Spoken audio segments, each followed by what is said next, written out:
I hear a mud duck. Who's that out there? Come on.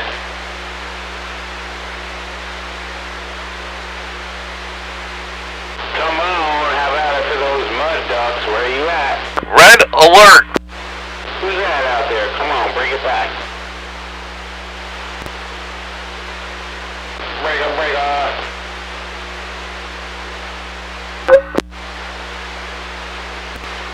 President George Biden right here. Come on, break up, break up. Who's that out there?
I get my big radio come on.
17.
Channel 17, you got a copy on this mud duck in New York? Come on, breaker, breaker. I think we hear you there, Mud Duck. Yo, what's up? It's a wonderful, what's today? Thursday? Thursday evening?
Here it comes.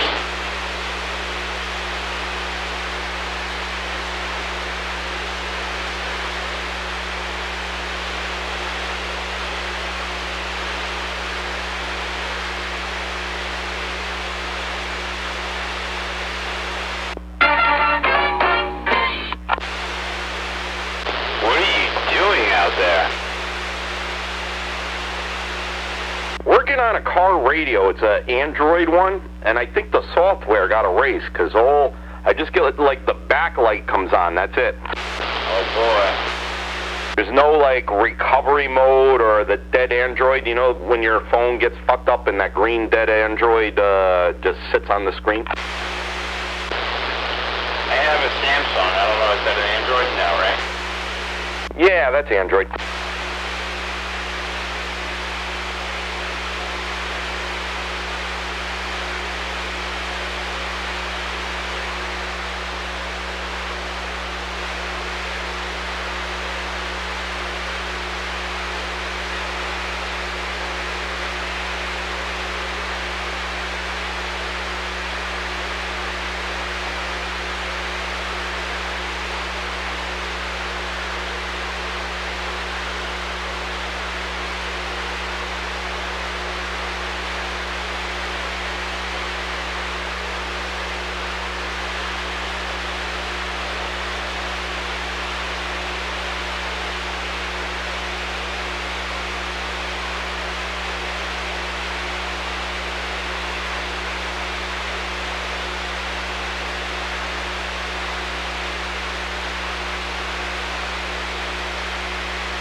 out here.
What's going on in this channel? Anybody sitting there sandbagging? You want to talk? Desperado, come on, let's go.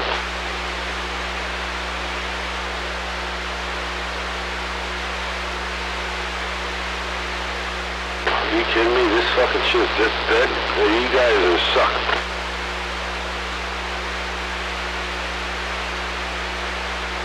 I'm going on 19 to harass the truckers. I'll be back.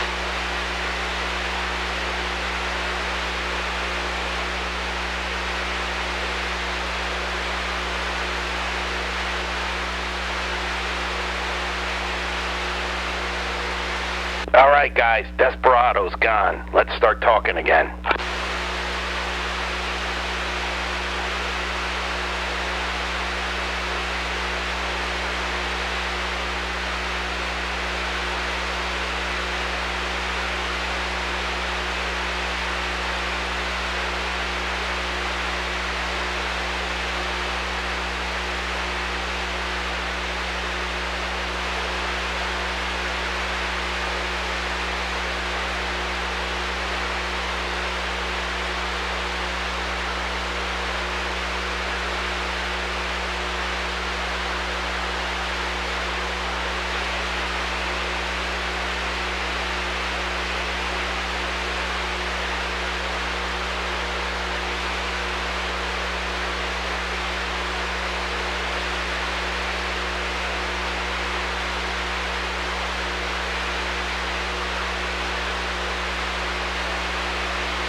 1, 2, testing, 1, 2, 3.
Roger, Dodger.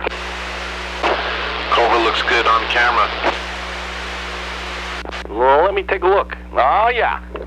You betcha. Did you do anything with the antenna? Is that the same antenna? The antenna is 60 feet up in the air. But it's the same one you had on the Midland? Yeah, on that realistic 427, I want to say, 427. Yeah, the realistic. All right. I was just wondering because my signal's a little stronger on the Cobra meter than it was on the realistic. Yeah, that Cobra one is horrible. It seems like everyone hits it real high, where the realistic is more, like, discriminates more, you know? Yeah, 4. Like, I even think Coat Hanger Kid hits the Cobra with, like, 7 pounds, which is ridiculous. I'll be nice. I can't be nice because the Cobra is being extremely nice to Coat Hanger Kid, that is.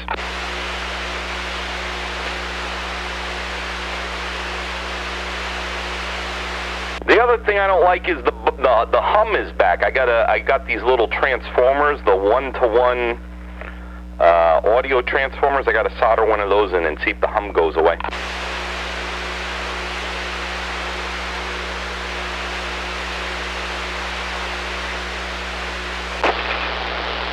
You can hear it on YouTube? I haven't heard it. Yeah, I hear it on my computer. It's like anything that has speakers with bass, it's like real pronounced with the like bass. But like on my cell phone, I can't really, because it's just like a little tweeter in the cell phone.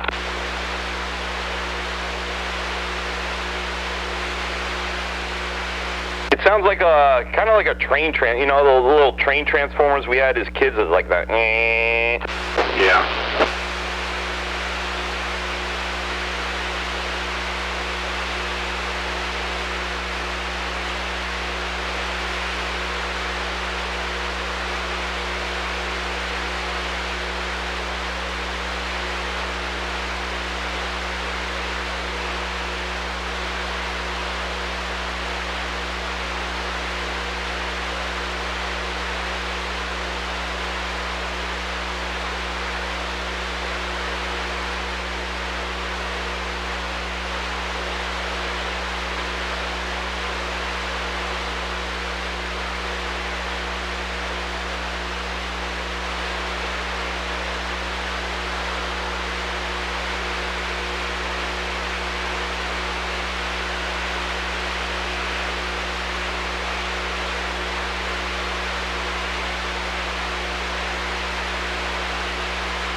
Blackberry out there. Blackberry out there.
Can anybody suck another fucking dick and just give me a radio check for the love of God? Your radio sounds fantastic. All right, see, that's a fucking honest man. So, 10-4, and thank you. I know your voice. I just can't pick the Desperado, man. So, what's up, man? It's Brooklyn. I had a lot of mouthwash tonight, so my voice cleared up. It's not Brooklyn. Brooklyn's, well, not Brooklyn, and you're not Brooklyn, so what's your handle? It's Red Alert. Alright, 10-4, I knew that. But I'm just a little slow tonight. I had a couple beers and shit, you know? Yeah, I got my Budweiser right here. Well, I'm just saying, I'm a little bit, maybe further than a couple Budweisers, but doesn't matter. Everybody that knows me, well, I do that kind of thing from time to time. So, anyway, Red Alert, good to talk to you, and I like this conversation, so I'm here, I'm just sitting here chilling, dude. I got the radio on, and nobody else is fucking talking, so it's just me and you. There's a lot of discrimination against Budweiser. I don't know why people hate it so much. Not you in purpose, like people in general. Like, oh, that's a shit beer. I'm like, it's a fucking beer. How can you hate it? All right, well, hold on. Let's talk about Budweiser now. So Budweiser was the beer that I grew up on and still drink from time to time. But I grew up on that shit. My dad was a major Budweiser fucking fanatic, and that's all they drank. Him and his buddies deer hunting and drinking Budweiser, all that shit. And so I went into the Budweiser phase for a while, and like a lot of years, dude, I just drank Budweiser by the case, 18s, 24 racks, 30 packs. Come on, dog, you know what I'm saying? Yeah, I hear you. I think it was like the start of like the micro brews, like you got these beer connoisseur, like the snooty people, like, that's a shit beer. I'm like, it's fucking beer. How can you hate it? Well, I know what you're feeling. Right now, but I honestly have to say, I drink a lot of those IPAs and stuff like that lately. But listen, I'm not knocking the Budweiser guys, and you know what? Whatever floats your boat. But I found a better way, a different way. But it doesn't matter what I found and what's better about it or whatever else. I still drink Budweiser when I want to. But I don't go out to the store and, like, if I'm going to have a good weekend, I buy a 30-pack. I mean, I don't even know if they sell 30-packs anymore. I haven't seen them. Maybe if you go to the big box stores or whatever. But I haven't seen a 30-pack in a long time. Hannaford's, I bought a 30-pack of, what the hell was it, Rollin' Rock. Because it's not like a beer you would go out and pursue to drink. It's like a backup beer, like when you're out of your regular beer, you're like, fuck it, I'll have a Rollin' Rock. And I got 30 of them for fucking $17.99, which is like unheard of in Joe Biden's America. Oh, 10-4 on that, and I'll tell you what, I mean, like, if I was going to go get it done and, like, go away or something like that with my boys or whatever, I would get, like, a fucking 30-pack of Budweiser just because that's a fucking feeling right there, a 30-pack of Bud. But, how many days are we going to be there? You got to measure it, like, we're leaving Friday night and we're going to come back Sunday night. All right, so 30 beers ain't going to cut it, dude, Yeah, that's why you buy your regular beer and then you add the 30 beer. It's like break glass in case of emergency. Then you tap into the 30-pack. Well, I don't know. Maybe I graduated to this level or whatever, but me personally, I mean, I'm stopping at the liquor store and I'm getting a bottle of Jameson or two or something to go along with that 30-pack or two. Oh, I thought we were still trying to drive home. Yeah, I can't drink that. That shit I can't drink and then try to get home. No. There's no driving, all right? All right, we'll leave that as a scenario then. No. There's no driving. We're talking about drinking. Now, forget about driving. All right, forgotten. All right, so, I grew up on it. Budweiser, fuck yeah, dude. I really feel like Budweiser gives me a different buzz if I drink a bunch of it, and, like, it's awesome. It's awesome.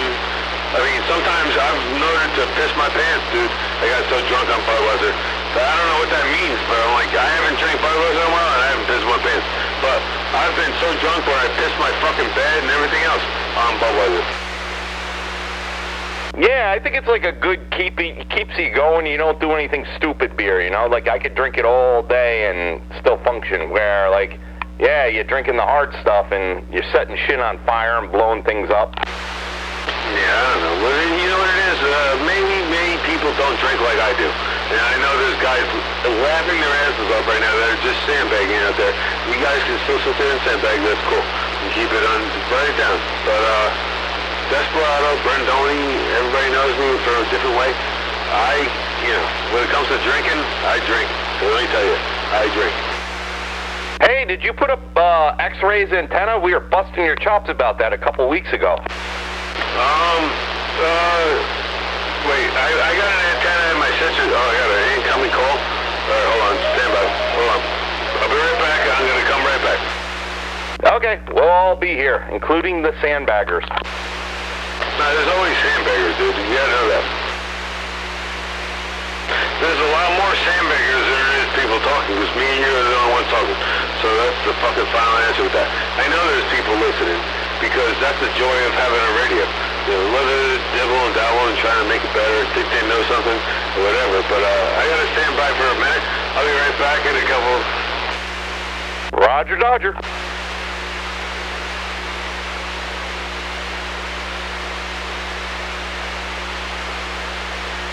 I'm definitely listening.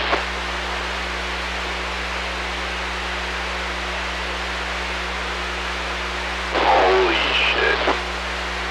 Fuck this car radio. I'll just fix this tomorrow. I'm pretty sure I said that a few weeks in a row now.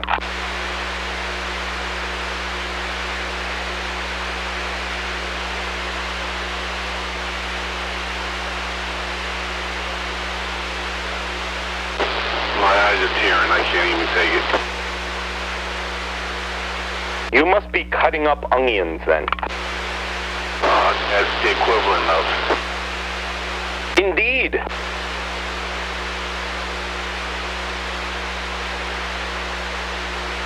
Alright, we'll do the radio later. Let's look up some news and bitch about the government.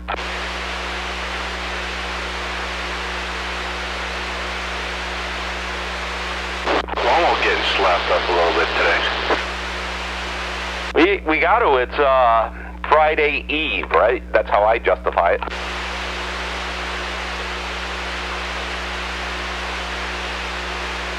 So now he stays off the sex offender list because I guess it wasn't a minor. That he put his hand up the shirt, just grabbed the tits. That's good. That was Cuomo, right? Yeah. Yeah, they say if he gets convicted, he'll be official toucher of unwanted touching.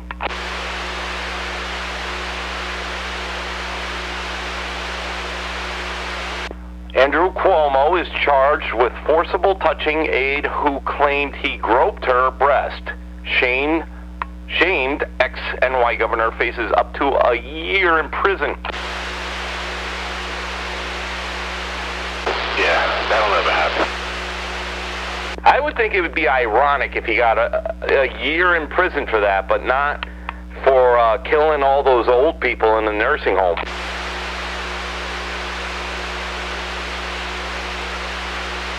Yeah, which is what he should be charged with. Because people we have standards here up in Albany. There's one thing, if you're going to kill old people in a nursing home, that's fine, that's your own business. But if you go touching a woman's breast forcibly, that there, buddy, that's where we draw the line in the sand.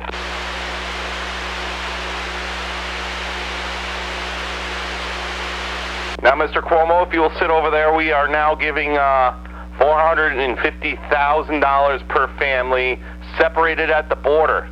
They got reparations, the Mexicans that snuck in here. Can you believe that? I think I'm still in some fucking distorted dream right now.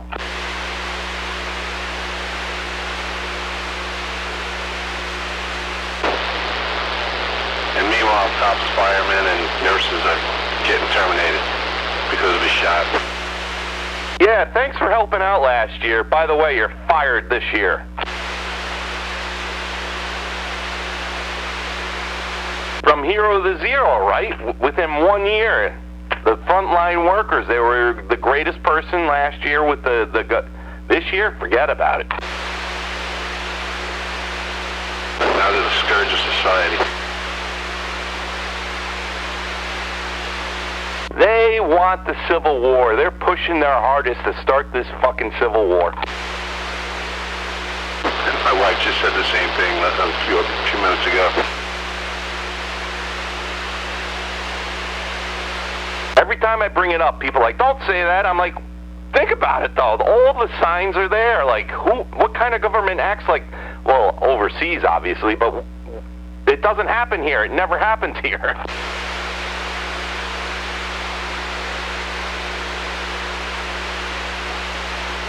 What's their end game? I don't know. I haven't figured that part out yet. Was it just like poor upbringing where every kid gets a trophy and they're delusional? That many of them? Yeah, all the millennials, they're not aware of reality. What's Biden's excuse? That fella, he's not there. I believe with Joe Biden, around 1 p.m., 2 p.m., the sun starts to fade. That's why his press things, you know, the thing he reads off the screen from, they don't schedule it past 5 o'clock. Yeah, after a few sentences, he gets low RAM. Yeah, you could see that thing on the side of his head. It says buffering, and then remember the hourglass? That was like the old Windows, right? Yeah, that's him. And then you get that big light blue screen like Windows XP, like, fuck, I gotta pull the wire out of my computer to reboot. That's a bad one.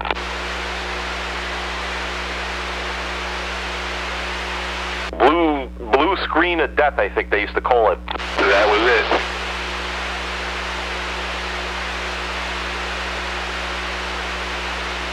Man riding subway with his kids punches woman in the face after she told him to take a chill pill, as violent crime on NYC trains continue to soar.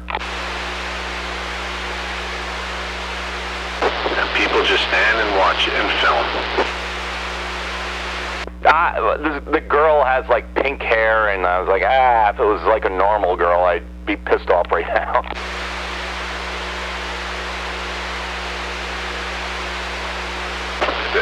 She had it coming.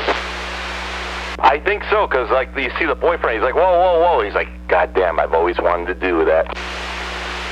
That must have felt real good. The boyfriend's like, it's about fucking time. Can you shut up now, bitch? I gotta go home with her and just listen to her over and over, going on and on. Why didn't you do something?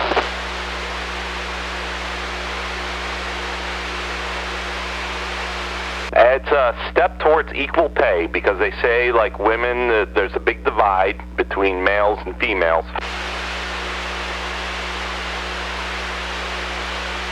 Shit, are we even allowed to say that anymore, or is everyone gender neutral now? I can't keep up with what's hip.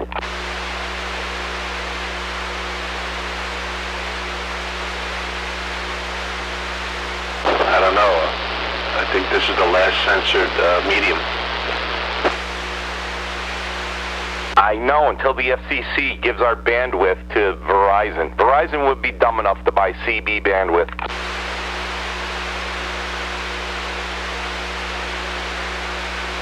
Like, I could see, like, the CEOs and the executives, you know, that millimeter wave thing didn't work out. Apparently, a tree blocks the 5G signal. How about CB radio? Why don't we buy that band?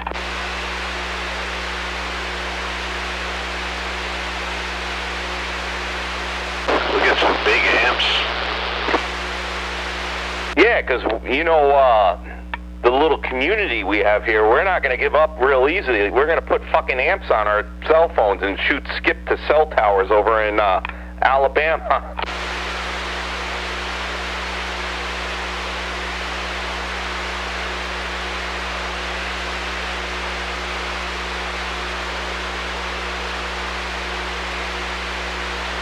Why does that guy's cell phone have a 102-inch antenna on it?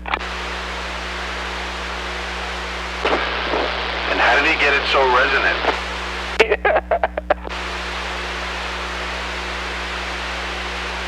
Yeah, it was weird. I was losing his signal. He hit some button on his cell phone. It called a preamp, and he could hear me again.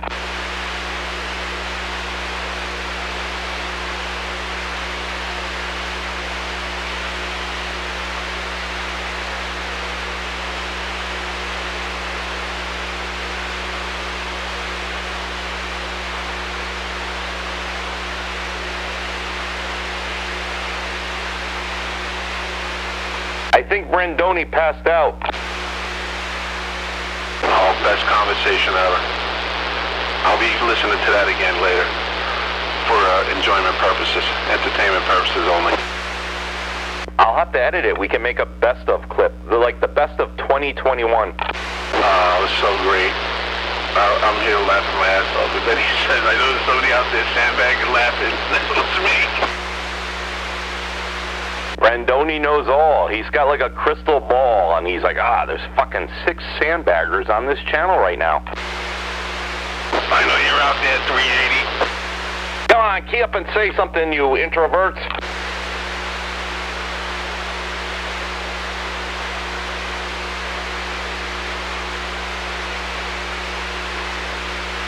Time out. Devastated Alec Baldwin is pictured with family in New England 1 week after accidentally shooting dead Russ Sigma, the gal with the camera. I can't say that word. Yeah, he moved on already. Yeah, definitely. I definitely want to check out Russ, though. I guess that's the name of the movie, if it ever comes out. I want to see the director's cut.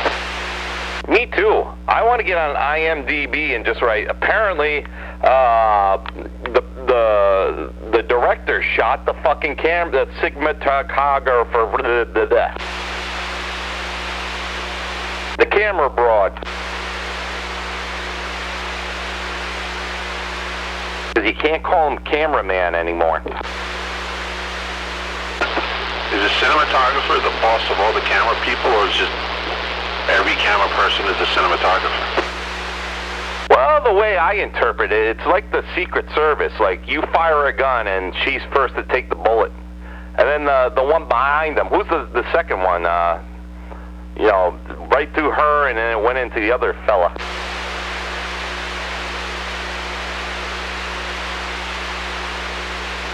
And the girl with the green hair, she was supposed to make sure the barrel was empty, and she didn't do her job. Go figure.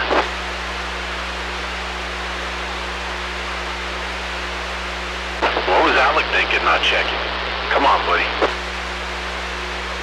Yeah, for a guy that criticized Trump for the last 4 years, you'd think he'd have things more planned out.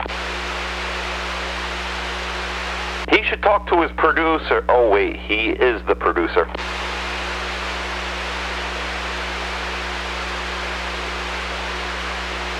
I'm thinking he never took an NRA safety course. It's just a guess. No, that would be too red for him.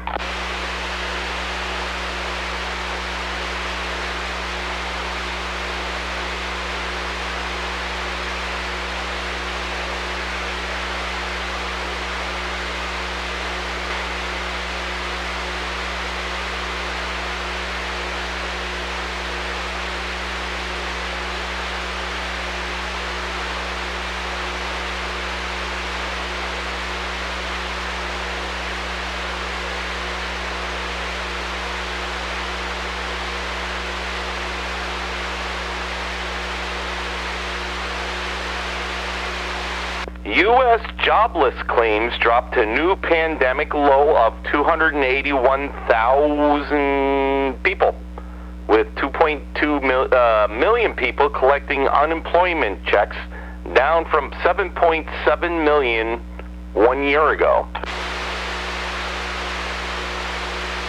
I don't believe any of this shit. It's all bullshit.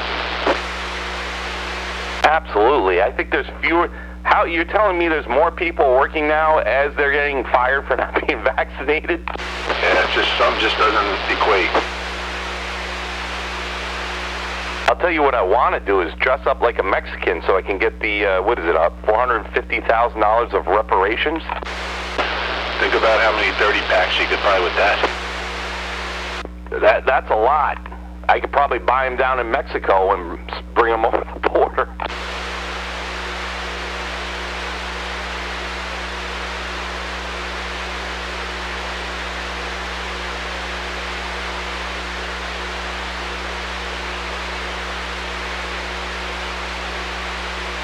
I guess there was out in California. There was someone on the school board. They had the hot mic incident where the lady walks away and she's like, "Fuck you," and the mic picked it up. Where was that, in Cali? Yeah, California. It was a school board meeting, and she laid into the gal there, and as she was walking away, she said under her breath, she's like, "Fuck you," and then like annoyed "fuck you," and then I guess the mic picked it up. You may be labeled a terrorist now. Nah, she's Democratic. School board, they're all Dems out there. Oh, it's the one on the board. I got you. Yeah. She said, "Thank you, your time is up," and then said, "Fuck you," under her breath, but the mic totally got that. That's great.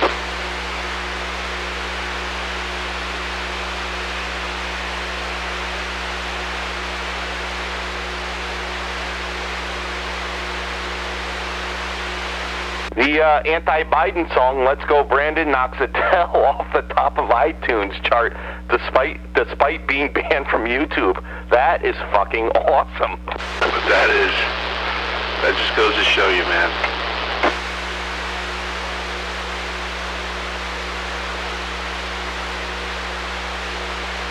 Gave you 1 million, my ass. Yeah, that was a lot of dead people voting. Including Will Smith's dead father.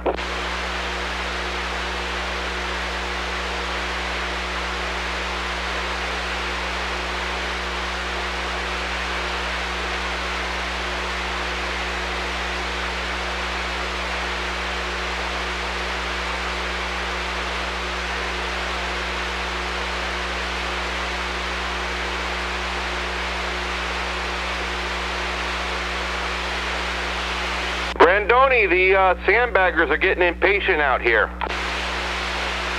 He said if you don't get back on the CB, they're actually going to have to pick up the microphone and talk, and they don't want to do that.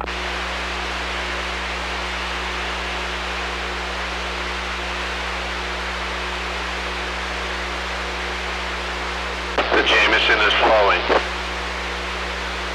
I think so. I think maybe it was a girl. A girl called him, and he's chatting with her on the phone.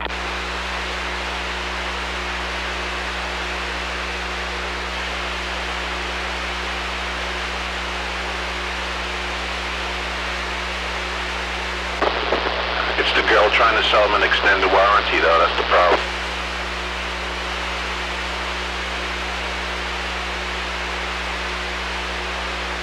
Be sure and tell them Large Marge sent ya.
People waking up to everything.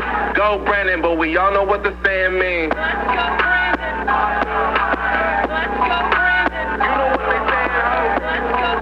I don't know if that's going over. He's saying, let's go Brandon, and then you get the cheer. It's fuck Joe Biden. Yeah, boy! I wonder if Funkmaster Flex is playing that on Hot 97 as we speak.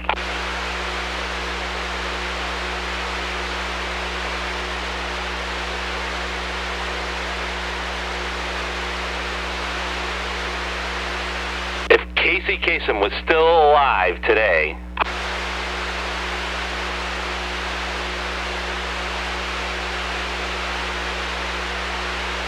I feel that song would be number one. A little show we had there, American Top 40.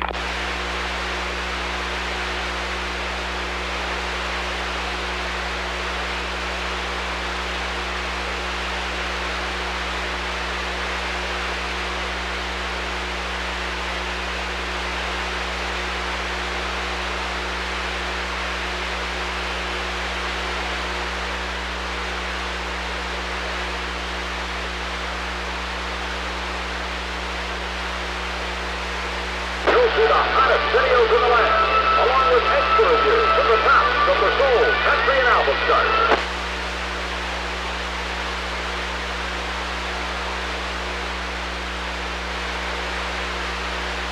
What were you playing? I was getting a beer from the kitchen.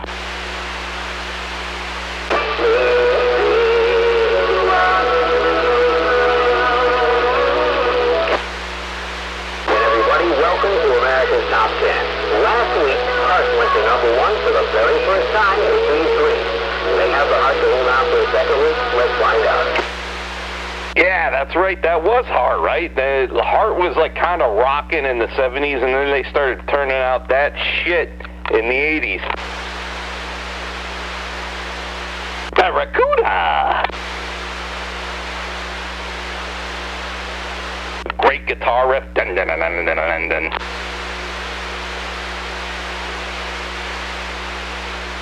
And Casey Kasem. Casey Kasem with his sweaters.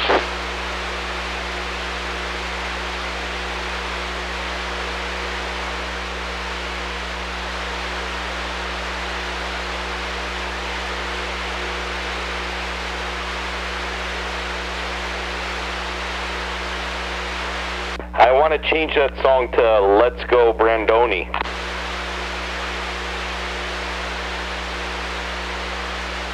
Then fuck Joe Biden.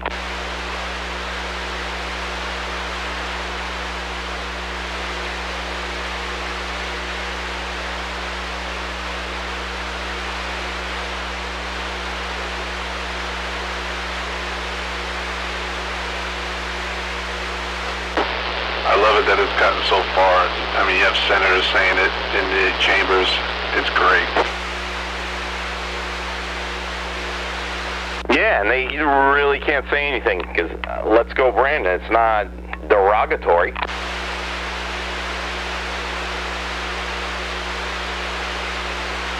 I mean, if you're like in high school or something, it's got to be awesome. Like your name's Brandon, people are yelling that, and they're like, yeah, they're talking about Joe Biden.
See, when you come out of those up-tempo goddamn numbers, man, it's impossible to make those transitions, and then you got to go into somebody dying.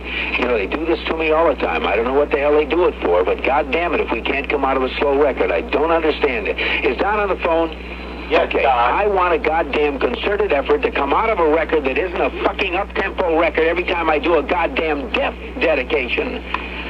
Now, make it, and I also want to know what happened to the pictures I was supposed to see. Up to number 2 this week. They're real, Casey. Uncut Casey. The director's cut. There was like a whole weird thing going on with Casey Kasem passed away and like a few years ago, and like his recent wife was like hiding his body in like Norway, and then like his daughter, she was like a DJ or something. She was looking for it. I gotta Google it now. But they stuffed Casey in a freezer in Norway. They were hiding him somewhere. With a little dog named Snuggles.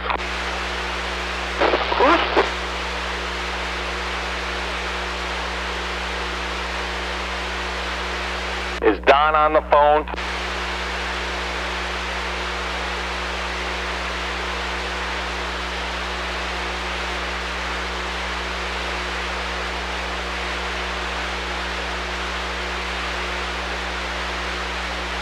You're not Brooklyn.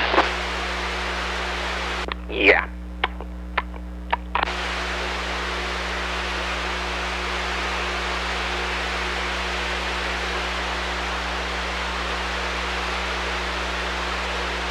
He was Shaggy, that's right. He was Shaggy on Scooby-Doo. Zoinks! Yep. Forgot about that.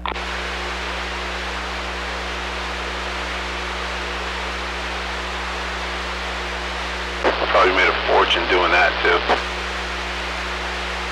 Well, I believe that's what the old next of kin were fighting about.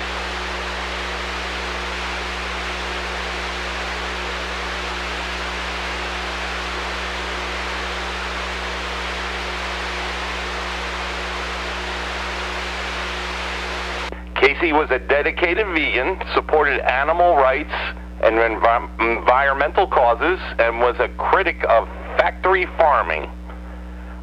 He initially quit voicing Shaggy in the mid to late 1990s when asked to voice Shaggy in a Burger King commercial.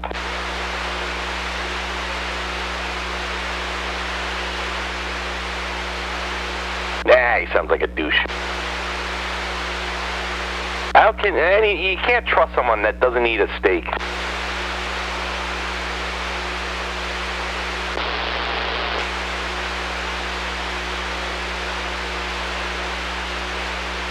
As Kasem's health worsened in 2013, his wife Jean prevented any contact with him, particularly by his children from his first marriage.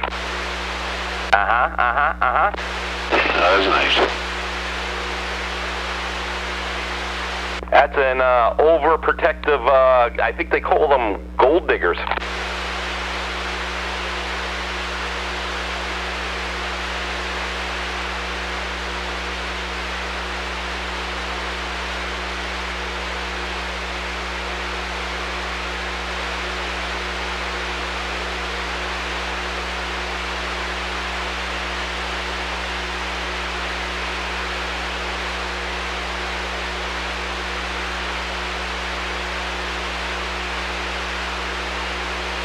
Casey drank Budweiser. Nah, he was a Rolling Rock guy. Okay, Gene removed Kasem from his Santa Monica, California nursing home on May 7th, 2014. On May 12th, Carrie Kasem, that's the DJ daughter, was granted temporary conservatorship over her father despite her stepmother's objection. The court ordered an investigation into Casey Kasem's whereabouts after his wife's attorney told the court that Casey was no longer in the United States. I knew it. He was found soon afterward. Oh, okay, he was in Washington. I thought he ended up in Norway, though. I gotta dig through this. He ended up on the set of Weekend at Bernie's. Just think how insane that whole situation must have been. I mean, it's not even realistic. These people are nuts, man. Yeah, they're all dirty liberals. They live in a different world. It's insane. Yeah, like the reality just isn't there.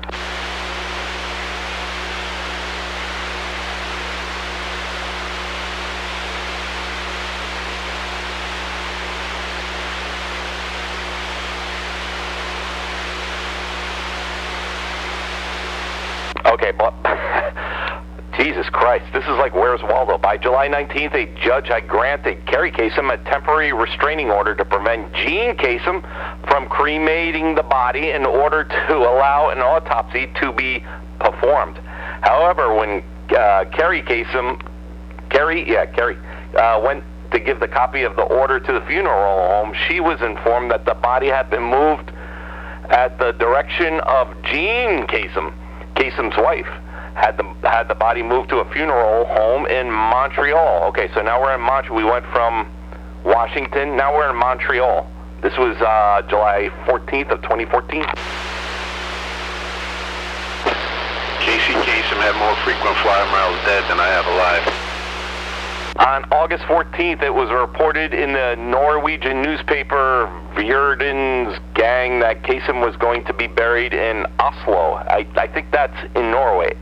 OSLO, let me look. Capital of Norway, yes. Why the fuck would you bury him in Norway? Well, little did people know that Casey Kasem was a fucking Viking. I see.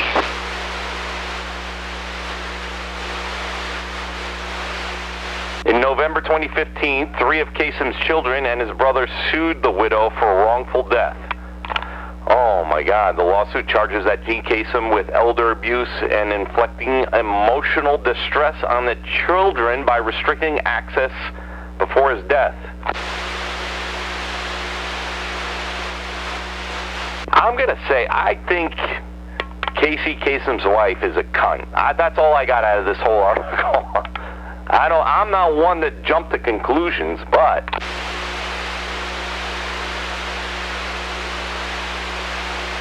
for fuck's sake, he has 3 kids. You're not gonna let them. You're not gonna let the guy see his kids before he passes. How old was Casey before he started his posthumous world travels? Oh, around his decline. Let's see, that was 2014. Died at the age of 82. So, yeah, this is when he was around 82. Yeah, he died June 15th, 2014 at the age of 82 in Gang Harbor, Washington. But as a dead man, he continued to travel the world. Might I add, he voted for Joe Biden in the past election.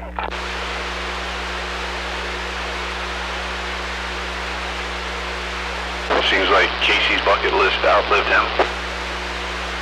Yeah.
Net worth of $80 million at the time of his death. Ah, That's why that gold-digging wife was after him.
Look out, stomach.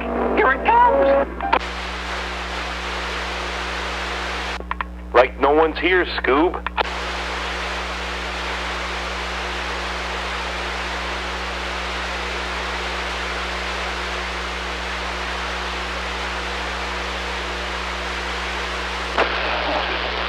She was about 20 years younger than him and about 1.5 feet taller. You see any pictures? It's funny. Yeah, he was a short fella. She was an Amazon. He kind of looks like that girl there. She was in like one of the Naked Gun movies. Anna Nicole Smith, right? Yeah, exactly.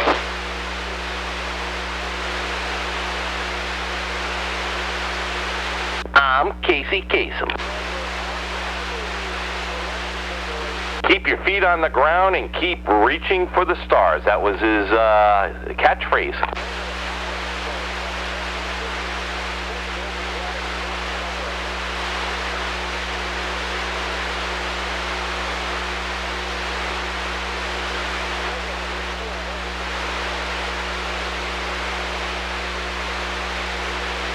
If I was his kids, I'd have him buried in like a fucking mystery machine full of Scooby snacks.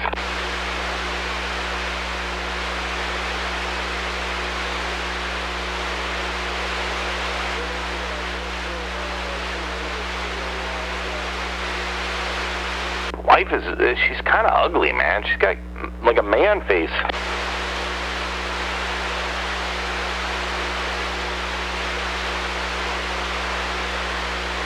Yeah, there's a couple of older pictures where you could see what he was looking at. Yeah, because the ones, it kind of looks like a guy dressing up as a girl. His line of sight, his height was right at her mom's side. That's what he was looking at. Yeah, she did have some big bonkers there, right? She did.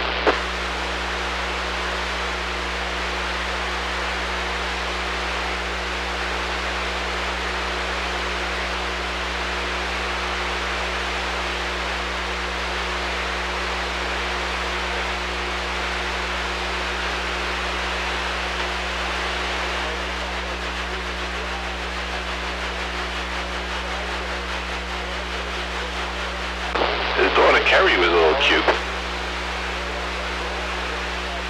Yeah, I think she was on Z93 when, I think Clear Channel still, she was like syndicated through, what was the guy there from Motley Crue? Was he Nikki Sixx and her, right?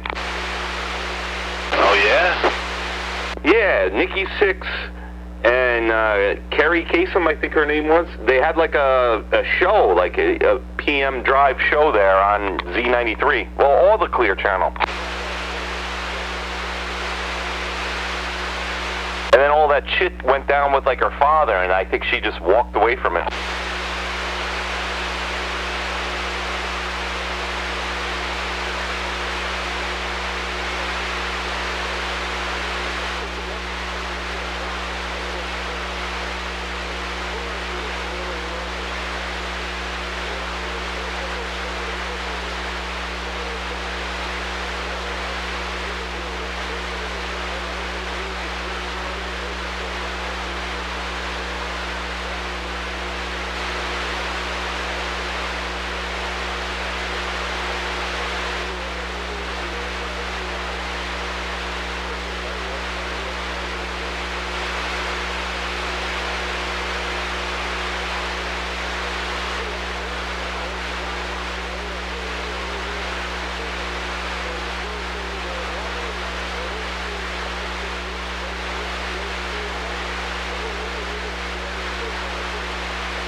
last goddamn time, I want somebody who uses fucking brain to not come out of a goddamn record that is, that's up-tempo, and I gotta talk about a fucking dog dying.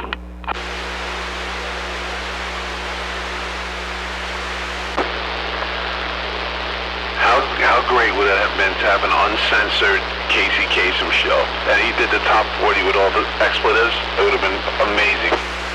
Yeah, you should have got a show on XM radio or something.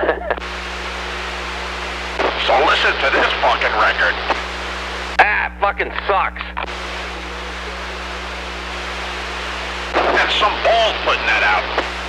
Up to number 1, Brandon. Who the fuck is Brandon?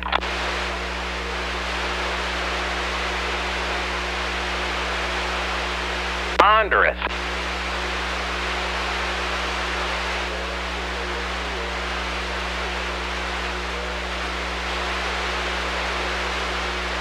See, give Brandoni 1 radio check and he's done for the night.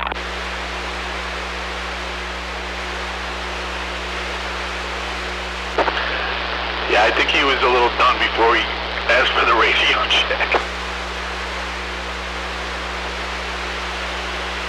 Yeah, I like when he hops on Wednesday nights like that. He'll just key up, he's like, ah, fuck you. It's the best. He's bitching about his dog Snuggles and fuck you.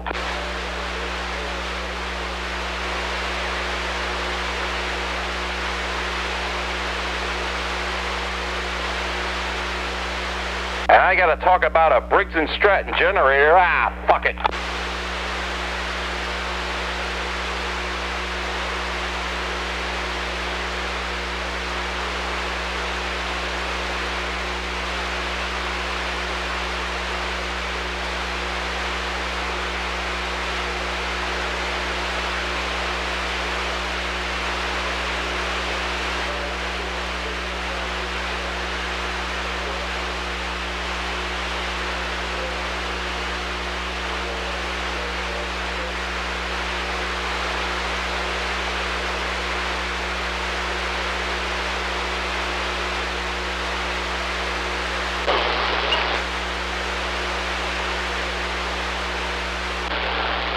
The cool CB is at. We're over here now. Oh, son of a bitch. We're talking about memories of Casey Kasem. I remember Casey Kasem when I was a kid. Casey Kasem did the weekend thing. Yes, and if you had a little dog named Snuggles, he would swear, kick, and scream. Yeah, he had like this whole like history of all the people singing and all that. He was pretty famous kind of DJ. Yeah, well, we were talking about how after Casey Kasem died, his ex-wife took his body from Washington to Montreal, out to Norway, and there was all kinds of court shit going on in between the wife and his kids. Gee, that's a lot of money in moving a dead body. It is. How much was he worth? $80 million. $80 million for Casey Kasem's dead corpse. He was worth $80 million for sounding like a fag on the radio? Zoinks! And Shaggy from Scooby-Doo. Son of a bitch. Who would have ever known? Come on, Scoob, let's see who's been moving Casey Kasem's body around. Ruh-roh. Ruh-roh.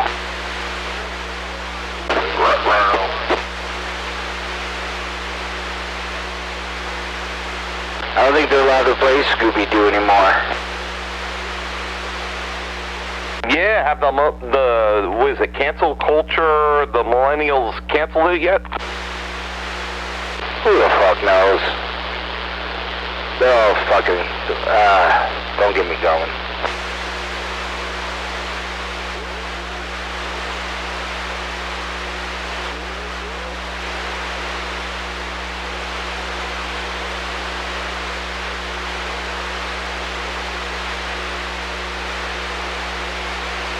Like, Scoob, they're giving Mexican immigrants reparations for $450,000. Let's see who's wearing this Joe Biden mask. Barack Obama. Or it could be Nancy Pelosi. I can't believe no one shot her yet. As far as her husband, if I was married to her, I'd fucking smother her with a pillow. Nah, then you wouldn't get any stock tips. That's true. Or ice cream. That bitch has like 3 freezers worth of expensive ice cream. That was right.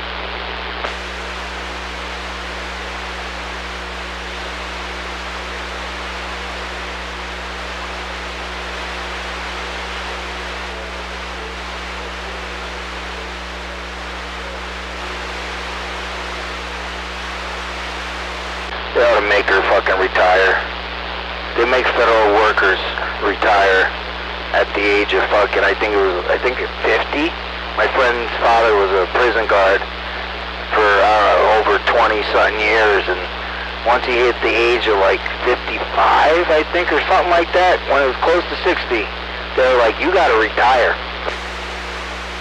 They should force her to get vaccinated. She'll quit. What they should do is put fucking bleach in there. That would work. She's fucking 81. That just goes to show you how fat those envelopes are that come in for those fucking politicians. Oh yeah, dude. Like 81, dude, don't you, like, one's enough. Like, why the fuck would you want to get up at 81 years old and do this shit? Like, fuck that. Like, how much is enough?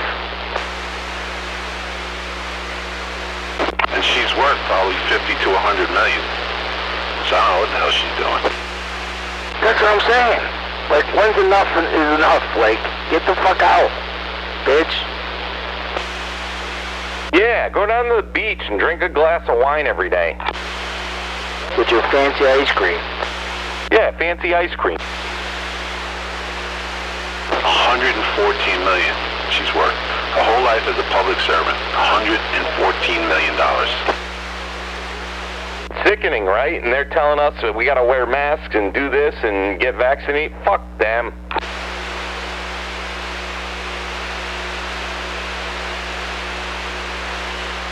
That's always on, man. It's always on. She's a fucking loser. She's got nothing. Like, you gotta serve. Everyone has like a goal in life to serve some sort of purpose. Hers is just I don't know what it is. To nosedive the economy.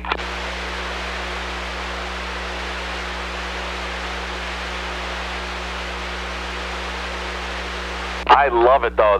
She took all those commie that won out in Minnesota and AOC, the left wing socialists there under her wing, and it's kind of backfired. So I'm digging this.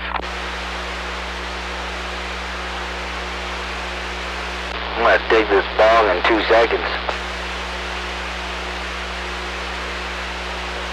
The hard left, as they call it, right?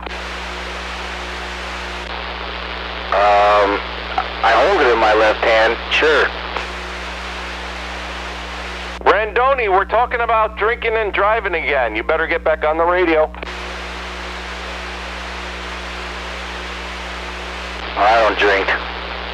I just smoke the herb. Yeah, just go along with the gag. This gets Brandoni, the comedy ensues.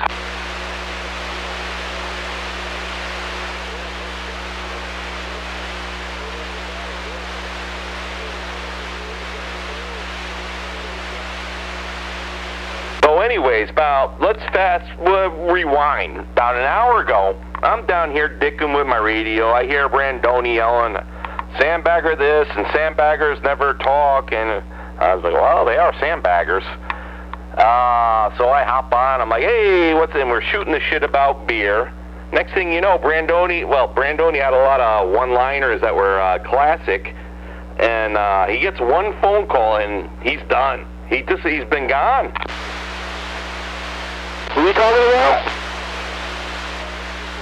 Brandoni, I can't think of his handle now. Shit. Brain fart. Desperado. Oh, he's probably having a beer. Multiple. I can't hear Desperado. You can. Desperado has a good signal, not when he's in his basement, but when he's on his living room, and then somehow the sister's house has a hill. I can't figure this out. Yeah, I don't hear him at all. He says when he goes to his sister's house, he has a good signal, but when he... I gotta research it some more.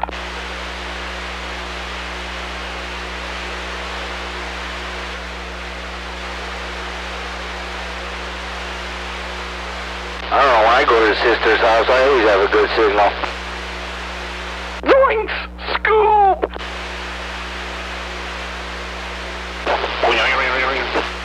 Roll. That's funny. Ruby, Ruby, Ruby!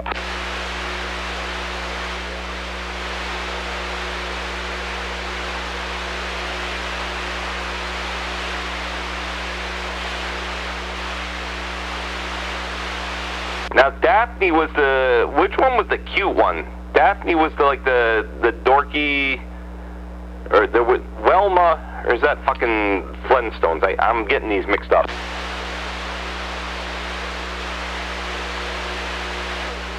Scooby-Doo, that is.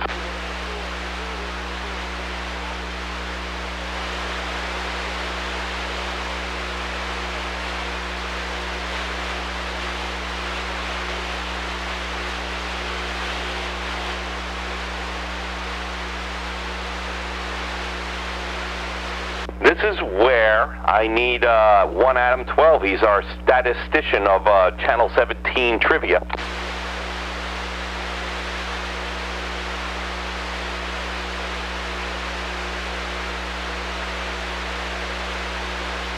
Yeah, I'm not good with trivia.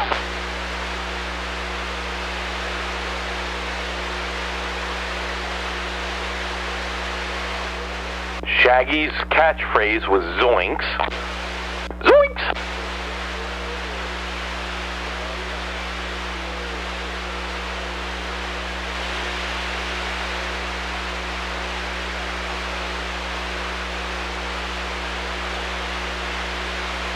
Where's 136? He should be out here by now. Yeah, right?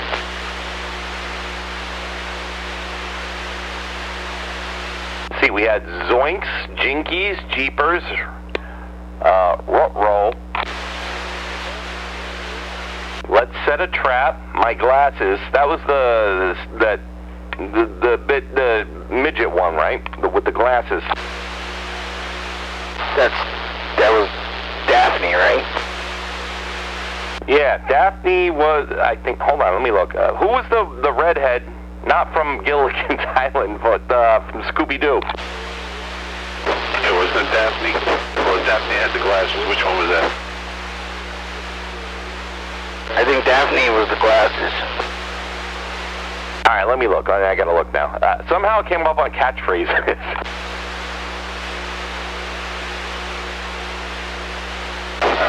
Velma had the glasses. Daphne was the hot redhead. Daphne was the hot one? Yeah. Yeah, Velma was like the pudgy midget one. That's right, Velma's right. And she was always losing her glasses. I lost my glasses. I always wondered if Fred was banging Daphne. Didn't Scooby-Doo always have like the Harlem Globetrotters on like a special episode? And Casey Kasem.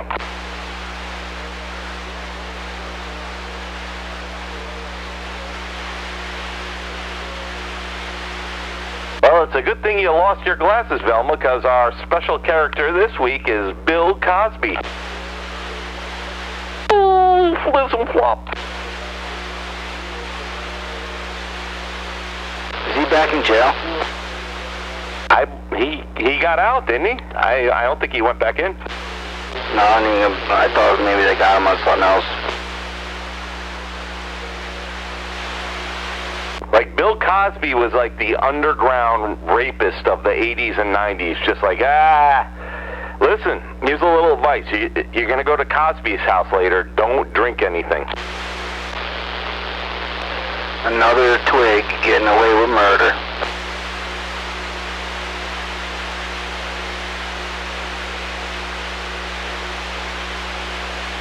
The system's fucked up. Yeah, it sure is. Fucking...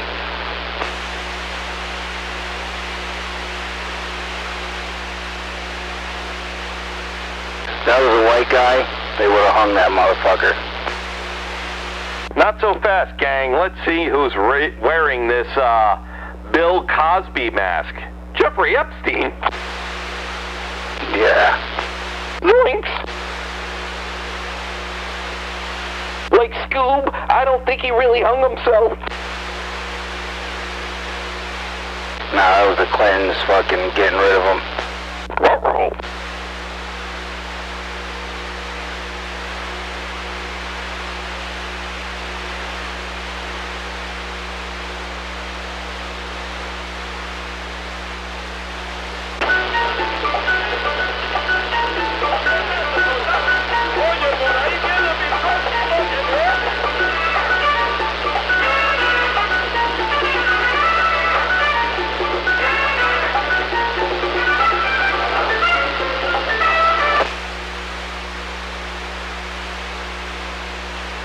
There you go. How about Chata? Cosby theme song. The wife, or the television show wife there, Felicia, what the hell was her name? Felicia Rashad. She lives in Dutchess County, I believe.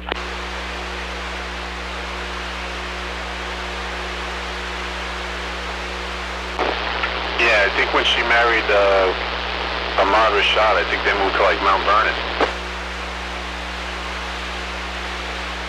Who the fuck would move to You move out of Mount Vernon, you don't move to Mount Vernon. I know, I lived there when I was married and fucking shit all. I mean, I used to see him in the grocery store. He had fucking, his legs were like tree trunks. He stood out like a sore thumb, that guy. You're on the Cosby Show, but now wait, you moved to Mount Vernon?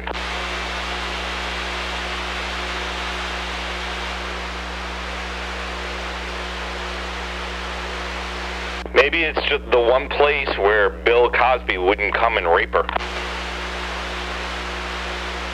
He'd never think to look for her there. Yeah, Mount Vernon. Perfect cover. Money earning. Mount Vernon.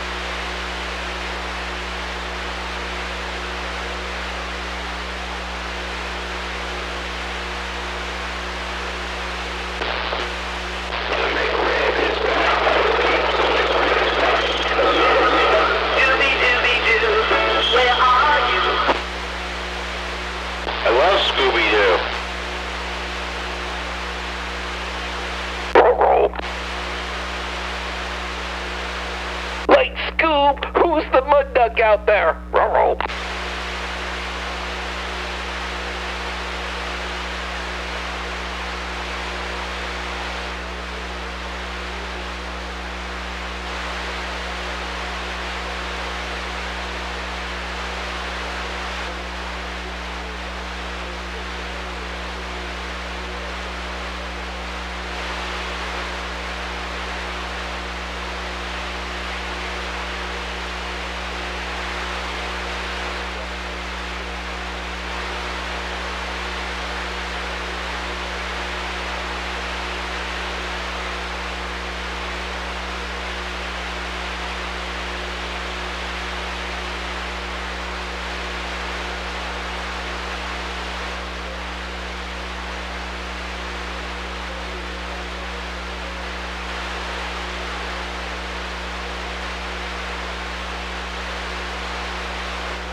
Western Front, as I like to refer to it. And to give the old PC a reboot over here, she was hanging up.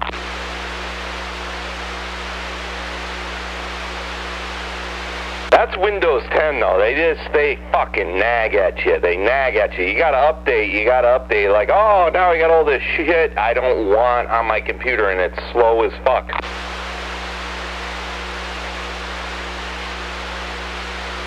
Yeah, that's why I'm an Apple guy. They try to strike deals with you, like, oh, you could set a time after midnight to update.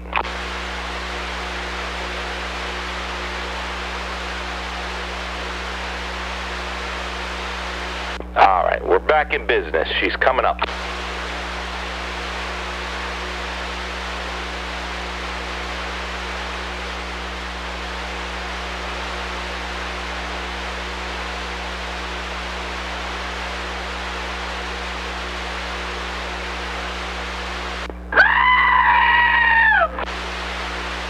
Yes.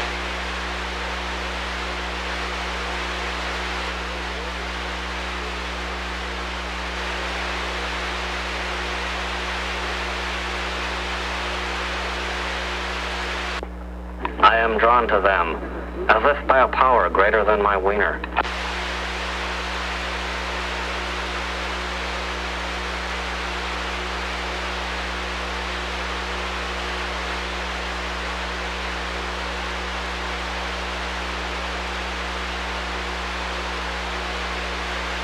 Said wiener.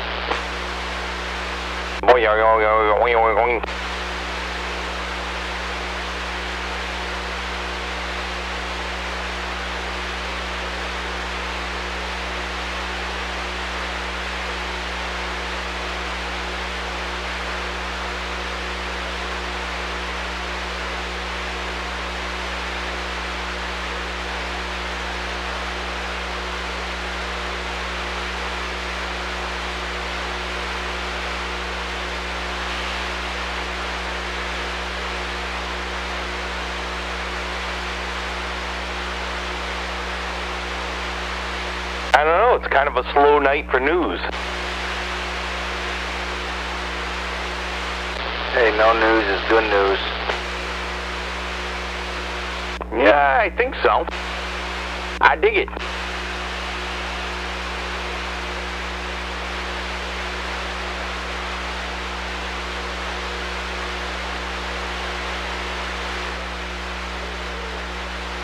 I try to live under a rock. Safer there.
Go hanger kid, you got your ears on?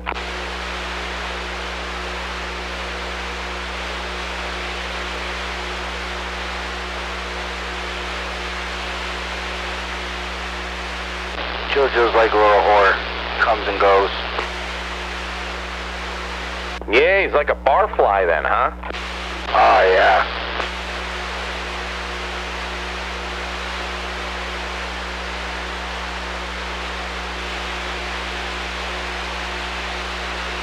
If you don't give me a sentence, I don't even answer.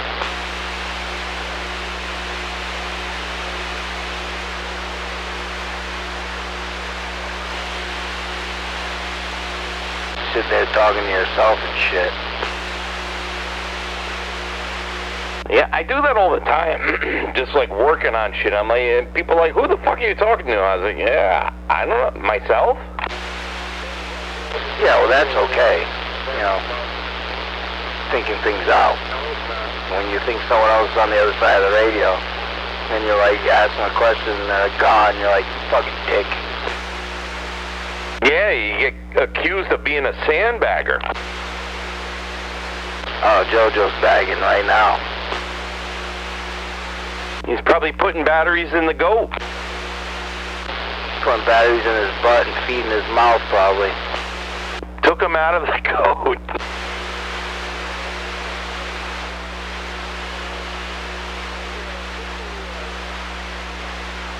The only reason why I like him is because he's got a hot wife.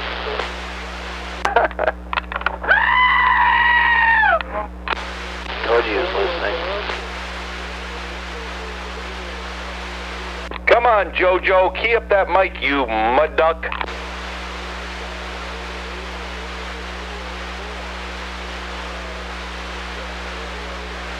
You know how you find JoJo? You got to get on Facebook and see what channel he's live streaming on.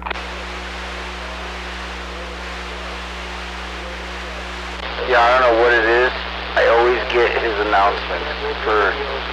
Since I met the dude, for some reason, I don't know if my phone loves him or what, I always get his announcements. It's like JoJo's live. It's like what do I do to get the privilege of knowing that he's always live? He doesn't have the best signal, so he has to reach out in other entities or branch out.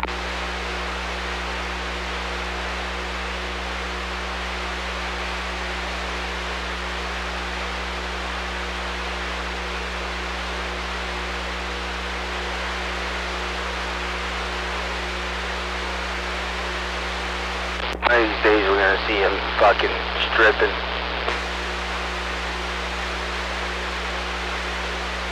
Yeah, probably. He'll have like a goat up on the stage. We'll have the goat sticking out his butt. Making that weird noise. Come on, ladies, put your hands together. It's Coat Hanger Kid. He comes out on his hands and knees with the goat just fucking poking out his butt.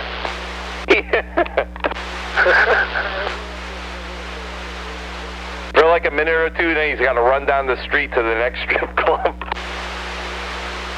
Him and the goat are having fucking yelling competition.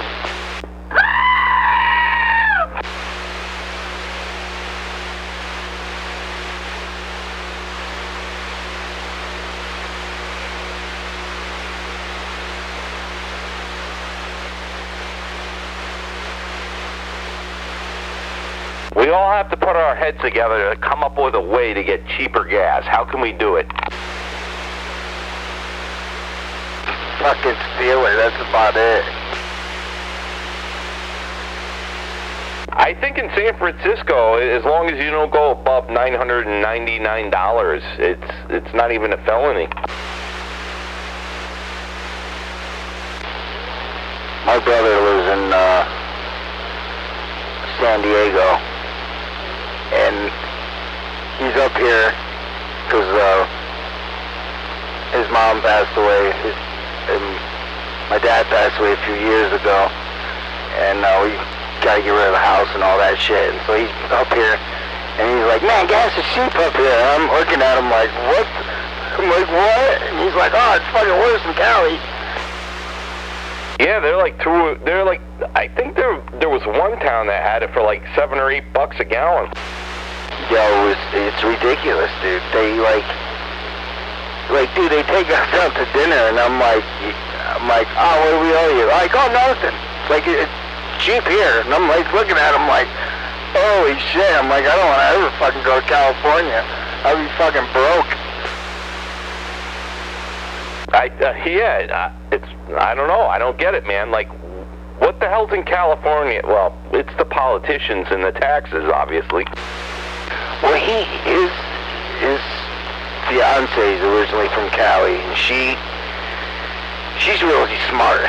She worked actually for Yale, New Haven. She was like a district something, dude. Like, she was up there. She actually had to come back herself too, and she has to hire someone because she was working remote from California for Yale, but she lived here because she went to school here in Yale. So, you know, she's got a real good paying job, but she's got a real good paying job in Cali, so she figured, you know, she doesn't need this one here. But I don't know, man. Good thing she makes good money, because my fucking brother, he's like a fucking, he's like a bad lemon. He's either good looking or has the best personality in the world, then. I don't know what it is, dude. You know, it's funny because, you know, his mom passed, and he lived with his mom until pretty much she passed. You know what I mean? He moved to California, and then she passed, and he had to come back. But for the most part, he lived with her all her, you know, her life. My dad passed away, and then he stayed in the house with her. And he's like, dude, I got bad anxiety now. And I'm like, yeah, no shit. I'm like, your fucking mother's passed away. I'm like, your security blanket's gone. And he just fucking looks at me. Yeah, you're supposed to, like, you know, leave the nest and then, like, have a family of your own. Dude, he's having a hard day. Dude, he has a family of his own. He's got a fiance, he's got a little daughter that's 2 years old, and he's like, I got anxiety. I'm like, yeah, because fucking your mom ain't around no more to fucking, you know, push your ass. You know, dude, I feel bad for him, because it's like, you know what I mean? It's 30-something fucking years old, you know, mid-30s, and he's, you know, he was a mama's boy. Yeah, my brother's kind of like that, too. I'm like, I was like, because my mom's like, oh, I called him this. I was like, what do you call him every day? And I was like, that's ridiculous. Like, let him do his own shit. Stop checking up on him. Oh, yeah, man. I mean, thank God, like I said, thank God his fiance's fucking it, you know, because it's, dude, I don't know where the fuck he'd be, you know, I don't know, man. It's like, dude, you know, he was here at my house for a while because, you know, his mom passed. He didn't want to stay at my parents' house. I was like, yeah, I get it, you know what I mean? Fucking, I wouldn't want to stay there either, you know? So fucking, he was staying here with me, and, you know, it'd be like fucking 10, 11 o'clock, and I'd be like, dude, you gonna wake the fuck up? Like, get up. Yeah, that's the difference. I was like, oh, no, you got to stay at Mom's house. And then I put, like, a walkie-talkie in there and drive by in the street, like, ooh. Yeah, break. Is that Brandoni? Go, Breaker. Hey, 10-4, what's up, you guys? It's Desperado. What's going on, man? We were looking for Brandoni. You in the flesh, right here. You got the actual Brandoni. So, you're on cue, so what's going on, guys? We were wondering where you went. We were all out here sandbagging, and then you called us out, and we're like, oh, let's chit-chat with Brandoni. And they're like, oh, I got a phone call. I got to go. All right, well, sorry about that, but I'm back in the flesh right here, and what's going on, man? What are you guys up to?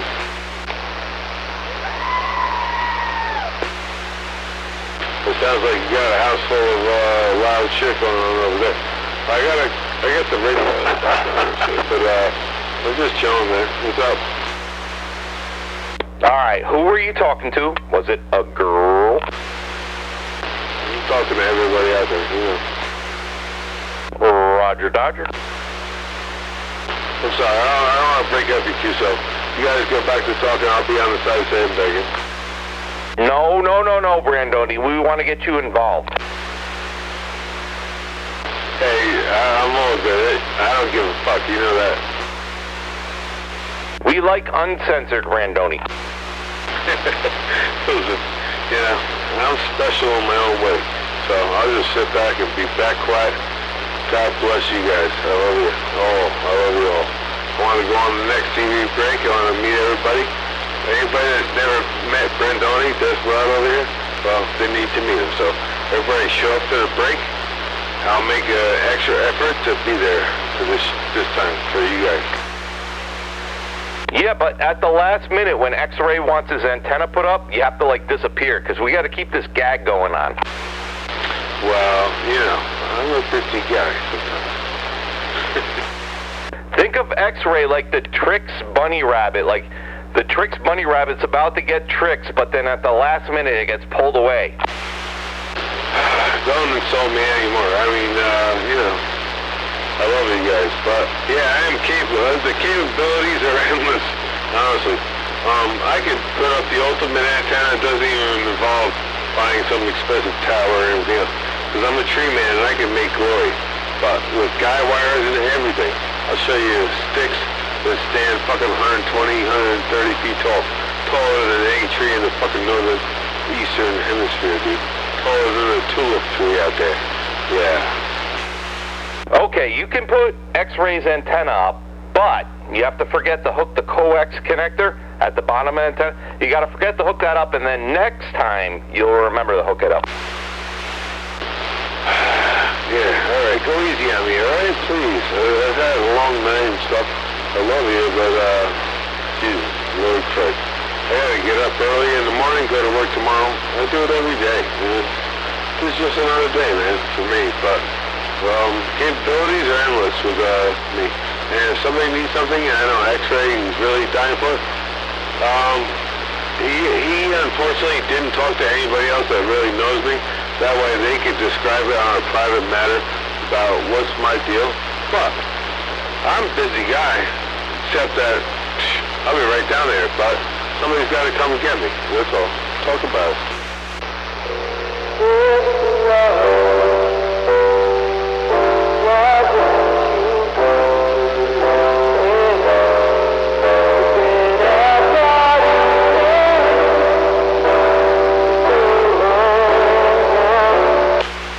Good timing. Yeah, dude, that was awesome. And I'll tell you what, the Eagles are some of my favorite fucking music. Man, I love getting on my Eagles kick and listening to every fucking... They got so many fucking good songs. It's incredible.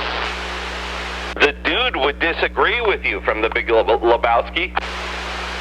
Hey guys, I'm sorry, but yeah, no, I got the music in the background too over here. I don't know if you can hear it, but anyway, I'm just chilling. That's Mr. Brandoni, just like you were looking for. You got him on the Clash right now, but I'm busy guy. Actually, it's hunting season now and shit like that. I'm after the white-tailed deer, big buck.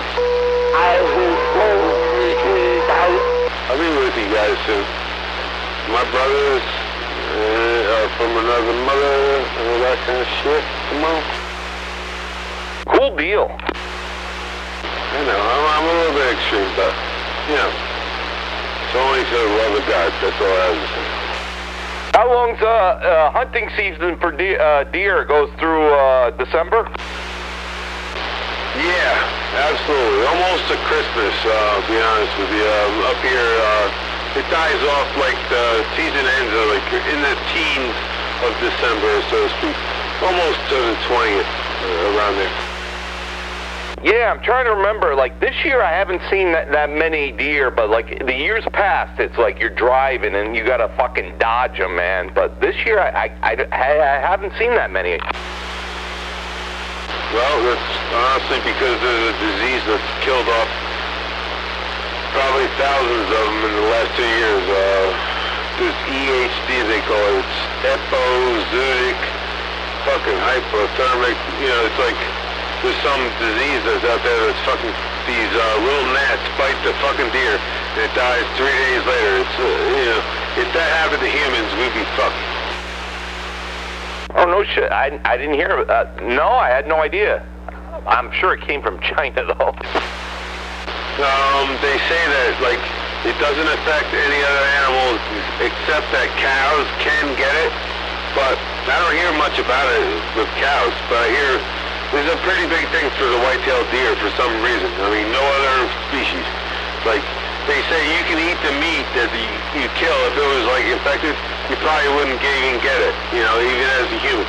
We cook it and we kill it, whatever, but, no thanks. I don't want that kind of fucking disease in my deer. I hope I have a healthy fucking goddamn wild deer, you know? I heard all the black-tailed deer have sickle cell. Never mind, that's a horrible joke. Yeah. Actually, I love my venison, and I make the best jerky you'll ever have. If you like beef jerky or buy it in a store, that's a joke. Brandoni's jerky is the fucking finest jerky on the fucking eastern hemisphere, towards the fucking eastern coast. Brandoni will go up in battle with anybody that wants to make jerky against him, and I swear to God, without even like looking at a book or looking at it online or anything else, I already memorized it, I know what it is, and I'll make the shit that'll fucking make your mouth water. Brandoni, I wish I recorded that because I would play it back on WPDH. That was the perfect commercial, except where you said shit, but we could edit that out. Well, I know, but be honest with you, man, it's no bullshit, and, you know, you go to the store, you buy that beef jerky, and it's fucking like, shit, it's expensive. So, but I know why, because it's so fucking involved. You gotta, like, you know, it's so much processing to get it down to no fat. Jerky, it has to be just pure muscle, lean meat muscle, you know what I'm saying? Hey, Brandoni, is it EHD? They call them zombie deer? No, the EHD is what I was saying. EHD. Epizootic Hermogena fucking phobic or whatever, I don't know. Hermogena vaginalistic. Yeah, Poughkeepsie Journal has them zombie deer. Alright, but what I'm saying is like this, you heard of it or no? I haven't heard, I just Googled it and this came up. Alright, no, but it's really severe, man. That's what I'm trying to say. I'm a hunter, and I've been hunting here for my whole life for the last 30-something years up in Dutchess County is where I grew up, and I'm in Orange County now, but I'm talking at an antenna in Newburgh on a simple dipole antenna that's like, it's like short. It's like a fucking, you know, I got one upstairs in my attic. You can't even see it, but I get out. Which antenna is better, the one at your house or your sister's house? No, the sister's house rocks. I got that thing 100 feet in the air, man. Yeah, because I remember you said sometimes you broadcast at your sister's house or other times you're at your place. Well, you know, you have to get to know me better. But, yeah, my sister's house is, that's where I rock it out if I can. You know, it's a hard fucking answer. I don't want to live here, but this is what I got right now. I can't get any better. Roger Dodger. You can't put shit up where you're not supposed to have it, you know what I mean? Oh, like the antennas? Yeah, I'm limited. I'm living somewhere with somebody right now where I'm not allowed to, you know, have any of this stuff, but I'm doing it anyway, so I've been doing it for a long time, but hey, let them stop it. Is it like the homeowners, they're like a pain in the ass on everything? Well, yeah, whatever. Case or us, right. I don't want to give away my information, but you heard it. You know. That's exactly what I'm dealing with, so just get used to it. That's why it's a mud duck situation. But I get out. I'll tell you what. Talk to me later, and I'll show you some beef. Yeah, you get out better than Coat Hanger Kid, I'll tell you that. If you saw my setup, you'd laugh your ass off, but I still rock it. SWRs are, I hit the meter, and that's just like, you know, within the average 4-watt, just say a 10 key of 4 watts on any TV radio. My meter doesn't even budge. SWRs is fucking flat out with this dipole, dude. Dipoles are the shit when it comes to SWRs if you get them too right to the max. 0 SWRs. Well, I'm sold then. I don't know, you know, I'm saying, if you saw what I got to work with, it's just a piece of, it's like a coat hanger and a fucking tray, man. Well, that's Coat Hanger Kid. He's got it copyrighted. Well, that's neither here or there. He's over there, I'm over here, whatever, you know. Shit. How long have you been on the radio, man? I've been on this radio for fucking 30-something years. I'm 46. I'm not old, but I'm getting to be a geezer in my own way. But I'm 46. And I've been on this fucking radio since I was 12, so. And I know people that know me that I was there at 12. Paul, Mr. 70s, they call him. He hasn't been out there in a while. Mr. 70s used to be California. You're fucking going out here. Yeah, fucking Paul, California. You know, like fucking. He's a wild man. Oh, it's fucking hysterical. You know that dude or no? Who, me? Say what? Okay. What? Alright, I'm back quiet. You guys pick up these two songs, cool.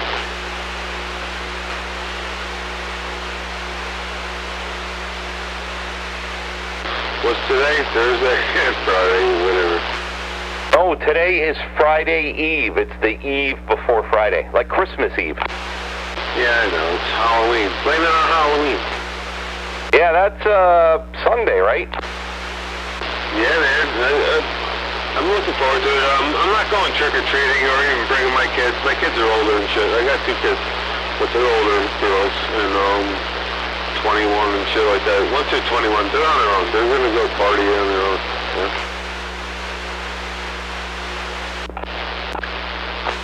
Anyway, so Come on.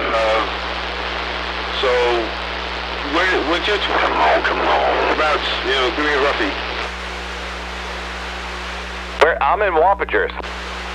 So Roger, yeah, I hear you better down here than some of my other Wappingers people.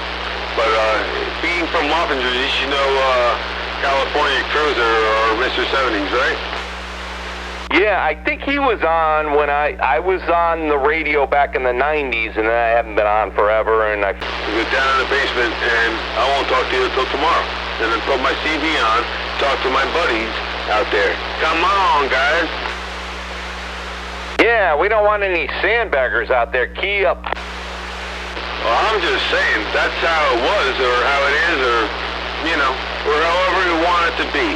But I'm sorry if I offend anybody, I'm too loud or whatever, but I love everybody, and I love this TV shit, and all this shit with the Channel 21, I love it, dude. But I want to go to these breaks whenever, but, you know, sometimes people are busy, whatever not, but I plan on going to the next one, I hope. Randoni, you're doing fine. No one's offended here. I heard the people up on 28, though, they get offended very easily. I don't agree with that. You know, I talk on 28 all the time, whatever, 17. Oh, 7, actually, but that's going really far back. 7, then 17, 19, I was talking on 19 tonight to a couple guys. I mean, I don't know who they were, those passengers. But I live close to 84 and 87, so I get the northbound, southbound, eastbound, westbound. But sometimes, like, when you want to talk to somebody and the radio's dead, just go on there and say, hey, what's going on, guys? Everybody hear this radio? And they'll just talk to you. And you just, hey, what's going on, man? Yeah, I'm headed out to fucking Utah. I'm like, oh, cool.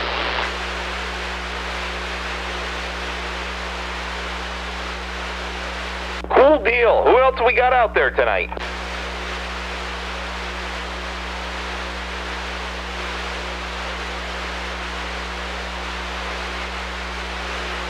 Now that's a good question. Ah, there's that 136. We were talking about you earlier. That guy's an asshole, 136. Fucking cop. Good or bad? Who brought the cop?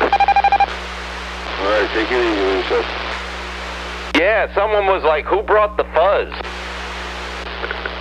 Who's out of the station out there, Red Alert? Who are you talking to? Desperado. He's over in, you're in New Windsor, right? Yeah, dump the fucking... Who's got the funky Roger beat going? Oh shit, I had that shit on. Sorry about that. Yeah, back off on that.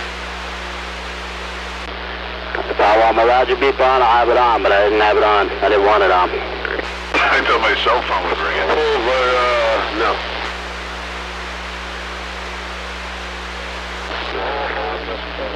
What are you up to, Joe? I was enjoying the conversation with Red Alert and Desperado. It was fantastic. I couldn't hear him so hot. I mean, he's all right. I can pull him out, but I guess he's pretty far away. I couldn't hear him. I had to go to YouTube. Yeah, Roger.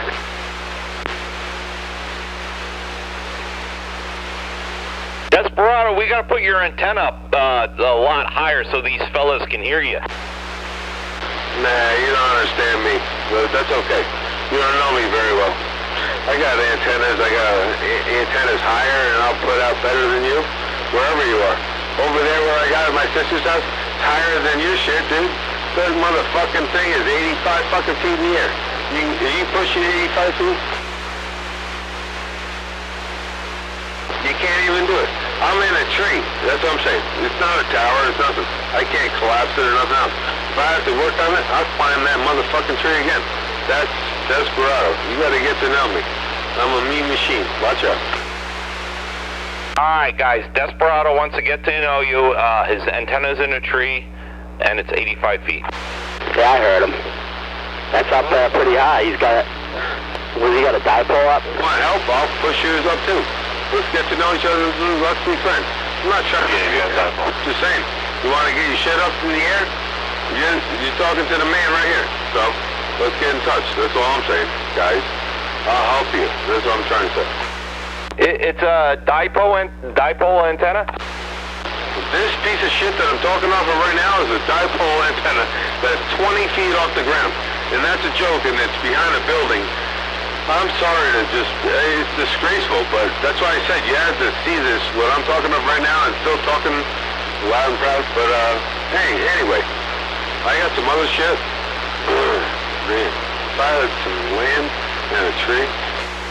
Well, if it's only 20 feet up in the air, Facebook would label you as misinformation. But we still love you, Desperado, so we're not going to judge. So it's doing the job. Radio. I got like a bunch of guys fucking keyed up that time. I heard like 3 guys key up at the same time. So there's 3 people out there that want to say something. I'm going to be back quiet, so let's let them rip. Alright, I guess I'll pick it up. I got it. Somebody say something. There was 3 dudes that said something at the same time. I was listening to it. It was wound up. I mean, guys, let's talk about it. I mean, like, you know, I'm done to get a hold of, but it's free labor. It's friendship. It's a couple beers. Like, you know, if you get us like a 12-pack or a 6-pack, I mean, 12-pack, that means like a Uber for home or whatever. But, you know, like, let's hang out and let's put the antenna up. That's the kind of day for me. If I want to come spend my time at your house and put your antenna up, whatever else, we need to, like, get the barbecue rolling, get the steaks on, and get some beers and shit like that. That's what I'm talking about. Yeah, but the antenna has to be 80 feet up in the air, not 20. Well, I'm just saying, that's how I roll, you know? Okay, Roger Dodger. That's all I'm saying. I mean, like, I don't know. I'm not going to move, you know. It's hard enough to get up every morning and go to work, you know. And then, you know, later on, I want to, like, have a good meal, have a barbecue, hang with some friends or whatever. You know, we got to hang out if we're going to hang out, you know. Like, we're going to do something like that, put an antenna up. Well, we got to put so much time for sober time, like putting an antenna up. And then a couple beers and, like, a steak or two, you know, whatever. Yeah, everybody likes steak. Yeah, I know. I'm just fucking with you, man. I'm just saying, like, yeah, it's easy peasy for me. I mean, if you guys need some help, I feel like there's a lot of guys that need some help. I could put some shit up. If you got a tall tree in your fucking neighborhood and you're around your house, then you can run, like, not much more than, like, 125 feet of cable.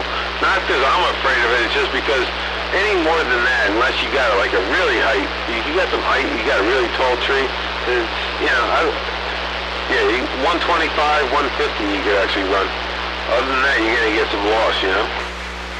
No, we're all pretty good. It's X-ray. X-ray needed the antenna put up. I know, yeah, I know. Yeah, I know. All right, well, he's on my bucket list, but he drives too. Why doesn't he just come pick me up? No, I'll have to ask him next time I hear him on. Well, I tried to relay the message. I don't want to pump my number out on this fucking air any more than I have. Maybe X-Ray can really put his antenna up, but it's like, you know the guys that are going to jump off the building to cry for help? Hey, listen, I'll get that thing up there, and it'll be one evening after work. I try to, now we're getting into the dark phase, and it's like, you know, here we go, winter time. But I'll tell you what, I'm very busy, just like any other man. But I'm not a bullshitter, and I swear to God, I will help anybody, so. He's number one, you're right. He's the first one on the list. You are fucking 100% correct. You're almost like making me want to cry. Come on. So as Casey Kasem would say, X-Ray is number one. That's fucking 100% correct. You're right. I already talked to fucking Killer Cat too. He wanted to go over there and help too. But, oh, Jesus. Lord Mary Joseph. I work fucking 5-6 days a week. When I say 5-6, it's like, it's bouncing, hopefully 5, but no, it's mostly 6.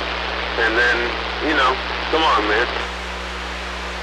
Yeah, I get it. And if you put the antenna up, this won't be any fun, and we just killed an hour on X-Ray's antenna. He just doesn't know me well enough yet. Once I put the antenna up for Jeff, he's gonna fucking know me better than I ever talked. I used to talk to that fucking guy on Channel 23, going downtown. I used to run the Taconic Parkway every day from LaGrange to fucking Valhalla down there, like for 10 to 11 years straight. And man, 23 was my jam, and that's where I met him first. Cool deal.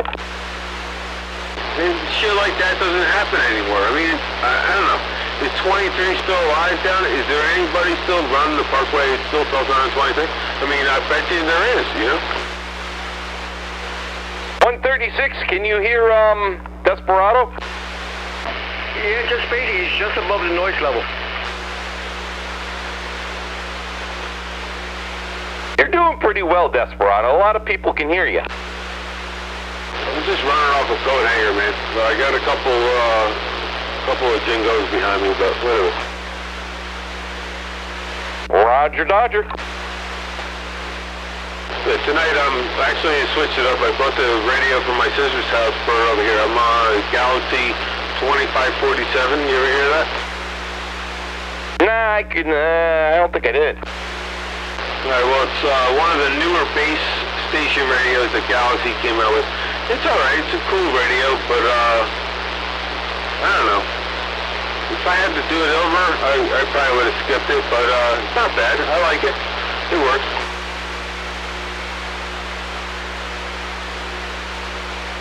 It's pretty, you know, let's put it that way. It's got a frequency counter on it and all that shit, but yeah, I don't know. It's just, I have better radios sitting right here in front of me too. But does it have FM on it? What's that? FM, because Joe Biden wants us to use FM portion of the CB going forward on 2022. Yeah, roger that. I got a CB that does FM and beyond CB and all that shit. I got another Galaxy that does all that. But the point is FM, I'm not so into it, to be honest with you. Maybe if it just becomes a thing and we all try it, we figure it out or whatever, I don't know. FM is, it's just like, you gotta put the squelch up, it's like total static until you fucking hear somebody talking. Maybe it's cool, I don't know. I like sideband better than I like fucking FM, you know what I'm saying? Joe Biden doesn't like sideband. He says you gotta be vaccinated if you want to go on sideband, and you're required to go on FM after the 2022. Well, everybody can go suck their own dick, because I'm not vaccinated, and fuck you, Joe Biden people out there. I mean, I'm not pro-Trump. Trump's a dickwad, too, but he was a better president than this dickwad. So, Fuck everybody. I'm not vaccinated, and I don't care about either one of those fucking dicks. Fuck Joe Biden! Let's go, Brandon. Fuck Joe Biden! Well, yeah, fuck Joe Biden. I agree. Joe Biden's a total dick-sucking, cock-sucking, two-ball piece of and has nothing to do good for this country. He's already driving the gas prices to hell, and we're all going to suffer, and this is really getting tight, and you know what? I don't know. We're all waiting for it to they reach out and just say, you know, there's a lot of tough guys out there before, but everything went south, and nobody's fucking got the balls anymore. Everybody's settled down again, you know?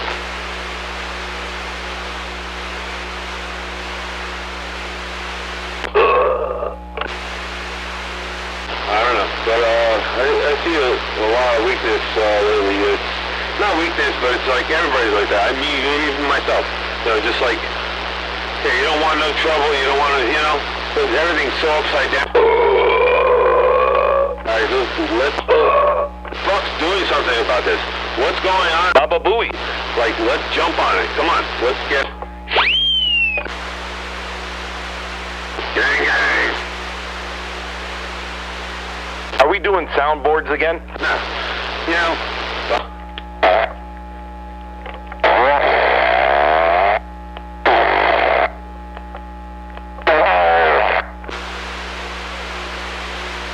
Someone's a little gassy out there.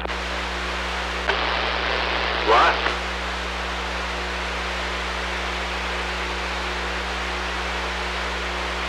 I'll be back. I'm going to do a cigarette. I'll be back. Hi, it's me, Casey. Joe Mama. I'll eat your mama. All right. Who else is left out there tonight?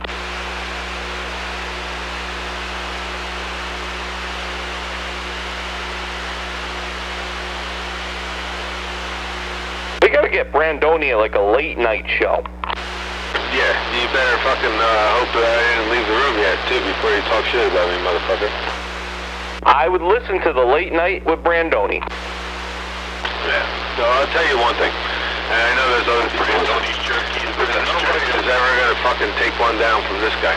So, he might be, this or that or the other thing, but he's always a genuine guy, so do that for me. And he shoots from the hip. Well, not really. I'm a hunter. I hunt with a bow and arrow only, and I kill lots of deer, and I have a huge display of antlers that are very large on my wall from this state, New York, where we live, in this area. I got some really good kills, but I do it, and I eat all the meat, and I fucking raise my children, and me and my wife and my children lived off venison for fucking 20 years, man, before I got divorced. Ah, that's nothing. Alec Baldwin had a kill over the weekend, last week. Took the producer out. Well, I'm just saying, you know, that's how I roll. Alec Baldwin doesn't look. He just pulls the gun out and shoots. Well, there's times for, you know, everybody's glory or whatever. I mean, every man to himself. But I like to eat some venison. I mean, it's nice. I can make some really good shit out of venison. I mean, you know, you ever eat venison? Yeah. When did I have it last? Not in a while, I guess. Yeah, I haven't had it in a while myself, to be honest with you. And I got some in the freezer, but I've just gotten lazy to it. It's older venison because I didn't really get much last year. I've been tied up and fucking working too much during the hunting seasons anymore, but I'm looking forward. I've been doing some hunting. I'm trying to go this weekend and just bow hunting, but with all these floods, my spot is like at a stream where my property that I hunt on runs to the next, and I know my property is like kind of lean if the stream is that high, and the stream is fucking high, so I'm like, fuck, you know, like what's gonna happen now? But who knows? Cool deal. Yeah, but it's just the thrill of it, you know? I got a tree stand and shit like that around. I'm going to climb up in one and sit there, you know, and hang out for a couple hours and whatever, you know?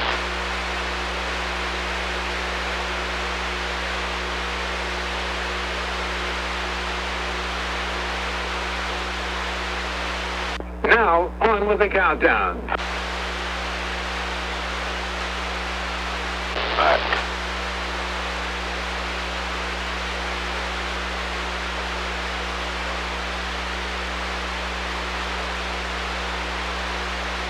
I'm Casey Kasem.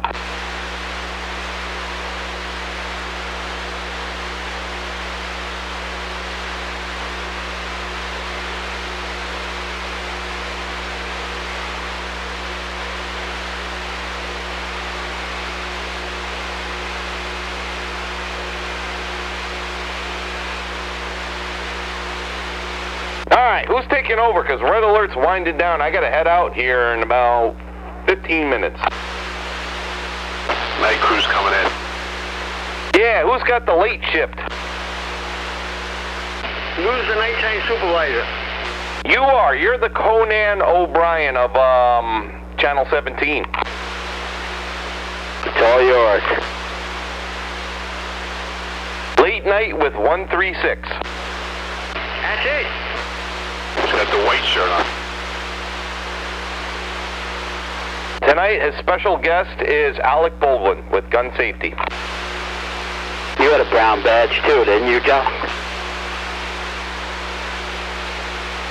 Oh, yeah. Turned in your blue for a brown?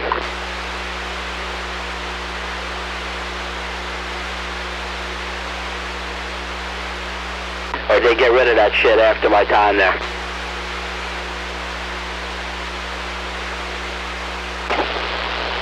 They went all blue on the badges later on. It was the shirts, the dark blue shirt versus the light blue shirt. Yeah, I had a blue badge. Wait, no, the first one, I think the first one I got was brown, and then when I went inside, it was blue before we got sold off. I think blue meant management. Yeah, dark blue is management. But then at the end, it was all the IDs were the same. Yeah. It's funny, man. I remember my buddy Robbie, he was a lineman on the electrical side. He would make fun of me. What the fuck's that badge? And I go, I don't work for the electric side, man. It's totally different. He goes, no, fuck that. You're a Smurf? And I was like, what? The fuck is a Smurf? He goes, blue badge. I was like, you fucking lunatic. That's that mentality. Yeah, I never heard that expression, though. I don't know if you heard it. Smurf.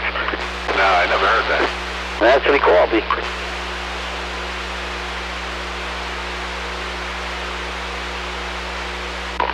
You know what he is now? Where? He's a Smurf. He's a manager now. He's out of the Eastview.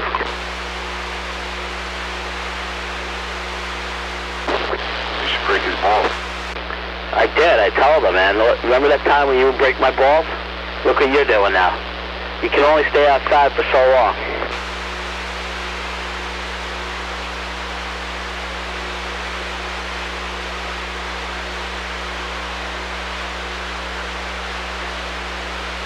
Instead of dealing with copper, I decided to play with glass. That was the only difference.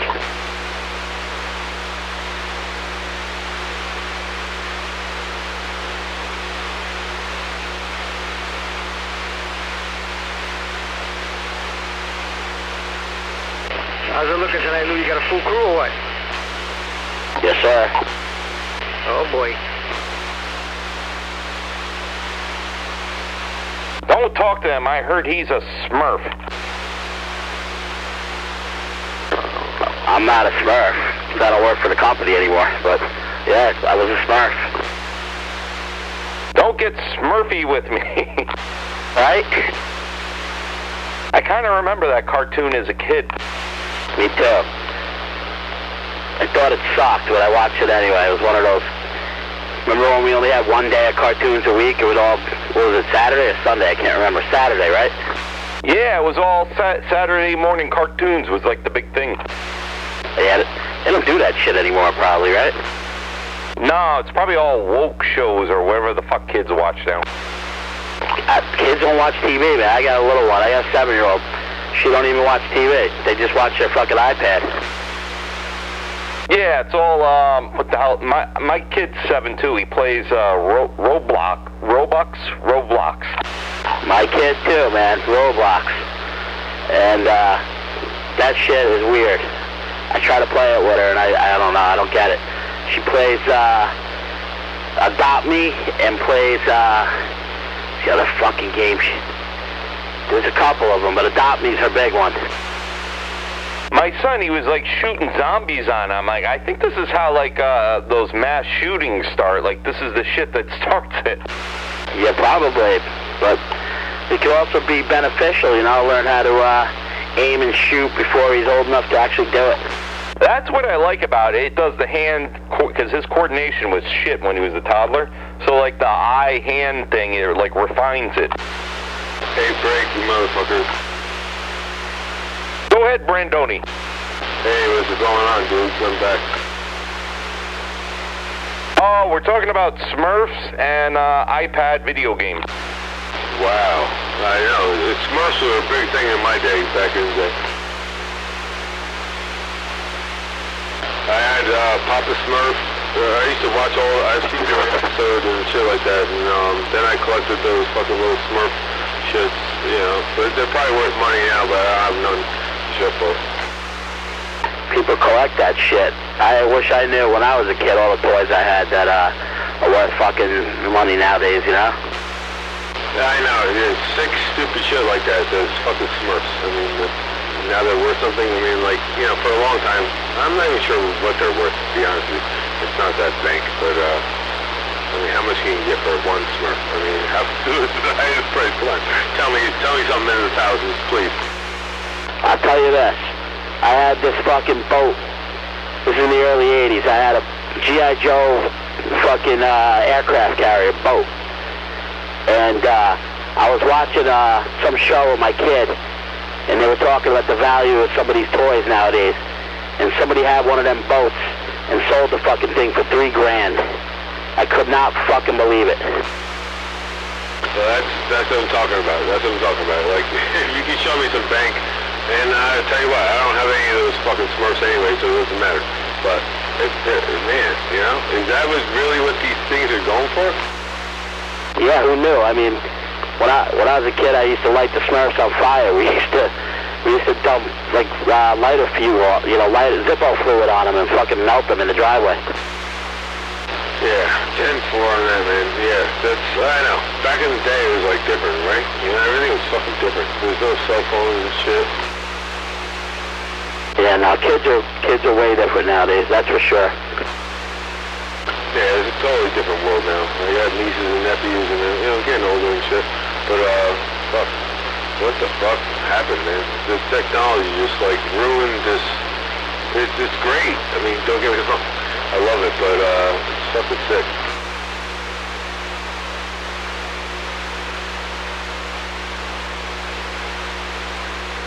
And what is the deal with those Smurf berries?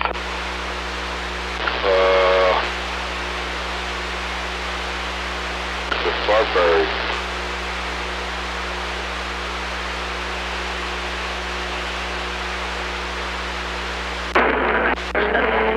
Oh, there was Gargamel. I forgot about that old fuck.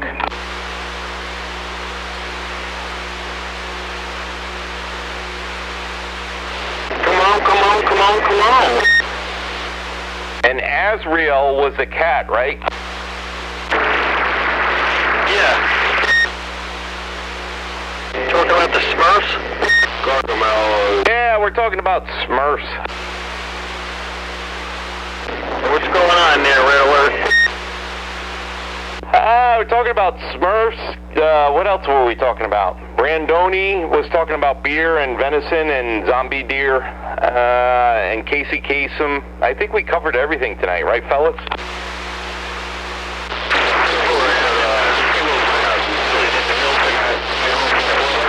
Gallon tank. Oh, that's Killer Cat, right? 20. Yeah, mobile. I put Roger Dodger. these into, I got smallmouth bass. It's all a native tank. I got sunnies, big sunnies. Big dilly, any fish I throw in there too. If anything's smaller than them, they eat it.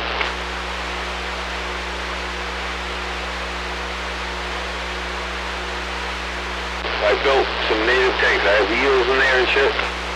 You have a goat? Nah, I don't have room for that right now, but, yeah. Goats are mean, you know? I don't know. I've been around plenty of goats. Been on the farmlands. I grew up on the farmlands, you know?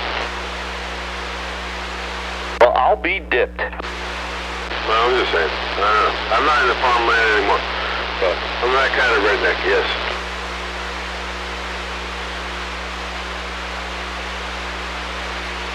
Just saying, you know, I've been off this block around in this neighborhood for a long fucking time. Too long.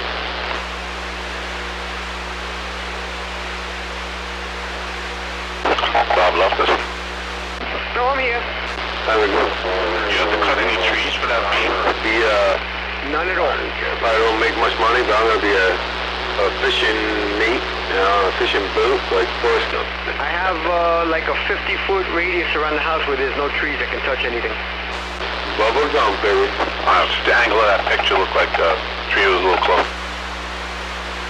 Nah, the closest tree is like 45 feet away. Or to just get the fuck out of here and like not even talk to chicks anymore or nothing, and just like go disappear and be me and live on a fishing boat.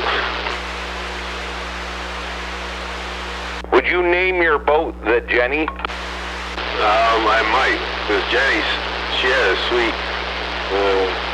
nectar about her. Yeah, that was AIDS nectar. I wouldn't fuck her. Yeah, it's hard out there, you know, sometimes. But yeah, I love that movie. It's one of my faves. But yeah, Jenny. Oh, my Jenny. Yeah, Forrest Gump. Jenny had the old HIV, the HIV. Yeah, she had a lot of things. She had a lot of diseases. And Forrest Gump tagged that. Yeah, whatever. I've met worse chicks than that.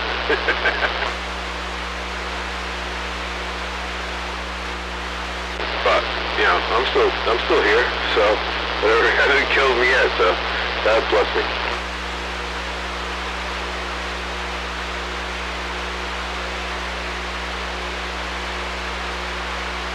Those goddamn filthy women. God, God bless me for getting through that error of my life. But now we're back on track. So who wants to go fishing? I'll relay the message. Brandoni wants to set up a fishing trip if anyone is interested.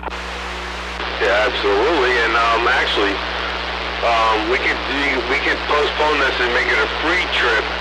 It's free to, you know, it's your gas money and everything else to get to my campsite.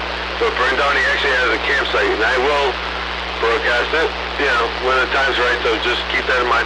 But I have a honey hole, and I'll score a giant striped bass, guaranteed. It's like a free trip, but you just gotta show up, that's all. Just, I got good parking, all that jazz. Brandoni's honey hole has striped bass fish, secret location. We'll keep it on the DL.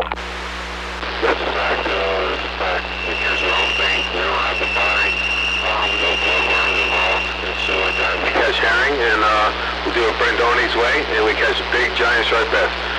Guaranteed fishing trip. It's free, but all to that want to learn. That's all I ask for. And have to be cool, bring a tent. That's all I ask. I got the shirty.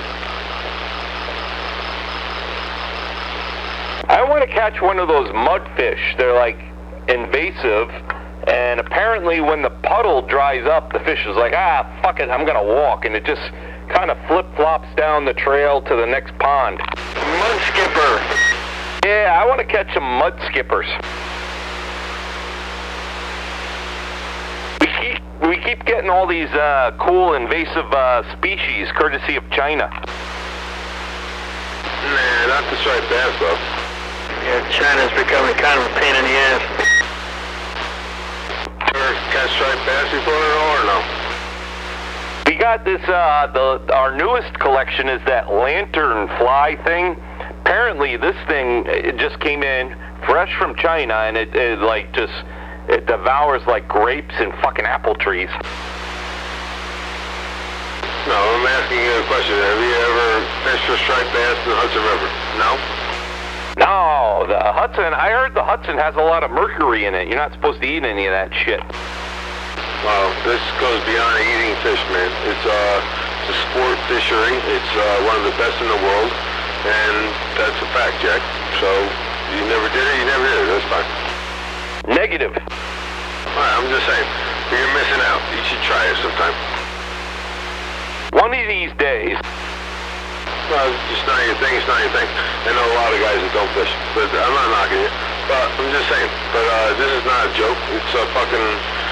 If you're a fisherman, you know, and you haven't fished for stripers in the fucking Hudson River, then you're missing out. So, but you don't need to buy those $13 a dozen freaking worms to catch them. They work good too, but in certain, you know, I don't know. I haven't been on the Hudson River in a while. I went on a date with this one gal from Yugoslavia, and she kept pulling the plug out of my kayak, so, you know, a real turnoff. All right, well, yeah, that's rough. I grew up on this river, so I'm back quiet. I'm back quiet. You guys talking, you guys know the dude out there? I think there's a bunch of fellers out here. All right, 10-4. I'm fucking tired. I'm going to bed. And the Brandoni is going to bed, man. So you guys have a good night. Good talking to you guys. I appreciate it, and I'll talk to you guys again soon. All right, man? Cool deal, Brandoni. Have a good night. All right. Peace and love out in the universe to you guys. Everybody have a good night. I got to fucking work early in the morning, and this weekend I'm probably going to do some hunting. Hopefully, but I'll let you know. Hey, Brandoni? Brandon.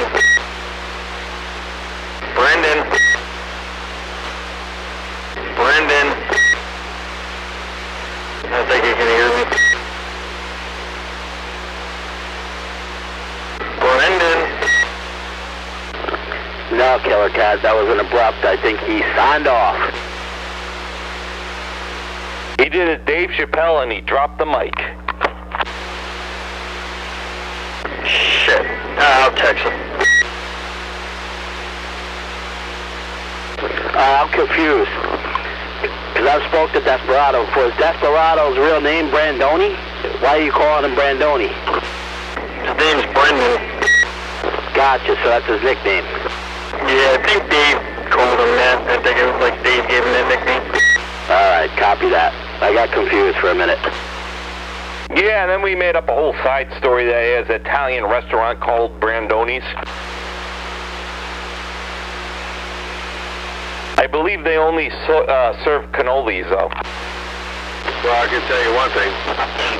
Don't go to bed that easy, but I'll tell you, you punk-ass motherfuckers haven't been on this channel long enough to fucking scratch your own balls.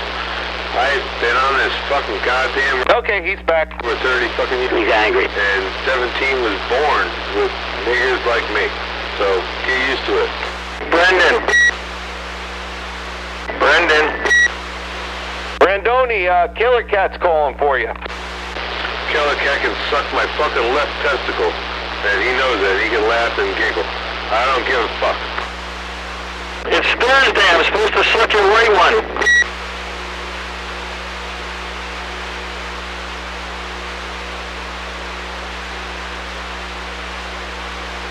Tell him I'm gonna text him. Brandoni, Killer Cat's gonna text you. Yeah, he can fucking text his old mama. I don't give a fuck. I banged her last night and his wife. I'm gonna send you a fucking dick pic, homo. Two-timing motherfucker. Can you hear me now? I'm coming up the big hill. Yeah, alright. Back quiet. I'm back quiet. Brandoni's back quiet. Alright, yeah, I gotta get with you, man.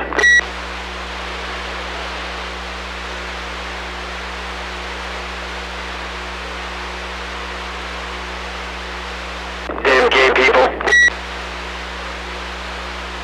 Well, I'll be dipped. I'm confused. Weren't we just having a nice civil discussion? Then it just became, fuck all you guys, I'm 17, I was here before you could scratch your balls? Well, yeah, you could be confused all you want. It's too late for me. I don't know. I'm definitely out of line. There's no doubt about it. I don't belong keying up this mic, but it's just how I roll. I don't know. I've been around this block too long where I just fucking become obnoxious and like, you know, everybody, there's a lot of guys that know me. You gotta get to know me. I'm a nice guy. I can be. He's very handsome. Brendan. I don't know if I trust your judgment. I don't know. It's just me. I gotta get out of here. I gotta talk to you. Peace in the Middle East, my niggas. Good night, guys. I gotta get off this fucking key or else I just get mean, you know? I don't know what it is with me. Hey, we gotta get a day, man. I talked to X-Ray. He's expecting us. Alright, I told you the gig. You know, tonight's tonight, whatever, tomorrow's tomorrow, you know? You know me. I'm good. I'm solid. I'm rock solid. I'll be right there behind you, alright? Just not tonight. Yeah, whatever, man. Yeah, anytime after the weekend, I'm good. So, whatever, man. I got the tools in the truck. I'll pick you up. We'll get out and take care of it. Alright, 10-4, alright. I said that. I tried to be honest with you. I just told my schedule and whatever. Pretty easy. Like Sunday morning, it just, a lift would be cool. And, we're out. And, I got skills. We'll bang this right out. Fucking one evening. It's getting dark out there early, rather. So, let's get on it, you know? Yeah, he's around during the day, too. So, yeah, no problem, man. Yeah, I already talked to him, got all his info. We just gotta let him know, and he'll be there. Alright. Yeah, I gotta get the hell out of here. I'm getting mean, you know. It's just a couple of soups and whatever. I don't know. So, you know what a soup is? Man, you don't scare me. Sorry, but never meant to offend anybody. I'm going to bed. Fuck you guys. Yeah, I'm at the house anyway. I'll catch you guys on the base here in a couple minutes once I get my uniform off. I'll see you in a bit. I'm down. This radio is down. I'm going to bed. And so is this mobile, and I'll see you.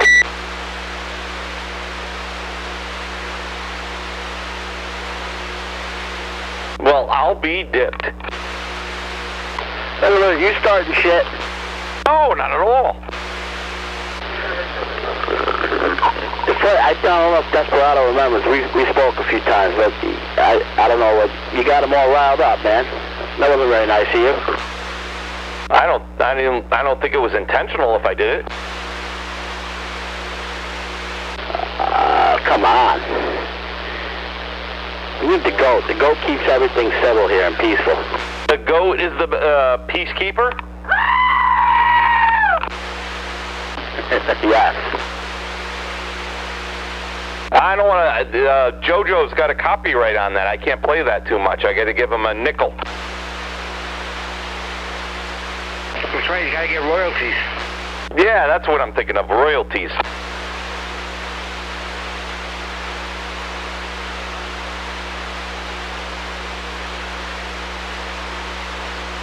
I feel like we went full circle in the conversation when X-Ray's antenna came up. That was kind of weird, though.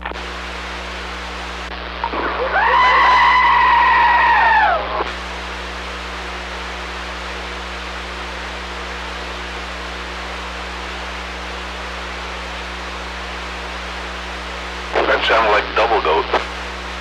That was 4 goats. I'll be dipped.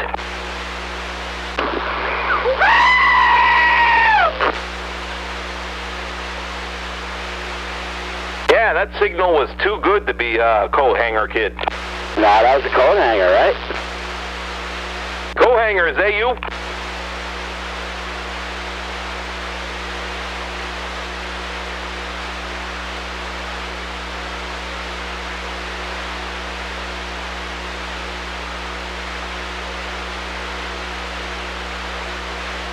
It was a very entertaining night tonight on the radio. It was all fun as last night, I'll be honest with you.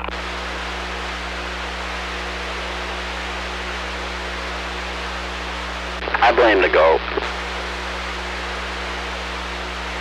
Goddamn goat.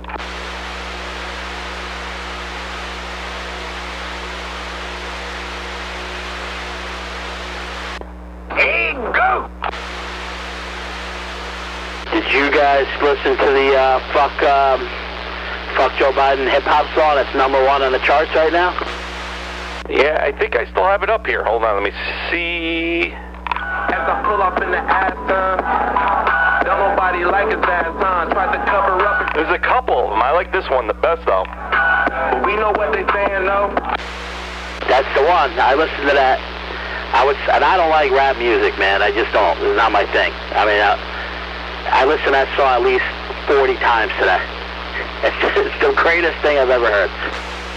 Yeah, it was on the Daily Mail. It's #1 on iTunes, and I gotta look. Let me look. Said, let's go, Brandon. You know what I'm saying, ho? Fuck Joe Biden. I like the fuck Joe Biden, you know, the hook. Yeah. Yeah, we were talking about it a couple hours ago. I was wondering if Funkmaster Flex has it on his rotation on Hot 97. It should be if it's not. It's hard to get a ticket for Funkmaster Flex night.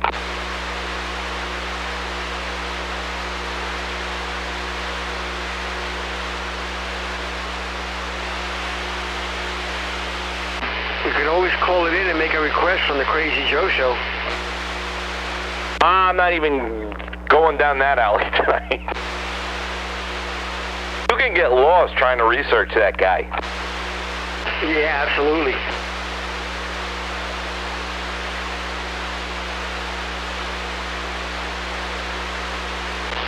Break 1-2. Hey.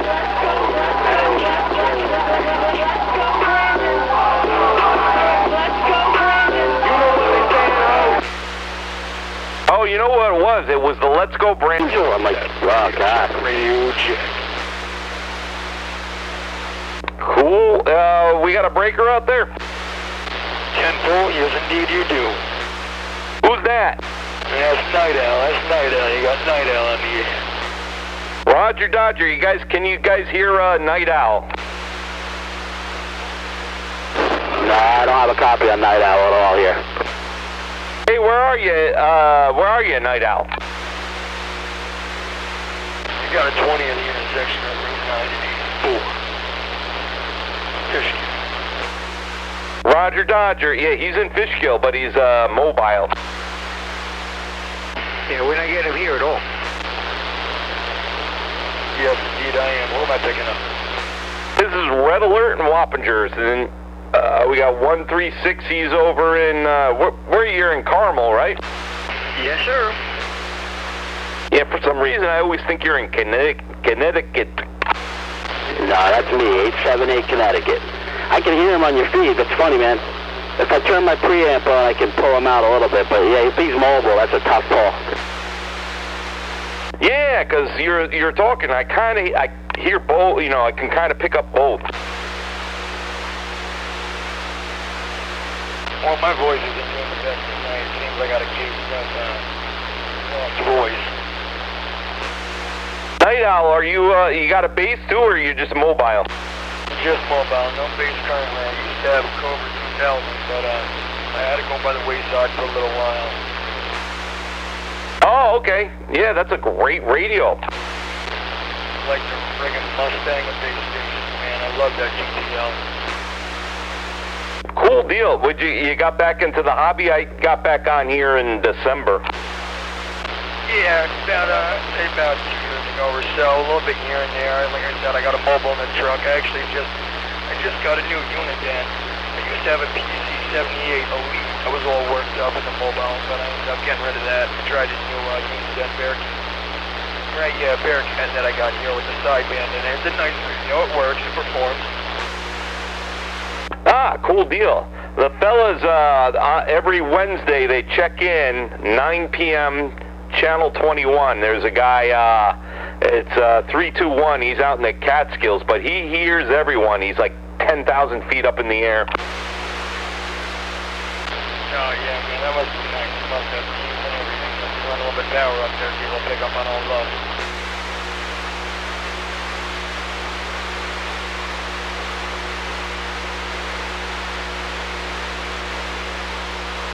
Hey, Red Alert, does Night Owl hear us over here on this side? Or is he just only hear you? Oh, I don't, Night Owl, can you only hear me, or you hear the other fellers too? Just barely. I'm picking up that. Can't make it out. You're the only one that I can hear loud and clear. Yeah, he can barely pick you guys up. Yeah, Roger. I think I heard him on the feed. He's got a 980 SSB. That's a decent radio for the money, man. It's just not a very high-powered radio. You only get 3-4 watts tops out of it if you're lucky, and they don't swing whatsoever, and you can't tune them or do shit to them. But like I said, this setup really isn't anything too special. It's just a little wheel on the roof of my van and the radio in here. Don't have a kicker or anything. It's pretty simple. Yeah, you got to get the kicker. That's the bomb, man. You know anything? Those 980s pair well with those little RM Italy shitty KLs. You put them in the car, it's smaller than the radio, you know? You bolt it right on the top of the box and you're done. Oh, yeah, it's like a 203 and then they got a 405, the Italy ones, right? Yeah, Roger. It's a little bigger than deck of cards. I'd like to get a, I'm drawing a blank on the other name. They can hear you on YouTube, too. We're all on YouTube live on 11-meter repeater. Nice. That's awesome. I'd love to get my ham license, man, and really dig into that. It's funny, if I put my ICOM on, I hear him, but he can't hear me. But YouTube's great, man. I'm streaming, listening, turn the volume down, chime in. Yeah, the thing, I like the delay on YouTube because sometimes when I'm driving, I'll miss something, so I'll just scroll back, or I don't even have to sometimes, and it comes up like 30 seconds later. Yeah, it's got to be a blessing because sometimes, you know, I got the squelch all the way open or squelch up a little too far and you miss something or, you know, just road noise or whatnot. And it's pain in the ass to have some of your feet, so that must be a blessing. Gas stations are like, they're kryptonite to CB radios. Every time you go by, it's like, you know, the electric noise. Oh yeah, you think that's what does it? I mean, I honestly, like I said, I'm just jumping back into this, and I wasn't really heavy into it when I was, so I'm still picking up on things here and there. So gas stations really kill the reception and the output. Yeah, I don't know what kind of equipment they're running at gas station. It seems like every time I pull up in front of a gas station, I get a lot of RF noise. Well, you know, all these pumps now that have the LED displays on them that display prices are Probably the lights they use, those big LED lights they use now, and maybe the halon system has some sort of pump in there, or who knows? Frequencies or something. Who knows? Yeah, I'm thinking the LED lights because they use the switching transformers, right? They don't use the old linear, you know, the wire wound ones. It's switching. Absolutely. I mean, the electrical noise is killing. Yeah, most commercial grade LED lights, you know, the ones they light up parking lots with, they're very noisy. Just in my truck alone in the past, I've had problems, issues and whatnot. I feel like troubles been coming through. Roger, Dodger. Yeah, Night Owl, you got to check in with us on Wednesday. We put on quite the comedy show. I can only imagine, boys. I can only imagine. Well, you can guarantee this coming week I'll be there. Cool deal. All right, brother. It was a pleasure talking. It was a pleasure talking to you and all the other gentlemen that I can't hear. If you can hear me, Wednesday night we'll try again. Roger, Dodger. Yeah, they can hear you. I guess you can't hear them though. Wednesday, 9 p.m. Yeah, we'll all be up on channel 21. Sounds good. I'll hear you guys there. Have a lovely night, gentlemen. I wonder if Chuck will hear him on the mobile like that from Fishkill. What's that? I said, have a lovely night, gentlemen. I gotta get back on the road, get some errands done here. Gotta hop back on the clock. So, you guys take care, be well, and we'll talk soon. Cool deal. Have a great night, Night Owl. Do the same. Take care. All right, fellas, you got to run the late night show. I'm gonna sign off too. I gotta head out. Have a good night, man. 22136. You're taking over the late night show. Yeah, Lou coordinates that. Okay, Lou can run it. Hey, you know what? Late night with Lou. There you go. I love it. Louis Late Night. Louis Late Night. That's better. Then you need like a live band that like play the intro. Yeah, we gotta get Like the old Dean Martin days, you know, we'll all wear tuxes and drink scotch and smoke cigarettes. Live on set, yeah, exactly. And 380 is going to be the announcer. 380 or yeah, you could be, what the hell's his name on, Letterman, Paul, I can't think of his last name. Red McMahon from Carson. Yes! All right, fellas, I'm signing off. Have a wonderful evening. Here's Louie. Somebody didn't get to it before. Here you go. David Letterman, Paul Schaefer. Hey, Joe, you see that video I sent you? Yes, it's funny. Imagine that's from like 10 years ago. Can you imagine if they put that on now? They'd really be looking to ban him for life. They cut his balls off.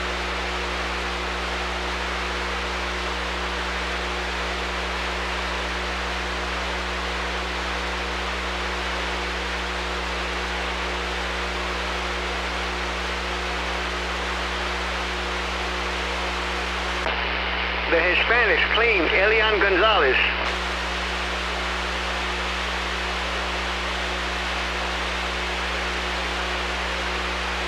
You remember who that was, right?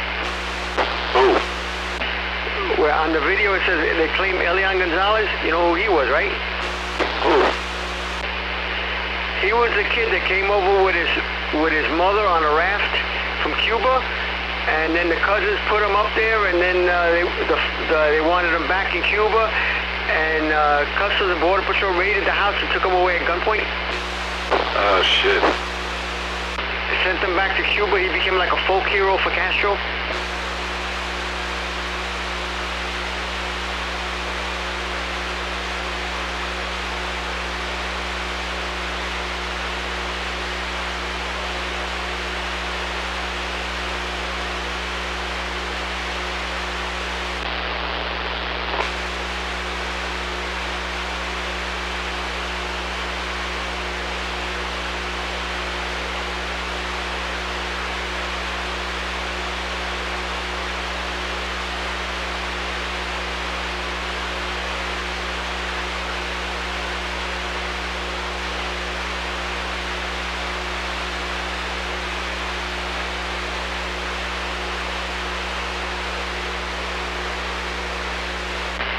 So you guys had a lively conversation tonight.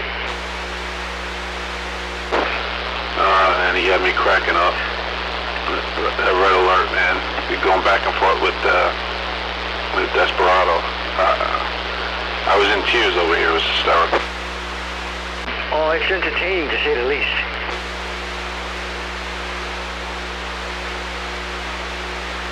Some of the shit that guy says. No, he definitely is an original.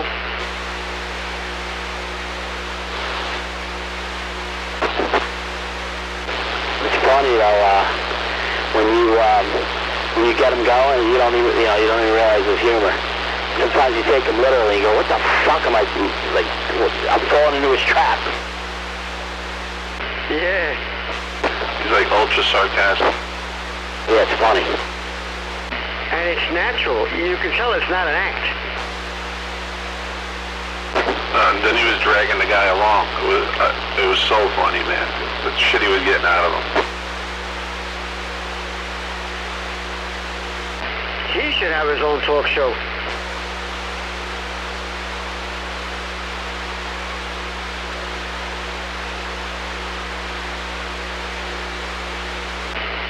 That's definitely some funny stuff.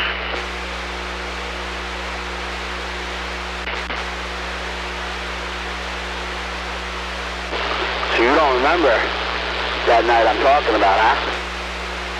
No, actually I don't. Yeah, you literally had just retired, and it was real late. Like it was towards the summer, so the sun was starting to come up. It was real late, man. Probably almost 5 in the morning. And then that dude popped in there with someone else, and then we were talking. And he said, "My channel," and he started screaming at us, and then said, "You know, I'm gonna track you fucking down and kill you." You just started chuckling. It was one of them nights, you know. Oh, man, now that you say it like that, yeah, like 5 o'clock. Oh, I remember that, yeah. So you literally had just kind of gotten on the air, like, more steady. Yeah, absolutely.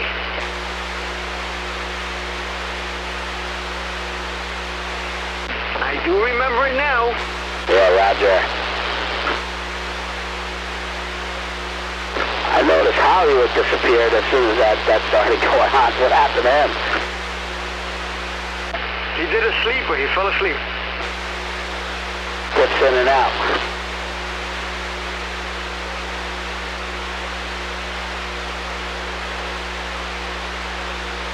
That's funny. I was fooling around my radio today, and I was doing a DMR scan. I don't know. I was just messing around. So I had usually I'll run like open scans, in anywhere from 450 to 470 megahertz, and that's a lot of DMR channels. And I picked up today a bunch of transmissions out of Legoland, which is that's far, man. That's Goshen. But I thought it was funny. I guess they got a whole infrastructure over there, DMR. So I went on, I went on Radio Reference and I looked it up, and it's a big system. So I've got to program it. I can listen to Legoland now. It's a pretty big complex from what I understand. Dude, I mean, I was getting hits, all kinds of talk groups, like crazy, like at least like 10 or 12 of them. You know, as big as any metro police department. Yeah, they definitely have a lot of employees there. Yeah, it's like security, then ADMS, and then guest services, and then maintenance group, and I was hearing something about a retail group, and food services, and hotel housekeeping. It was crazy. And they're in the 450 to 470 band? I think I picked them up at 461. Their talk group is 461, 150. And then they have a couple other channels. That was their primary. Wow. Did you get the DMR upgrade on your unit enough? No, I gotta do it. I just did it on my F200. I didn't have it on there. I only had it on the portable. So I added DMR and I added Pro Voice. Yeah, when I get a chance, I gotta do it. Well, they bang you for like $70 each time. Wow. Yeah, right? They know how to make their money. Yeah, what do they, you download it from them? No, you go on their website, you buy it, and then it spits out a code, and then you go into the radio and push the code in there, and it unlocks it. Oh, okay. I also, opening that up, I started, I didn't realize how many amateur radio DMR users there are in the Hudson Valley now. There's a lot. I was going to ask Glenn about that, but there's a shit ton of them. Yeah, we gotta find out more about it. The DMR is kind of like hidden, you know what I mean? You can't pick it up with a normal radio. You need to have it. You need to have either the code, or you have to have a DMR enabled radio. Yeah, that sounds interesting.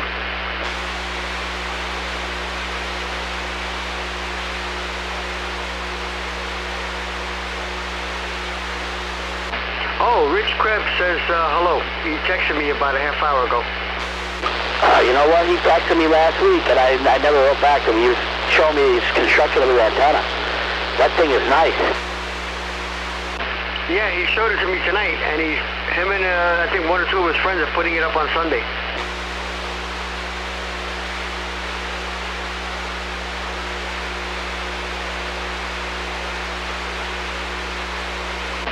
He asked how you were doing and how the radio was doing. I said, hey, they're doing fine. Yeah, I'm doing good, man. He just texted me, actually, now that we're talking about it. That's funny. He sent me a whole shit ton of pictures. Yeah, because when he was texting me, I said that I was talking to you. That's when he said, hey, how's he doing with the radio? How are you doing with yours? I said, pretty good.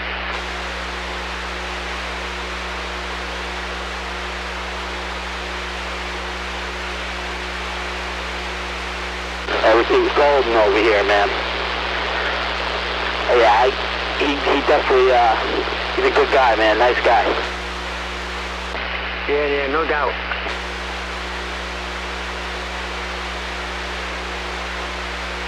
I tell you, when he was up here, I didn't know him personally, but I know of him because I used to go to the Radio Shack store where he worked, and he worked with somebody that I know.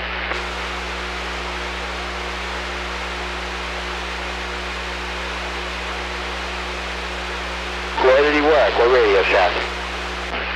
The one over here in Putnam Plaza, right in my town. No shit.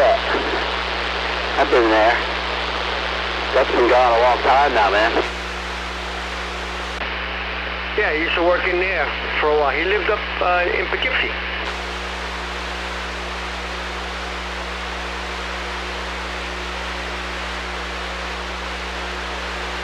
Then from here, he went down to Georgia. You just see, send me a picture of that antenna, the Heath Kit antenna to it. That thing's nice. Oh yeah, that antenna analyzer? Yeah. He finds nice, clean gear, man. Oh yeah. Holy shit, this beam is elaborate, man. Look at all the elements on that thing. What the fuck is that? Is that an all-purpose ham, you know, across all the bands? I think it's a multi-bander beam. That's no joke.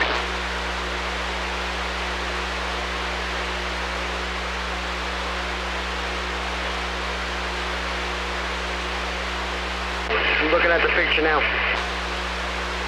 It's got 4 giant radios on it, but they're like quad radios. They're big squares with, I don't even know how you would hang that. Where do you put that, right off the top of his roof? Yeah, he sent me a picture showing the tripod that he's putting it on with guy wires.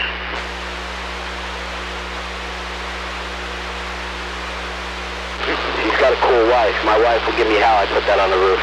Make the house look ugly. Yeah, that's a pretty big boom when I'm looking at it. It must be about an 18 or 20 foot boom.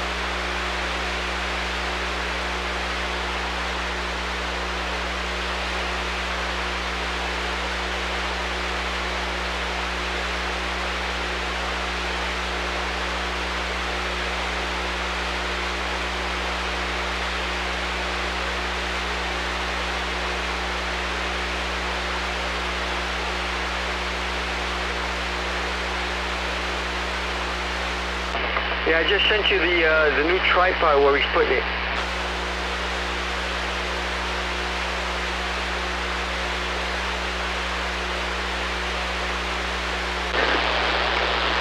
So he needs 2 of them just to hold the thing? No, one of the other antennas is on the first tripod, the one closest to you in the picture. The farther one is where the beam's going up. Oh, gotcha. So he's got his vertical on one? Yeah, he's actually got 3 antennas up there. I think that's the second beam that he's got on the one that's closest to you. Yeah, he is all in on the hobby.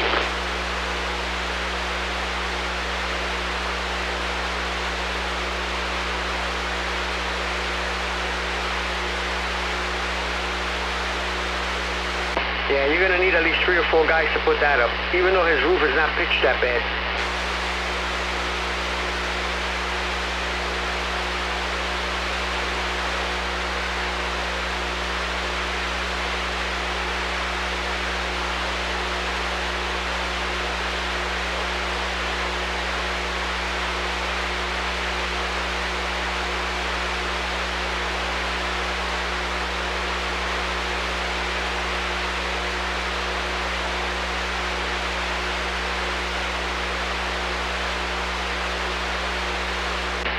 Hey, I sent you something from Dave Chappelle. Tell me what you think of that one. I've seen that. It's hilarious. Is that crazy or what? Yeah, that's an old one, man. Yo, that's from like 10 or 11 years ago. If they were to play that now, he'd be banned from television. That's more. It's more than that, bro. You're talking 20 years ago. Yeah, probably. No, I'm sure it was early 2000s. Wow. Yeah, that would not fly anymore. No way. Which mic you using? Who are you talking to? You, which mic are you using tonight? I'm on a stock mic. Oh, yeah, because it sounds a little funny on this end. What do you mean, what's funny? What does it sound like? Maybe because your signal size sounds like a little bit overmodulated, like you're eating the microphone a little bit. No, I'm running very low power. Hold on. How's that? That should be better. Perfect. Yeah, I wasn't giving her enough. I try to save on the heat. No, definitely perfect now. Yeah. I figured we were close. I didn't need to run everything wide open like that, but no worries. Hold on, I'll do a dial wide. Dial wide is better.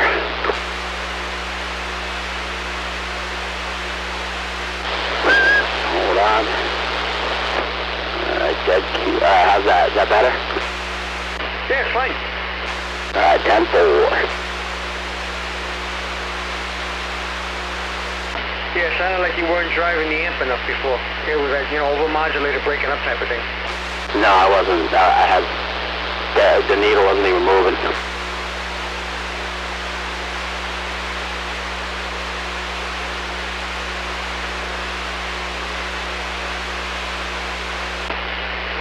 So, Joe, any word from your Washington? Did they look at it yet? No, I haven't heard anything yet. The Cobra ship, though. Okay. Where's it coming from?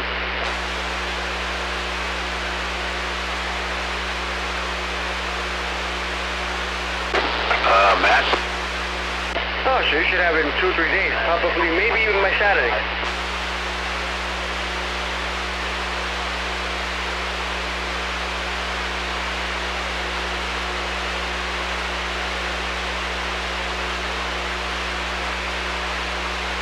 My antenna analyzer came in today, so I tuned my antenna a little bit. Oh, okay. What, did you have to go up there? I didn't have to, but I did. I was doing it from, just unhooked the collection, the back of the radio, and then I said, let me just go all the way up. I just ran a jumper from the antenna right to the analyzer. This way, I could see it and tune it while I'm up there. I don't have to keep coming up and down. Would you turn the trim rings? Yeah. You had to adjust that thing? Mine came flat out of the box. I mean, I was 139 to start. 139 on the bottom end or the top end?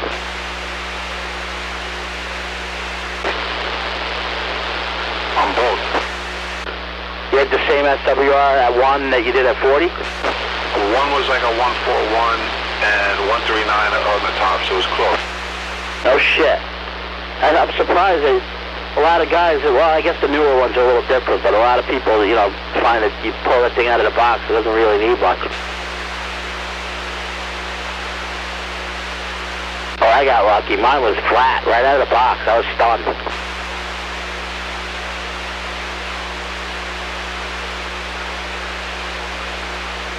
Yeah, mine, when I got mine, I adjusted it, but not much. It wasn't really far out of adjustment at all.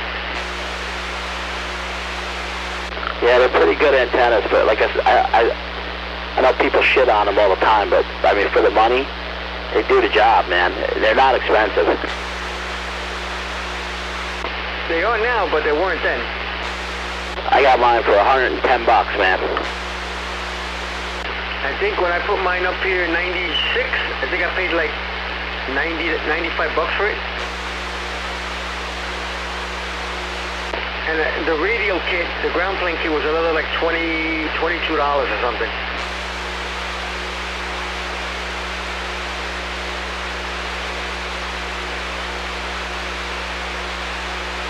Now they go for almost $200 without the ground plane kit. With the ground plane kit, they're like $260. What are you talking about? 2000? No, the Antron 99. Somebody still has them for like 119 without the ground plane. I forget who it was. You put the ground plane on yours? No, I didn't put it on. When I had my ground plane on, it actually affected my SWR. When I took it off, it went back to normal. Yeah, no, I have no plans on putting that up. I didn't see the benefit. They say it lowers your noise floor.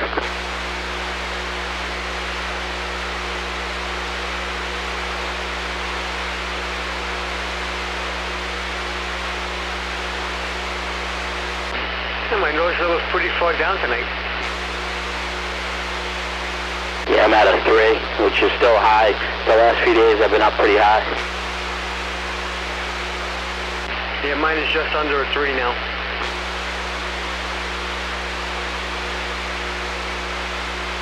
Yeah, mine too. I'm on the 3.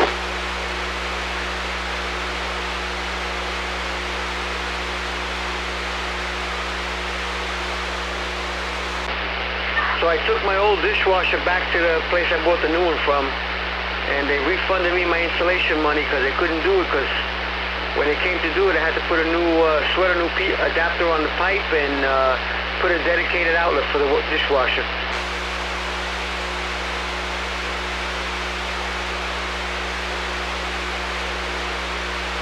So I got my $211 back. Nice. And because I did it myself, they have a dumpster in the back of the place there. I threw my old dishwasher in it.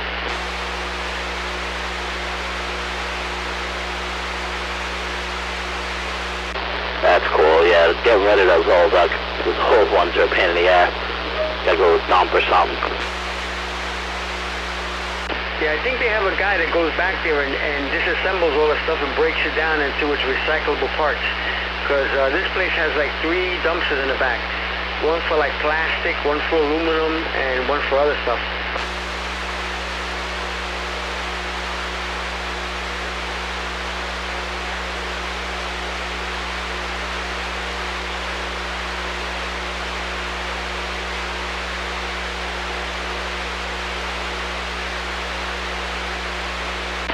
So while I was over there, I was looking at the stainless steel ranges, and so when we redo my kitchen next spring.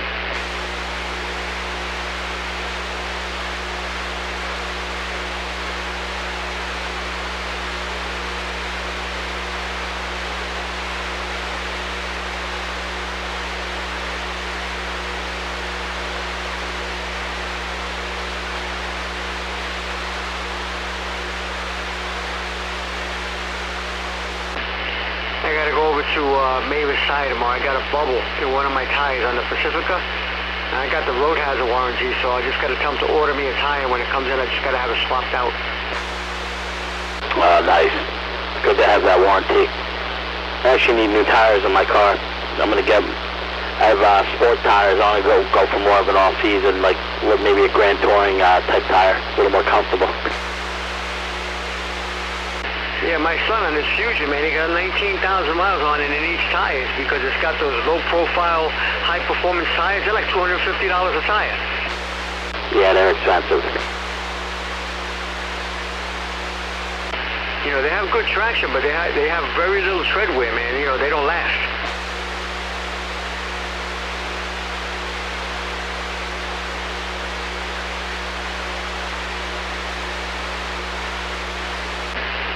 The tire, you know, the tires on my Pacifica are the Michelin Latitudes.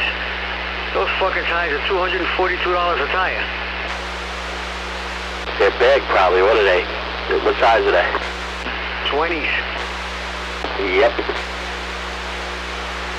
Yeah, it came with Michelins originally from the factory, but they were hard to get at the time when I was going to get a replacement. So then I waited and I got them. You know, when it came in, I replaced them.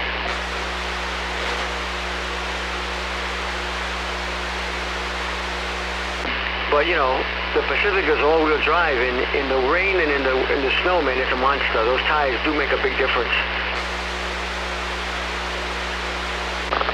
Yeah, I mean, my tires, I get any sort of ice or snow or anything, I'm off the road. No, man, you know, the Pacific's has got the 4MATIC traction because it was, you know, when Mercedes owned Chrysler. So it's a monster in the snow, man. It doesn't get stuck for shit unless the snow is more than 6 or 8 inches deep.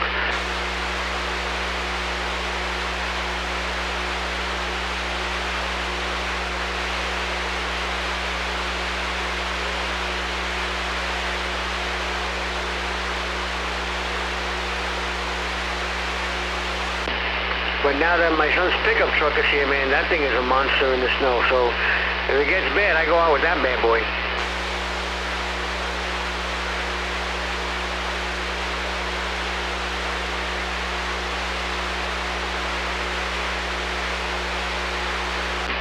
And his Fusion is all-wheel drive, and even, you know, for a car that's not that doesn't have that high ground clearance, it's pretty good in the snow too. I had an Audi S4. It had sport tires on. It was all-wheel drive. It was awesome in the snow. It was just the all-wheel drive system that made it awesome. It wasn't the tires. Like, I would slide all over the place, but you can control the slide, you know? It's fun. I'll tell you, the best car that we have here in the snow is my son's Subaru. Oh my God, that thing's a freaking monster in the snow. Oh yeah, I've had a few. I had a WRX. My wife had a Forester, which that thing, it looked like a granny car, but fuck, man, that thing, there was no snowstorm that would stop that thing. You could drive it whatever you wanted. Even shit that was deeper than the bumper, it would go. Yeah, that's like my son's, he's got an Outback Legacy sedan. That thing is unbelievable in the snow. I miss my WRX, man. That was a fun car. Fun little car. My son loved that car. Before he bought the Outback Legacy, he was looking at one, but he needed something a little bit bigger. It was just a shit box. You know, they're not very comfortable inside, and not very luxurious, and not built that well, but that engine cooked, and the car don't weigh shit, and it had all-wheel drive. It had a real nice gearbox in it. You know, real sporty clutch. It was just a good car. They're fun. Yeah, my son's Outback Legacy is automatic, but it's nice inside. It's leather and power seats and power door locks, and the air conditioning works well. It's actually, you know, really good, and it's got that boxer engine in it. Yeah, 2.5 liter. They put it in every car. You either have it, you know, normally aspirated, or they put turbos on them, but it's always the same engine. I think they run 2 liters now. They don't run the 2.5 anymore. I'll tell you one thing, we rebuilt the engine in his car, man, and that thing is one really easy engine. I replaced the whole exhaust system, from the cylinder heads, you know, from the manifold, all the way to the tailpipe, in 2 hours in my driveway on 4 jack stands.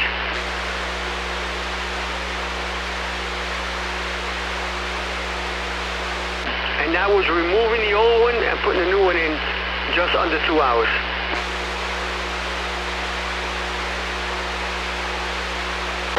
My wife's Cadillac CTS4 all-wheel drive. That thing's a tank in the snow too. Goes through everything. Yeah, I would have bet that car. It's like kind of an Audi, same system. Yeah, it's heavy. It's a beast. I'll tell you, the car that surprised me was my wife's Mercedes, man, that C300. I used it like last year and the year before in snow. I couldn't believe how good that thing does in snow.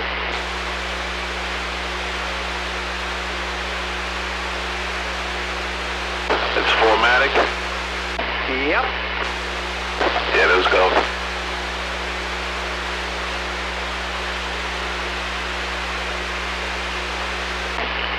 Like I said, the Generation 1 Pacifica, that one is a 4MATIC system because that's when Chrysler was owned by Mercedes.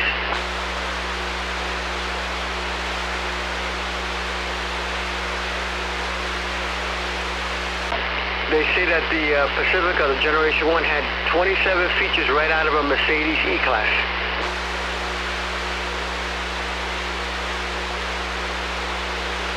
I believe it. I mean, They share platforms. Yeah, because like, it's got the 4-matic transmission in it. It's got the Mercedes suspension system, the Mercedes brakes, and a couple other features.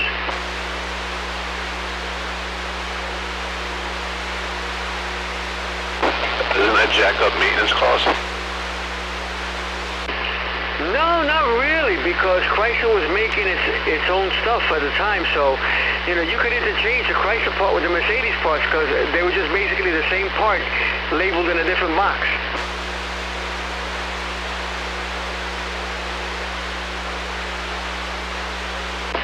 Like on the Pacific, I had put drilled and slotted rotors in it because they used to, you know, the brakes used to run hot because I had full ceramics, and I replaced them and I put Akebono pads on it.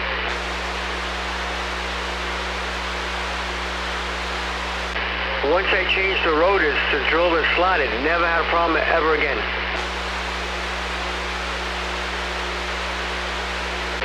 Because they would dissipate the heat real fast.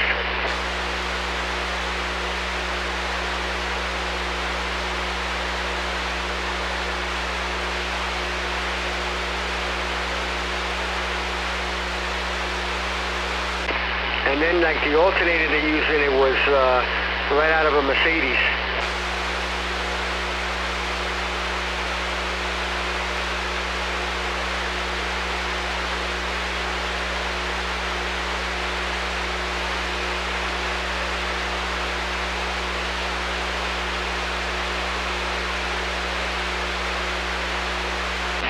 You getting phone calls yet, Lou? Yep. Oh man, looks like a busy night or what? I don't have slow nights anymore, really. Wow.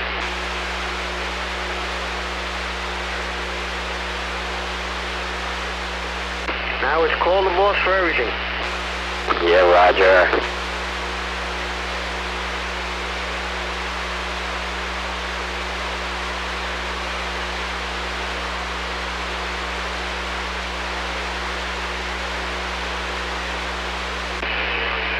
So yeah, this DRM's doing good, man. In the medium position, like I said, it dead keys at like 2 1/4 and going to 300 with modulation.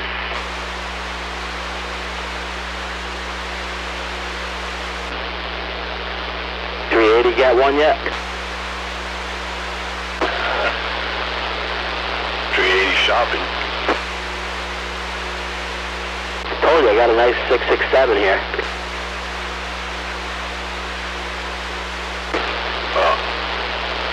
By Hollywood's, I'll be looking at that 667. We're having talk.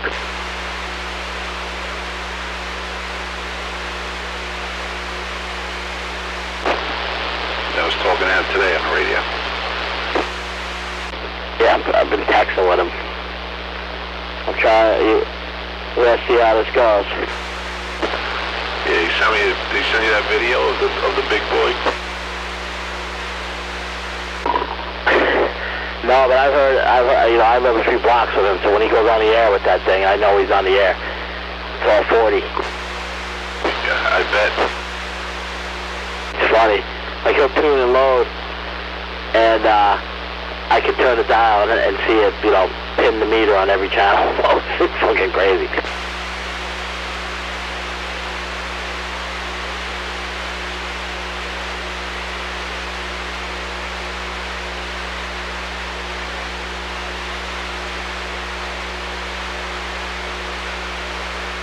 I'd say I'm lucky. I don't have anybody that's that close, with the exception of Inspector. He's 2 blocks away, but I don't really have anybody that can really pin the needle here. You know, I got 3 stations in the area here that can do it. Hollywood, and then I got our Piper. We got Tom up the street, who calls himself Piper as well, but when he gets on the air, he'll light me up. And then when, what's his name's in the mobile or Amazon, he'll light me up. Speaking of which, has anybody heard from him? Nah. Hopefully he's alright, man. Going through some personal shit. Yeah, he's still at home though, right? I don't know.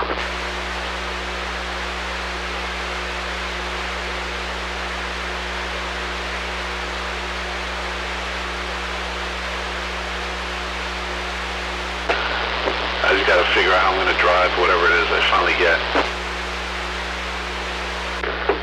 Well, if you took this has a built-in driver. You only need to hit it. You can hit it with the driver on. You can hit it real low, 2 watts, and you'll get 100 plus that key. It'll swing 5 plus, depending on your radio, how it swings.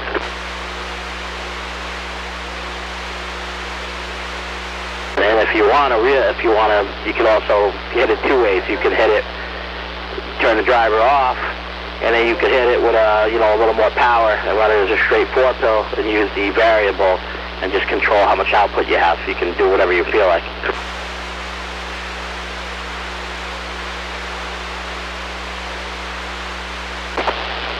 Yeah. So I was thinking if I needed a driver, I could use that little RM Italy 203, maybe crank something up and put it in. That might be too much, depending on what you get. Yeah.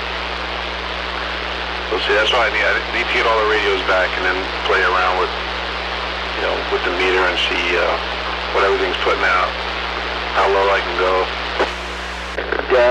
The 667 would pair well with your 2000 and your Washington, because those are not high-powered radios. So you have the driver section built into this. You turn that on, you hit it. You'll hit it with like 4 or whatever watts, and it'll probably swing 15. So your dead key is about $1.25, and you'd swing about 5, and that would be just with the low-powered radios. If you hit it with something bigger, you get a lot more out of it. Yeah.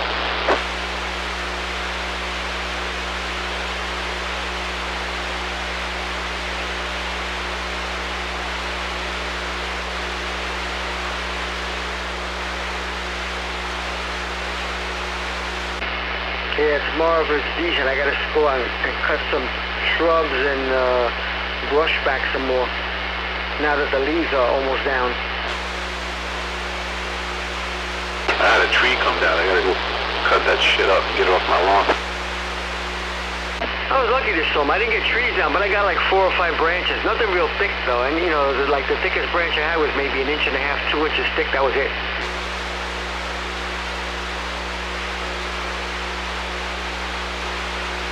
So I cleaned that mess up today, so I took it all and threw it on all the way in the back of my property there. So later on I'll cut it up some more.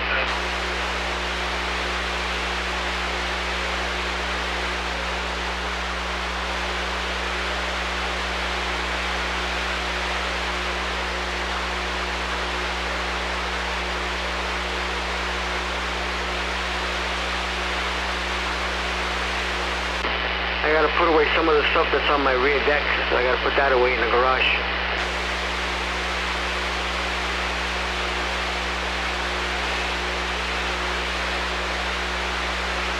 And I gotta run today and get 2 or 3 of my propane tanks filled. I'm off tonight, so I gotta, I'll get off shift, I'll take a few hour nap, and then I'm up. My kids got some hockey shit we gotta go to, and then we'll go to a pro game. There's coaches playing in a pro league. We'll go to that, and then we go, there's a Halloween skate. It's called like Spectacular or some shit, I don't know. Where the kids go on the ice and skate in costumes. So it'll be a fun-filled night at the rink. Which rink are you going to? Danbury. Ah, okay.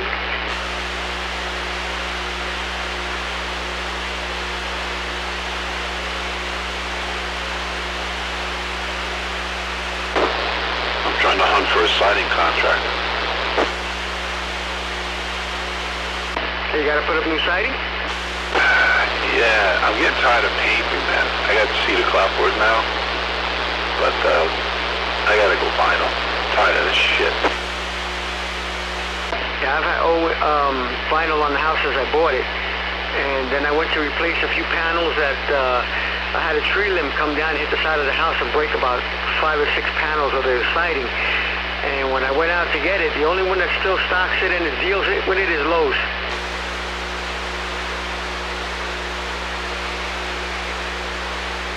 Because I got Owens Corning siding panels.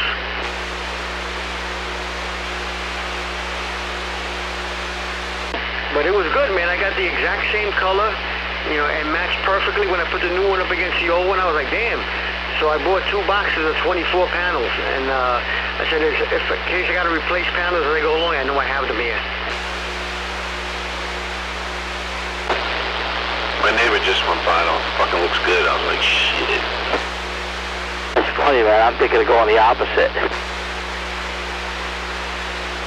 I like my vinyl, man, because I got to do is every other year I just got to power wash it. That's it. The wood is nice because, I mean, I've changed colors twice on my house when you get tired of it. So, I mean, that's the benefit. But, you know, every 4 or 5 years, I'm spending 10 grand on a paint job. Come on. Yeah, it's a waste of money.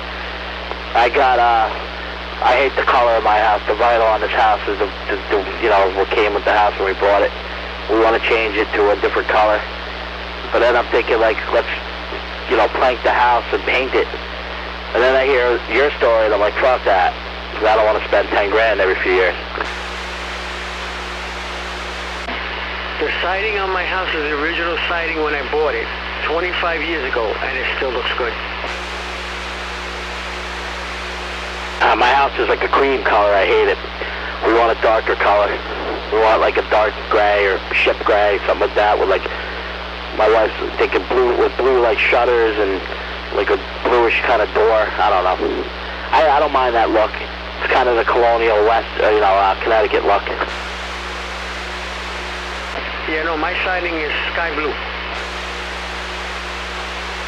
My neighbor did that dark gray with white trim, and they put almost like a wine colored front door. It looks fucking awesome.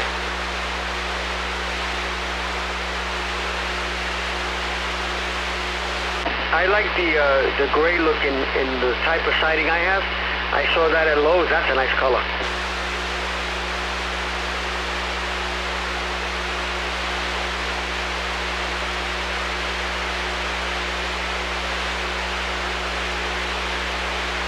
I saw this color. They called it. I can't go gray because they can't. You know, he went gray, so they call it Java. It's like a medium brownish.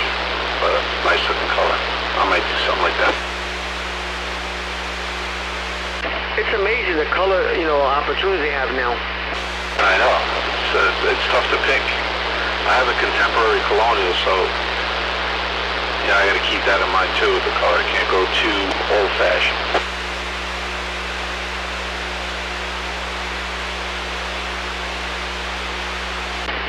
Yeah, absolutely.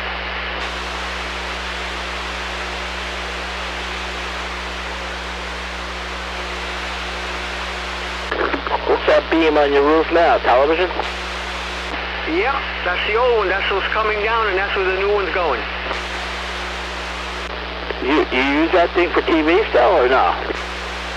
I use it mostly for stereo, to get stereo music from the city and everywhere else. It still works. It rotates and everything.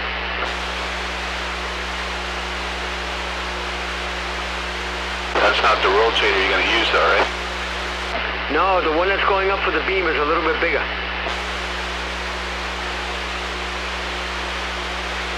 It's bigger and heavier. In that picture, Lou, you see the left side of the main roof? That's the Antron there. Yeah, I can see it.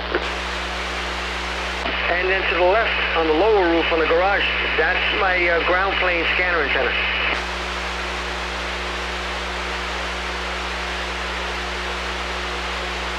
You can hardly see it on top of the gold mast.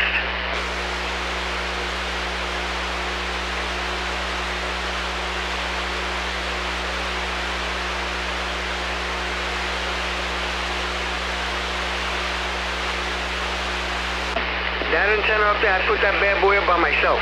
The TV antenna.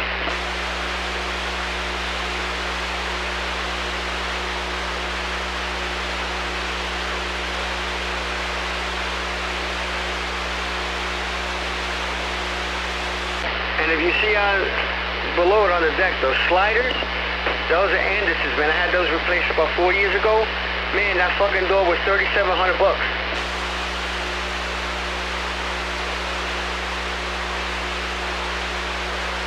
but boy, does it make a difference. Insulation-wise and sound-wise, it's excellent.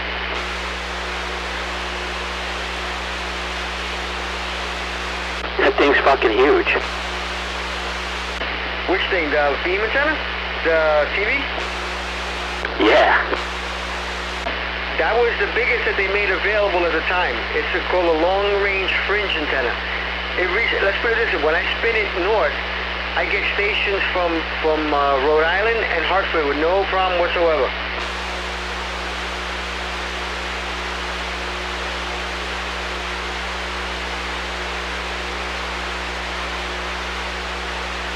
You can't see it, but if you look to the right of it, on the other side of the chimney, I have a small scanner antenna there too. That's why there's 4 straps on the chimney. 2 for the TV antenna, 2 for the scanner antenna.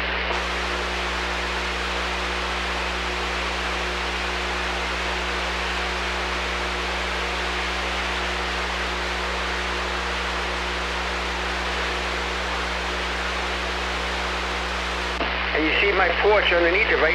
That originally, when I bought the house, I had like a corrugated plastic and metal roof. And one day, man, when we got like 26 inches of snow, the roof was bending. It didn't break, but it came down like 10 inches. I was like, oh man. So I put a board and like a lolly column in there to hold it up until I could get the snow off. And then the following year, I put a shingle roof on it.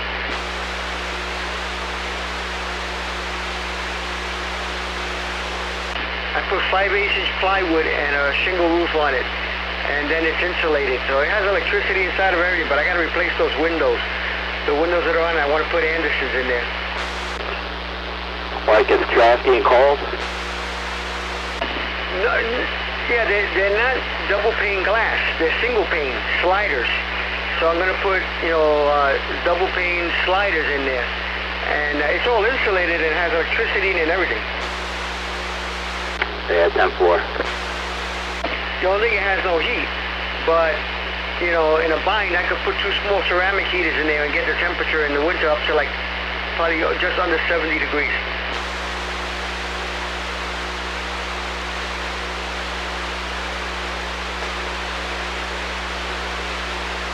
That room is 12 by 22, so it's like 400-something square feet.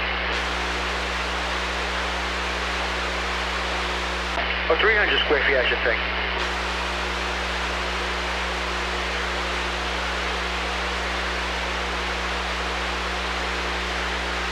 Hang on, I'll be right back. And full.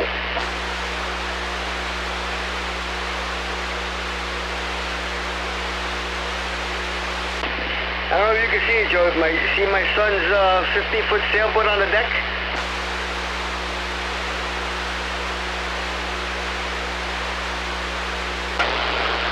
Which picture? The one from the back? Yeah, I'll send it to you now. It's behind the yellow wheelbarrow that's on my deck.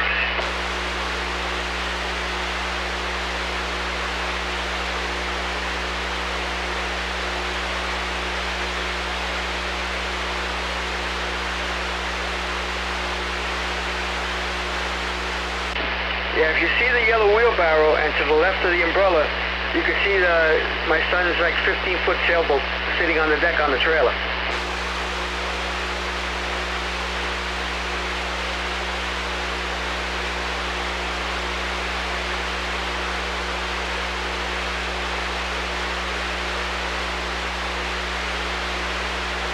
That whole deck back there, my neighbor and I built that deck. I see it now. Yeah, that deck is 16 feet from the back of the house to the edge of the deck and 36 feet wide.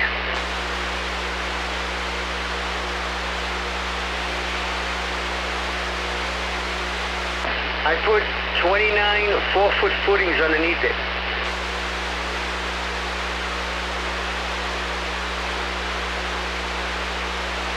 When I built it, I wanted to see how strong it was. So I took a pair of car ramps and I drove my Intrepid on the deck and drove it around to see if it was strong enough.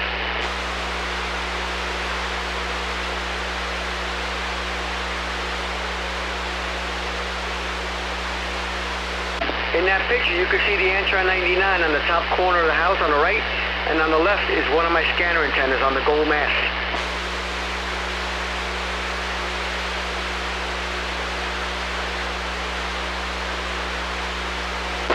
I see it. You know, simple stuff, because like I said, my kids were young when I put those antennas up, so I had to do it by myself. I couldn't really, you know, count on them helping me.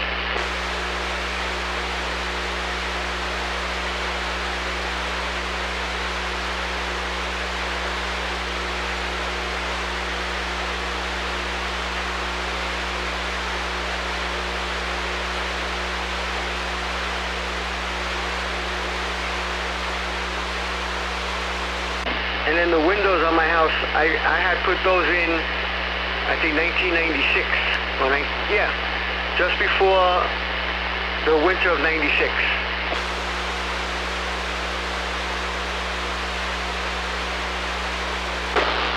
I sent you guys pictures so you could see the roof I had to climb on to put my antenna on. And then the last picture is the view. And that view is looking right at you guys. That's how open it is. Yeah, on my roof, the pitch is pretty bad. It's pretty drastic. You know, it doesn't look it. But the way I go up safely is I go up, you know, right where my screened-in porch is there. You're looking at it. I have a ladder that goes to that, and then I have a ladder that goes from that to the roof, and I tie a safety line around the chimney.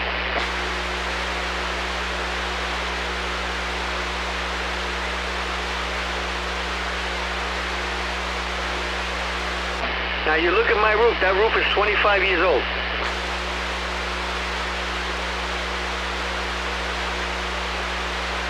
As a matter of fact, I got to go up on my porch roof. I got a couple of branches that I had cut, and they didn't come down fully, and then this last wind brought them down, so they're sitting on top of the roof here. I got to take them off.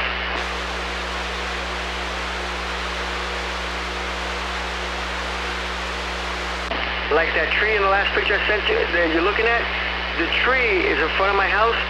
That tree is like 35 feet in front of the house.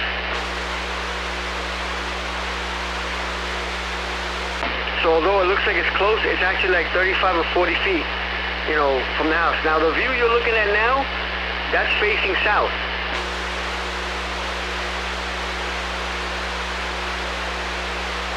So the front of your house faces south? Yeah, the back of my house faces due north, and the front of my house faces due south.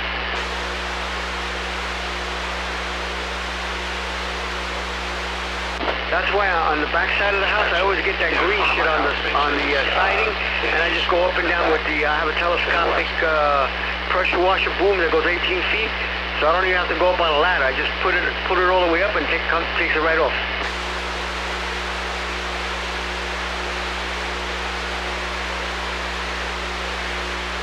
You see the back of my house? That's like 3 stories, or if I fall off that roof back there, it's not good.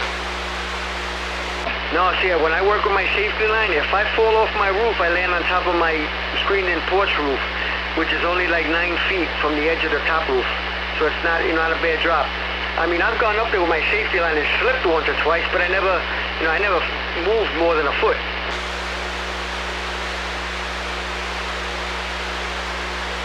Like when you're looking above my patio doors, the sliders, that edge of the roof right there is almost 22 feet off the ground, from the gutter down to the deck.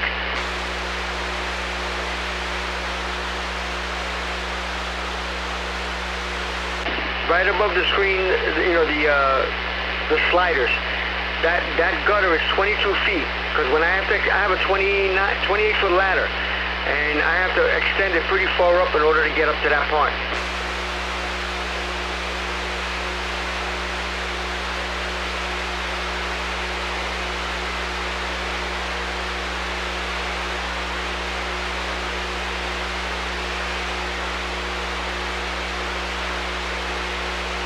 It's a great view you got there, man. Which thing? The antennas and stuff? No, I'm looking at 380's backyard view. Oh, yeah. That's looking right at you. You literally are looking right at it. I'm probably right tucked in the middle of those 2 mountains there. Yep.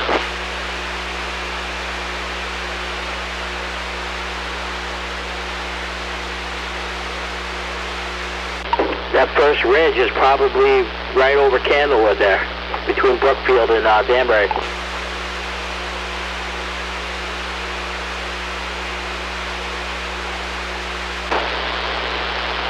Yeah, I'm gonna open a map and see. I think you're right. It probably is right in line with that. Yeah. Then Candlewood starts. And it's real hilly, and you know, you get a bunch. I'm on the top side of my side of town. Like this is the highest. There's a little bit of a higher point over here than where I am, but not much. Only a couple hundred feet.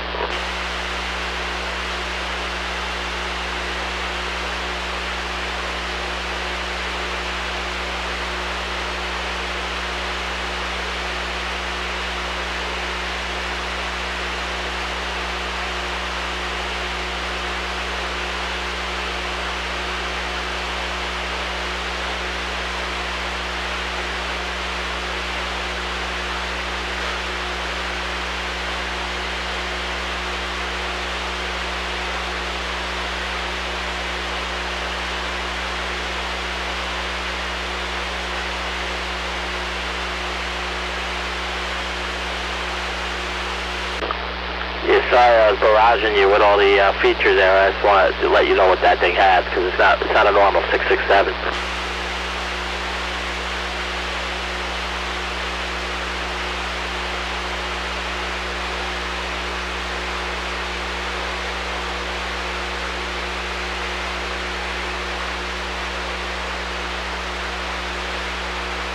Yeah, if you're gonna do as a Meritron, we'll talk. We'll do that. I'm pretty sure I'm leaning into that. Just because the ICOM, like my plan is to get my ham ticket by the end of the year, or at the very least the beginning of next year. I'm ready for the test. I'm going to take both tests in one shot, and the ICOM and that Ameritron, they get along. It's got that I can't remember. It's an external connection that you make to the amplifier, so it controls it. And that's what I need. I need something that can pair well with this thing. And the 667 does not work well with the ICOM. It just doesn't. No amp, no regular 11 meter amp works well with this thing. It's just not that kind of radio. Yeah. Yeah, all my other radios work great, but if I can consolidate and only run one thing for everything, I'd prefer that, you know.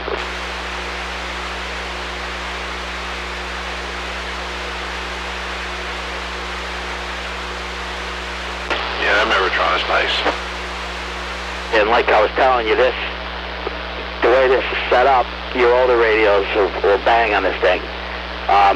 It really, with the way I have it all configured, it's perfect for it. You heard my Cobra. My Cobra and your 2000 will do about the same thing, probably.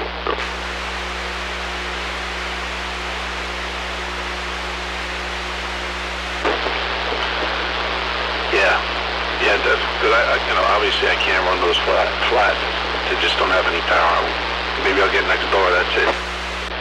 I don't think you can run it flat. That's for sure. They don't. I don't even know if you can hear me on my Cobra barefoot. Let me try it.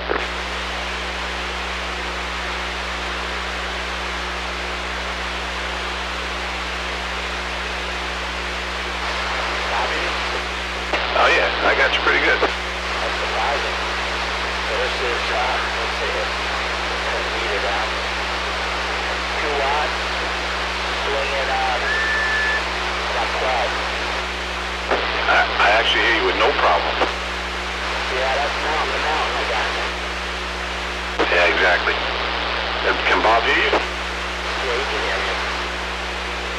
I got you at a 9. Yeah, we're super close.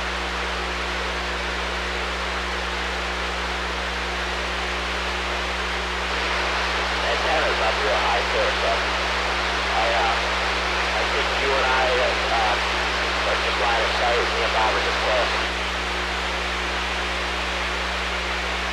Yeah, I definitely hear you good. Yeah, I just talked on this, so none of those pain in the ass New York Hudson Valley fuckers can hear me.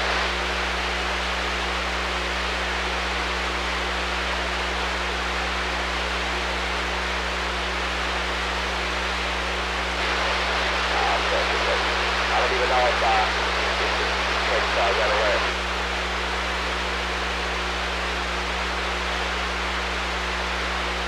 So I'm looking on that map, Lou. I'm looking straight at Squanch Pond State Park. What are you looking at? Squanch Pond State Park? Okay.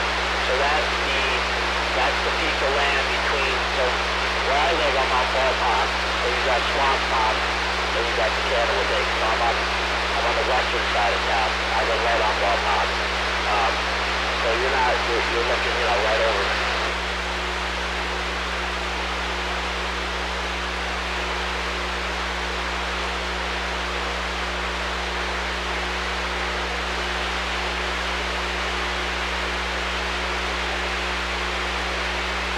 Those are the major bodies of water if you're barefoot.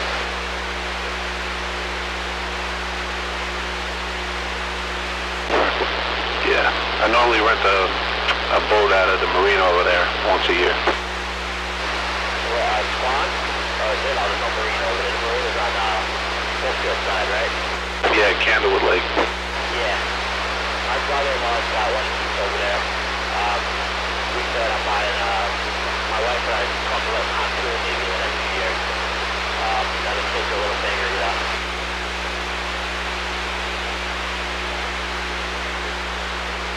We got these party pontoons. They're fucking awesome. They're like little, it's basically a living room on that float.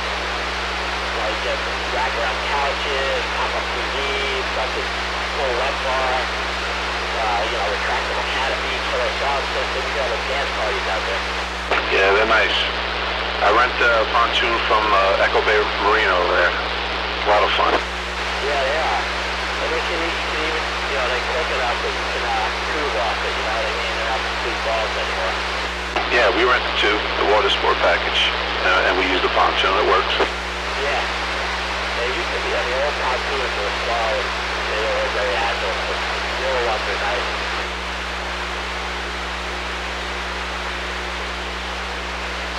I prefer a nice boat like my brother-in-law, he's in the cabin, you go down, sleep on it and shit, he anchors, they're sleeping in the boat at night. But, I think for where my family is right now, that pontoon will be probably the best. Kids will have a ball. Exactly. You need a thirsty boat.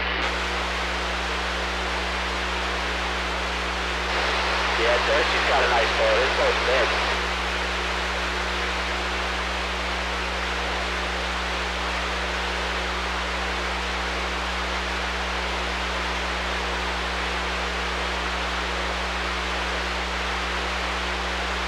Yeah, his boat's pretty big. Yeah, he's got a nice cabin. Nice space. He sleeps on his boat, I think. Yeah, every so often he does, yep.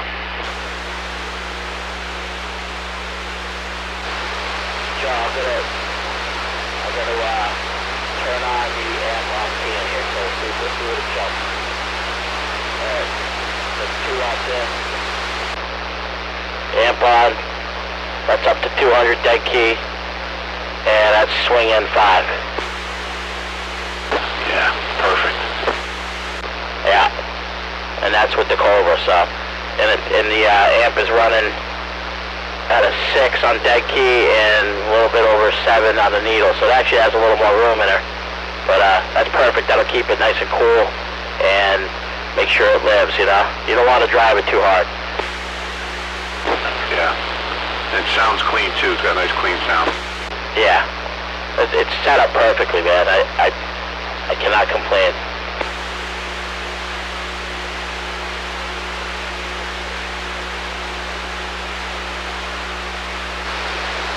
Yeah, that's it off. I don't know why much I signal changes because I get this so close.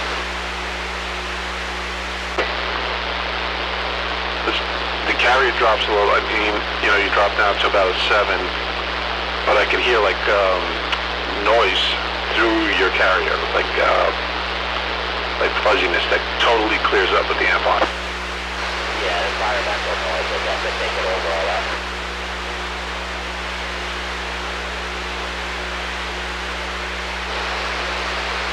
It's funny how it works, you can hear it on my speaker. Looking at Red Alert radio.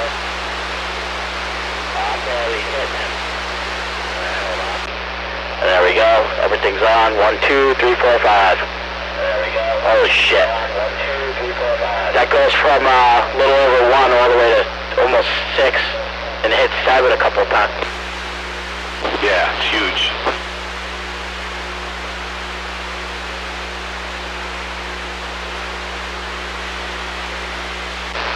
That's cool, man. That thing works.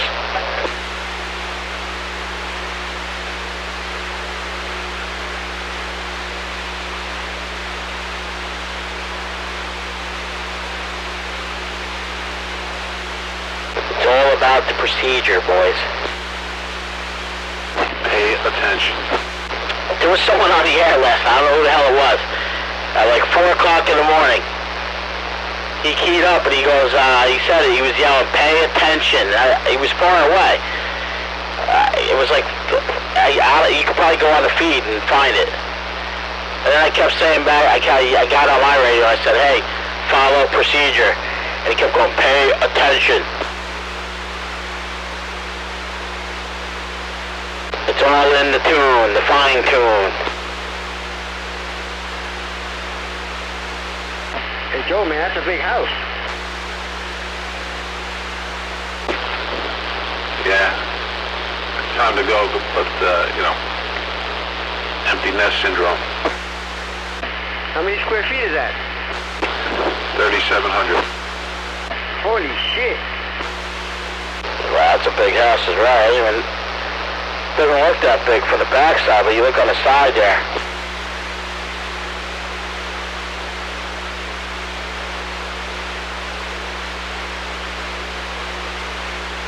Shit, mine is 2,700 and it's a handful. Yeah, I got about the same as you. I have a ranch. No, mine is a Center Hall Colonial. We won't be here much longer, so I'm not worried about it. My next house will be somewhere nice, warm, and below the Mason-Dixie line, that's for sure. Yeah, I won't be selling this. This is probably going to stay with the kids. My kids are coming. I told my son, I tell him all the time, if mom and dad move and you're in college, what will you do when you graduate? You're going to stay in the Northeast? He goes, no, I want to be warm. I said, all right, well, we'll be there. You come down and join us. My daughter, she don't know. She's too young. No, you got to remember, my daughter's 28, my son's 26. Yeah, I know. Mine are babies still.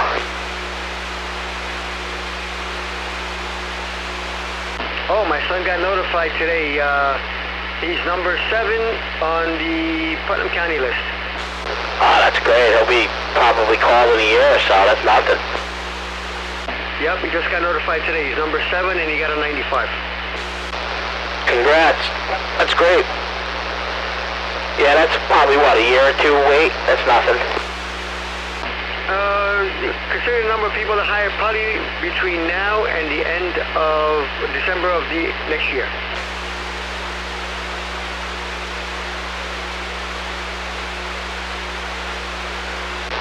Just tell him to keep himself safe and healthy, you know, so he doesn't hurt himself on that boat, whatever he's doing there. Yeah, he's at the COVID camp. He'll be home not this coming Saturday, the following Saturday. He'll be home for 3 weeks.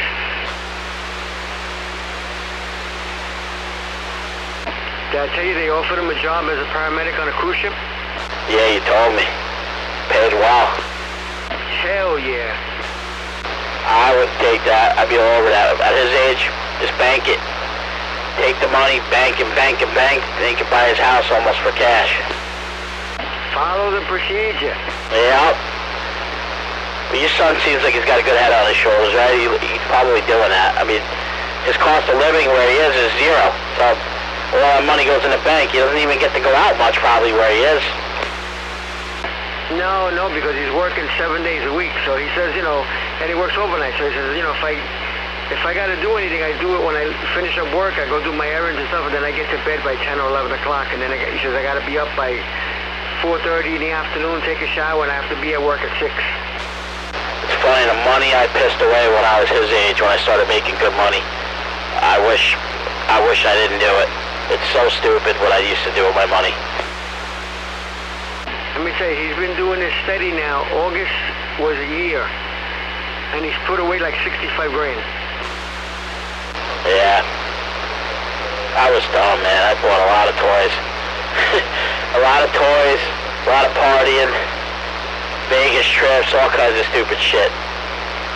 Just wasn't thinking straight, but I don't care. That's why I have no regrets now as an adult. Like, some guys, you know, they get a little older and they go, oh, fuck, I haven't done anything, you know, I gotta go back, and they start having their midlife crisis, where I got a lot of that shit out of me when I was younger. Yeah, when he came home just before he had his surgery, he went for 5 days with his friends they were in Seattle. And, you know, he gets around, and they go to Vegas, they go to New Orleans, they go all over the place. LA, and, you know, he's done pretty well, even though, you know, he's got a lot of toys. He's got the pickup truck, he's got the Subaru, he's got his Toyota Matrix, he's got his Fusion that he bought. He paid like $33,000 for it, you know, that's what it cost when he bought it. And now he owes less than 10 grand a year later.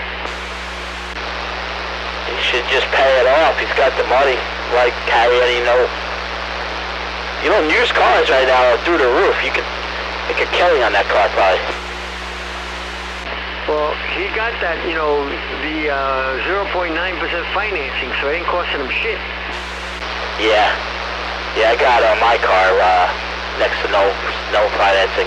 Same thing. It's like zero. I think the financing on his car, the whole note, I think the entire financing on it is maybe, I don't know, $400 or $500 bucks. Yeah, it's great when I do that. I was thinking of buying a truck, and even Ford, the incentives on the APR right now are really good. If you can find a truck. Yeah, he had the 2016 Fusion, and then when he got word that they were stopping making the sedans, you know, we found this one. It was brand new. He has got it over here in New Hampshire. So we drove up in the old car to New Hampshire, traded it in, and came back in the new car. These damn trucks now are crazy, though. Like F-150, you know, extended cab, a Platinum. You told us 75 grand almost. That fucking Raptor is unbelievable. I don't like the Raptor. I wish it had a V8 in it. I would buy that thing. I don't know why it's got to have a, you know, they should make a high output, like a crazy, you know, take the Ford Mustang GT engine and put it in that thing. Well, they put the F-150 engine, the same one that's in the Fusion in there, because my son's got the 6-cylinder twin-turbo 330 horsepower. Man, that thing is like a fucking jet plane. No, I know that Raptor's got 400 plus horsepower and it's fast, but it just sounds stupid. I've been in one. It does not sound like a performance truck. It'll move, but I'm a purist. If I buy a super truck, and I'm spending that much money, I want the thing to sound mean. Like if you get a hopped up Dodge truck, you know, you'll know you're in a fucking powerhouse of a truck. It sounds awful. It sounds rotten. It's like, get out of my way, I'm gonna fucking kill you sound. Well, those are the ones with the V8 Hemi engines in them. That's what I'm talking about. Take the fucking Ford Mustang engine, which is the best sounding, I think, engine on the market right now. I love the sound of the new Mustangs. They sound beautiful. Take that engine, put it in the Raptor. Done. You can get an F-250 with the 7.4 liter Godzilla. Yeah, the Tremor, right? The beast. Is that what they call it, the Tremor? I don't know. The guy I bought the Washington from, him and his wife, they just picked up, they were saying how good the deals are for was given. They had an F-250 with that 450 horsepower Godzilla motor. It's a V8. Yeah, those engines sound beautiful, man. Yeah, Ford, right now you can go buy a F-150 fully loaded, you know, top of the line, percent, it's like 0.4% financing. It's nothing. They're giving them away. I think what happened is they made so many of them, they sat, and then they got the chips, and now no one's buying cars. It's kind of like they're sitting there now. And plus, they're in a new model year, so those all are a year old almost.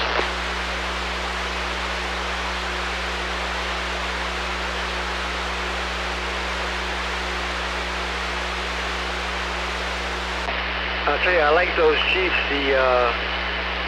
the ones with the Hemi 8 cylinders. What are they, ST8? You talking about the Cherokee ones? Yep. Yeah, those are pretty badass too. They got the, I'm talking, I think 380 and I were talking the other day about Jeeps. They got the new 392 Rubicon out. That's basically a fucking souped up Jeep. It's got like 450 horsepower, V8 in a regular Jeep Wrangler. Yeah, my wife's girlfriend that just retired this year, her husband bought a Grand Cherokee with a Hemi engine in it. You see the Grand Wagoneer that's out now too? That thing's really nice looking. Super luxurious, but big money. 105, I think, 110. Nah, man, for that kind of money, I'll stick with my Enclave. I can't believe they're getting 100 grand for these things. No one's buying that thing. People with money to spend. I had 100 grand to spend on a car. The last in line is a fucking Jeep Wagoneer. You buy a Range Rover or a Land Rover, one of those. I mean, you could buy a C8 Vet, the new Vet, for 70, even less than that. 58,000? I think something like that.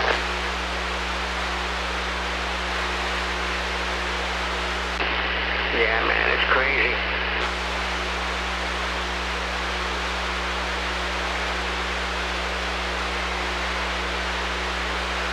I think bang for your buck, it's hard to beat the Hellcat. I mean, if you want a crazy, powerful car that looks good, and you don't want to have to do anything yourself to it, you just want to buy it from the factory and have a warranty, you get yourself a Hellcat.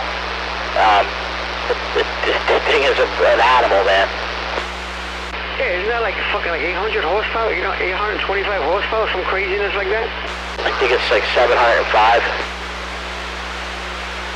Yeah, man, shit. Big ass supercharger bolted on it. Factory warranty. You don't have to worry about a damn thing. Yeah, you don't have to worry about voiding anything.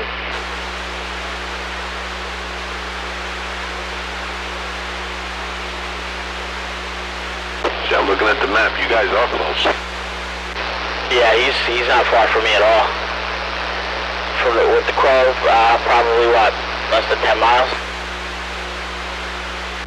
I think really probably about 8 miles, I would think. 8, maybe 10 miles most.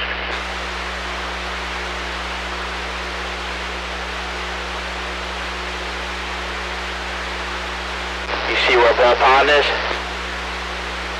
Yeah, I'm right over it on the map. I'm literally right on the water there.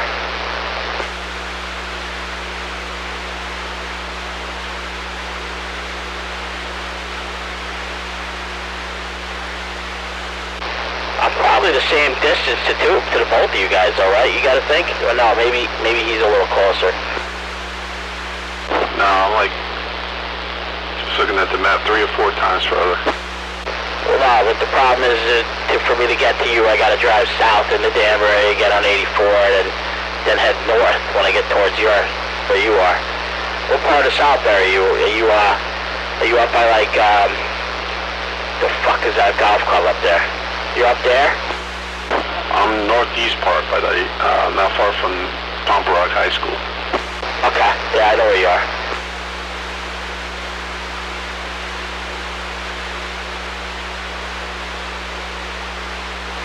There's an ice rink up there, and I think Woodbury, we play out a lot.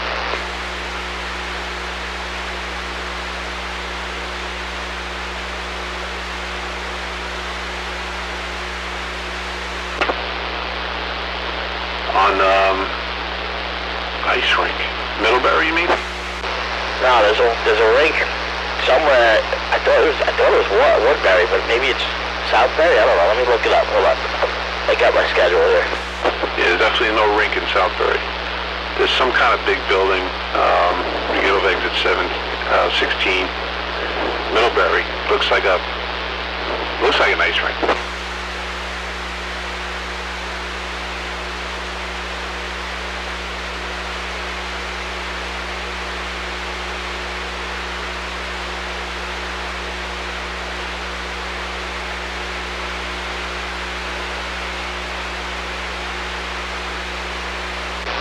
Simsbury, I'm thinking about. Oh yeah, Simsbury. Yeah, far away. Yeah, it's a drive.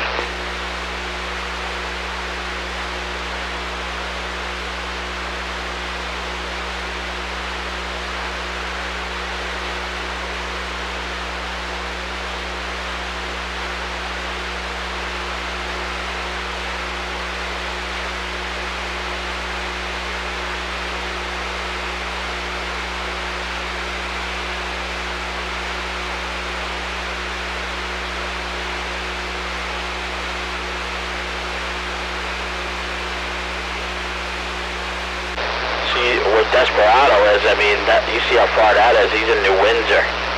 It's like south of Newburgh. For a guy at a dipole, he was doing all right. Yeah. If there was a little less noise, I would have been able to hear him. Yeah, I mean, I heard him loud and clear here. Just in the noise, but I heard him.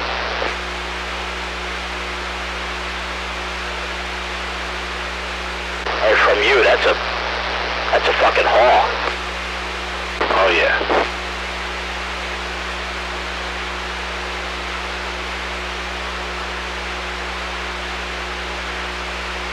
You hear any of the guys south of you that go on at night? Another guy is pretty far out there, but when the noise is low, I get him on the sideband. I spoke to one guy in Madison too, that's a haul.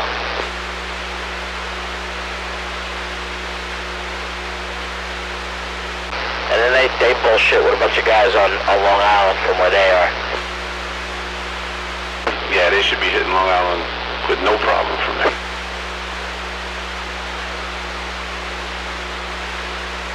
As a matter of fact, I think the guy that I was hearing in the distance was a Long Island guy.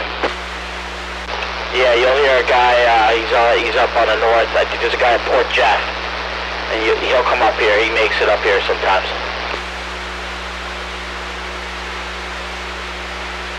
There's a guy in Monroe. I'm trying to remember all the guys. There's a guy in Monroe, Milford. And the other guy's in Madison. The Madison guy I don't hear so well. And I've talked to like a couple. There's a lot of stations up by you. There's a guy in Bridgewater. He comes in real good here. I mean, that's close. And then there's a bunch of guys up north, but you rarely hear them. North Canaan. I know Bob's probably talked to that guy up there in North Canaan. There's a guy here in the town next to me, Woodbury. He checks in on Wednesday nights, but I never hear him anywhere else. Yeah, that's like the other guy. There's a guy in New Milford. There's a guy near you, and then there's another guy in Connecticut that just checks in, and then you never hear him. Well, that guy 202's in New Milford. He's on during the day because he talks to Hollywood a lot. Yeah. Yeah, I think he was a tow truck driver, right, or something? No, I think he's a firefighter. I thought he operated like a flatbed or something. I think that's his side gig, but I think his primary thing is he's a firefighter. Well, Roger.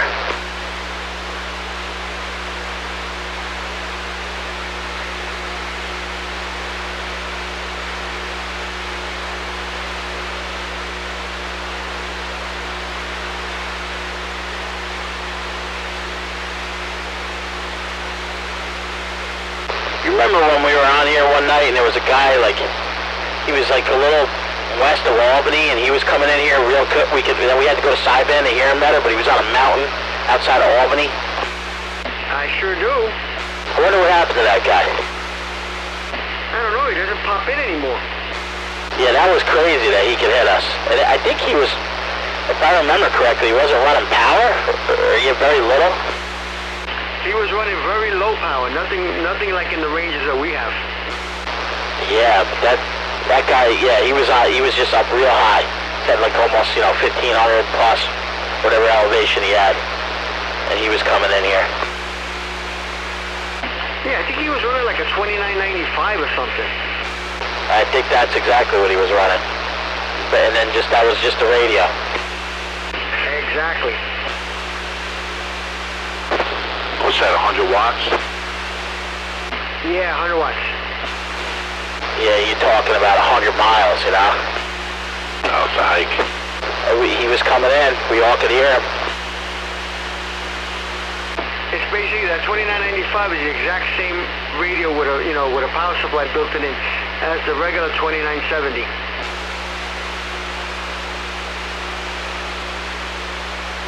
It's the bass, that big black one, right?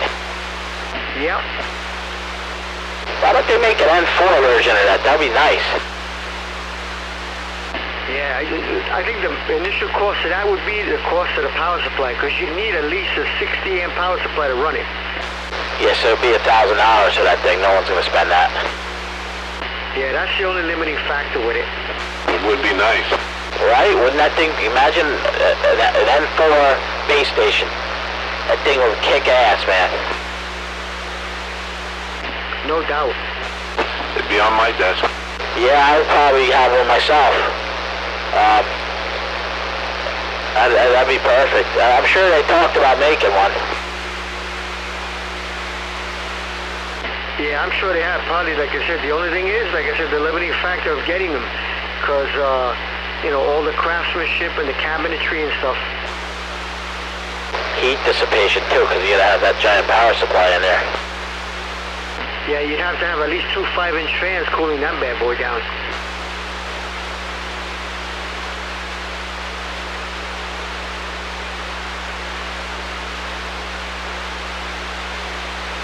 Either that or a tiny mini split to keep it cold.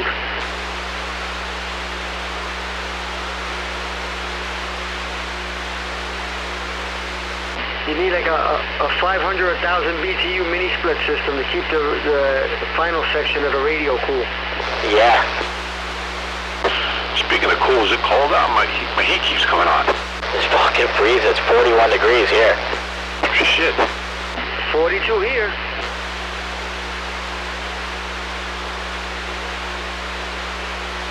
Yeah, my heat came on. I heard it. That's the first time all year. I had the thermostat at 65, so they're cold up there. No, my heat upstairs is set at 70. No, we didn't, because we leave it at 65 year round, you know what I mean? That we leave it there. I have the nest, so it's like, if it goes below 65, the heat will come on. If it goes above 75, the air will come on. But we keep I usually keep the air at 70. I didn't turn the heat on yet. Normally during the year, it just stays at 70. I gotta go up there and turn it on. I guess everyone's freezing. My daughter will come down. Dad, I'm cold. And I turn it on for her. Yeah, like I said, my boiler does heat and hot water, so it doesn't really shut down at all. So I just turn the thermostat so it turns all 4 zones down or off. But I turn the heat on here, like October 1st, I set the thermostat, and then it goes on and off as necessary. Yeah, I stay at 65 here in the winter. It gets really cold, I make 67. That's it. Freeze. Put a blanket on. Yeah, that's what I say, man. I don't need to burn my money. I can buy it other things. No, man, I used to work in the cold, and that's one thing I said. In the wintertime, if I was outside, I was in the cold because I had to be in the cold. I said, I'll be damned if I'll be cold in my own house. Yeah, you got that Caribbean blood. We talked about that. You need to be hot. I got an Irish family here. They don't give a fuck. My son will go out in the shorts and a t-shirt in the ice. My son is like that. Yeah, they're crazy.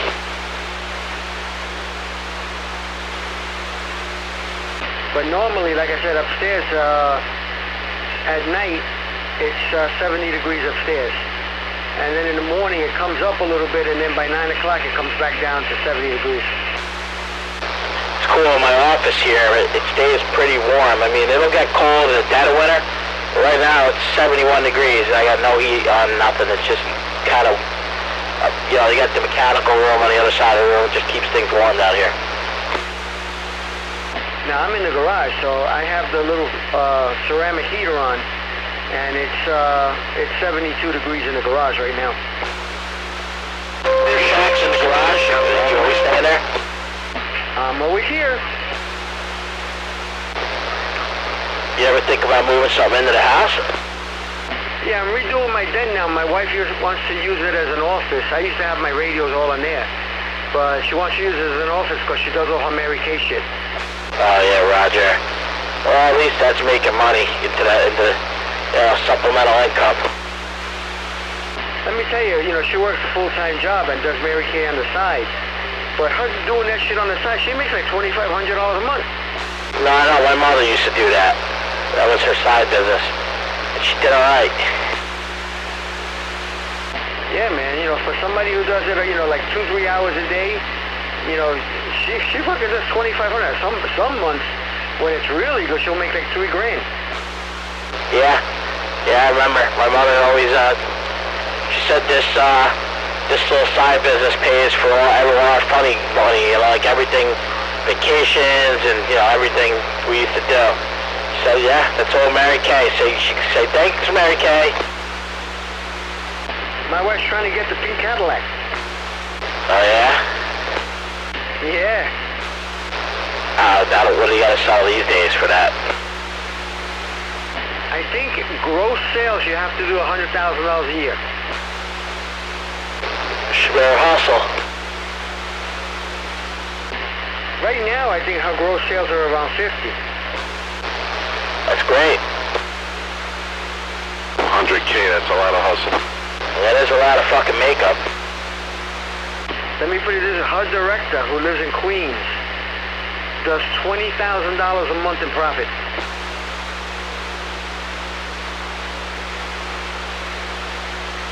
And she's got a pink Cadillac.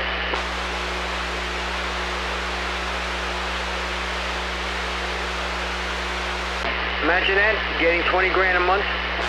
Looks nice. But she has, I think, her team, of which my wife is a part of, I think she has like 25 or 30 people. It's the pyramid. That's what I said. Not quite, but it's pretty close to it.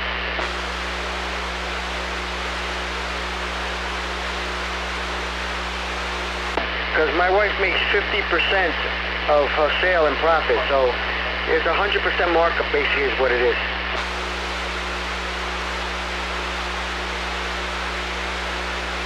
And I think her director gets like 3% of her sales.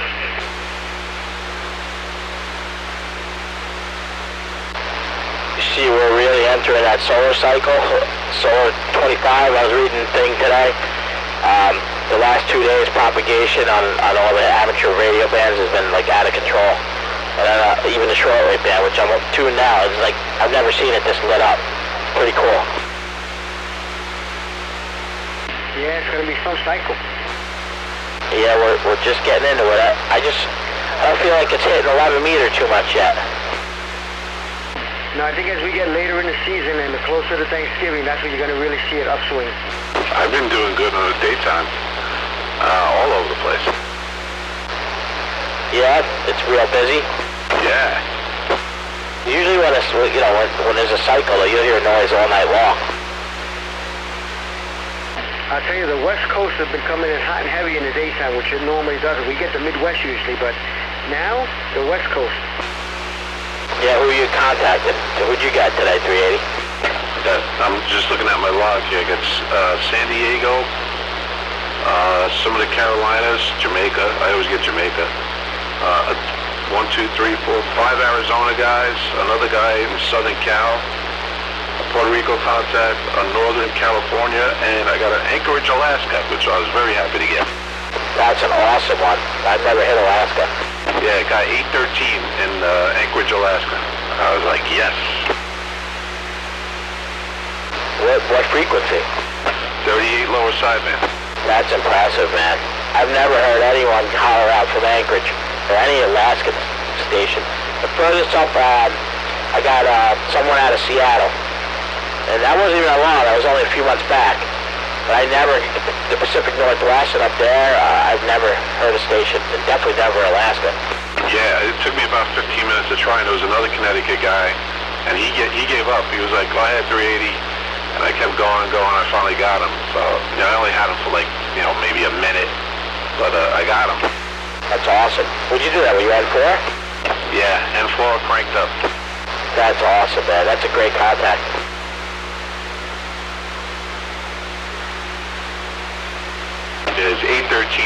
hear him shouting out. That's the guy. That's about as far away as you can get, man, you know?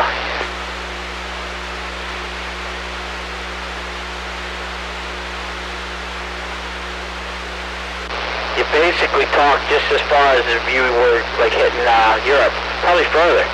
Air miles. Yeah, last week I got, let me see, Berlin. Oh, no, not Berlin, Munich. Munich, Germany, France, and Ireland.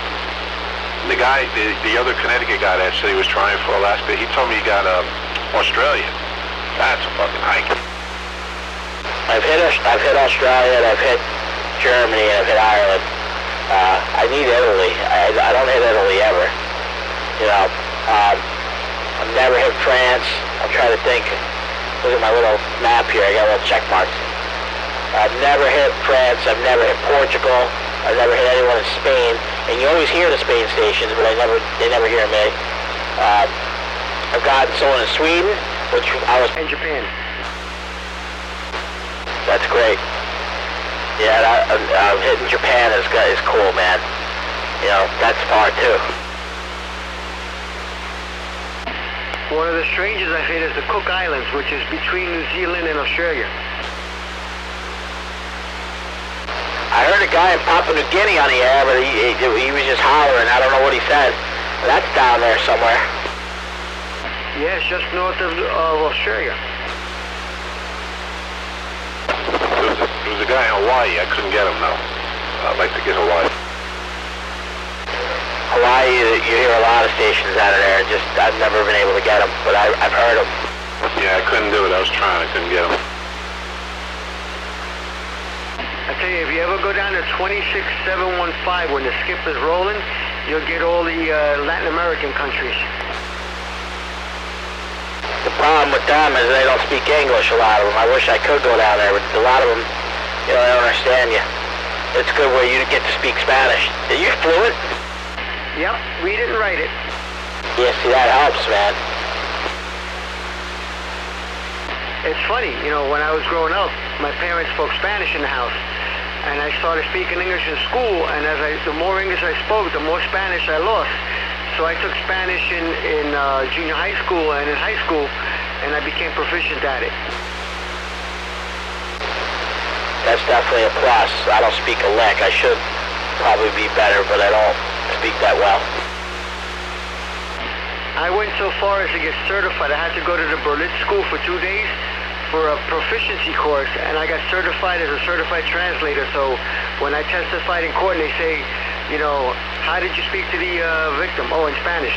How fluent are you? Well, I have a certification from the Berlin school. Oh, okay.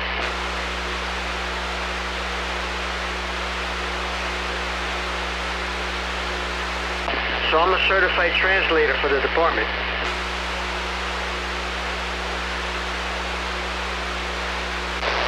You're retired. You enjoy your retirement now. Yeah, man, I availed myself of a lot of things that, a lot of people took for granted. The best thing I ever got out of the department, one of the best things, was my CDL for a bus driver. Yeah, I remember you telling me that you guys used to drive the kids, right? Yeah, and then I used to drive the prisoner buses whenever they used to make mass arrests. Because the MTA guys used to do it at first, and they made a bitch to their union, and rightly so. They said, we drive passengers, not prisoners. So they said, okay, no more MTA bus drivers for the buses. You got to have, PD personnel.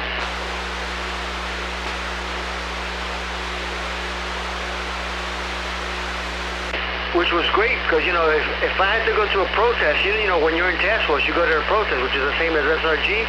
I said, which would you rather be, standing on the corner cold waiting for something to happen, or sitting in the bus going, oh, should I make it 75 degrees in here or 85 degrees in here? Crank the fucking heat. Or the opposite, when everybody's outside sweating bullets and drinking bottles of water like it's nobody's business, you're going, oh, see, do I want to set the AC at 70 or do I want to set it at 65?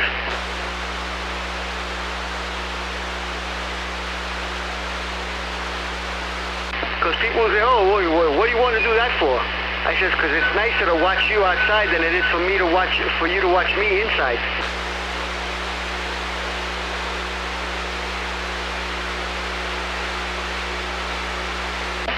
I got my brother the same certification. You know, he was hemming and hawing. I said, just go do it. And every time he got called for a detail, you know, he'd be a bus driver, and everybody else would say, how'd you land that gate?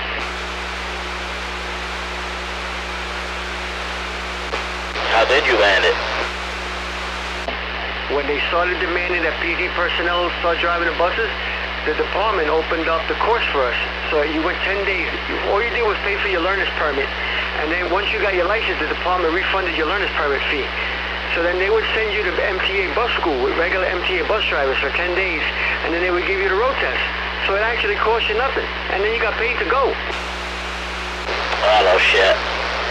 That's cool. Now all you have to do is keep it fresh, right? Re-up every so often.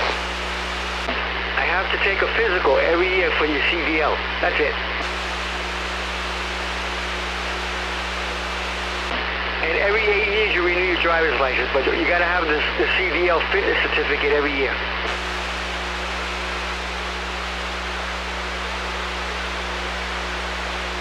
So I mean, if I wanted to, I could drive, you know, like the regular coach buses if I wanted to do that.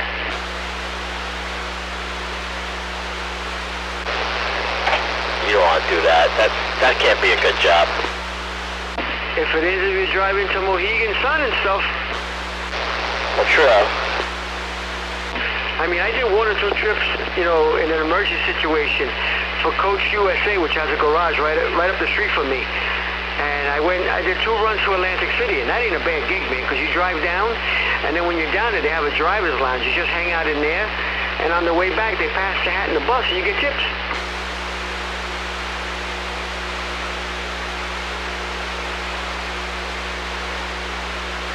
So I mean, you know, for a money-making thing every day of the week, it's not great, because you only make between 25 and 30 bucks an hour if you're like a per diem guy. But you know, the 2 runs that I made down there, man, I made like 150, 175 bucks in tips.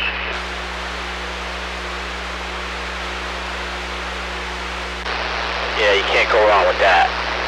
And you get to enjoy wherever you're driving to, you know? Yeah, you know, and like I said, the driver's lounges in Atlantic City, they have everything in there, man. They have food, they got beds, they got TVs, they got workspaces like desks, computers, and, you know, comfortable furniture. You're hanging out. You know, while they're in there gambling for 6 hours, you're hanging out.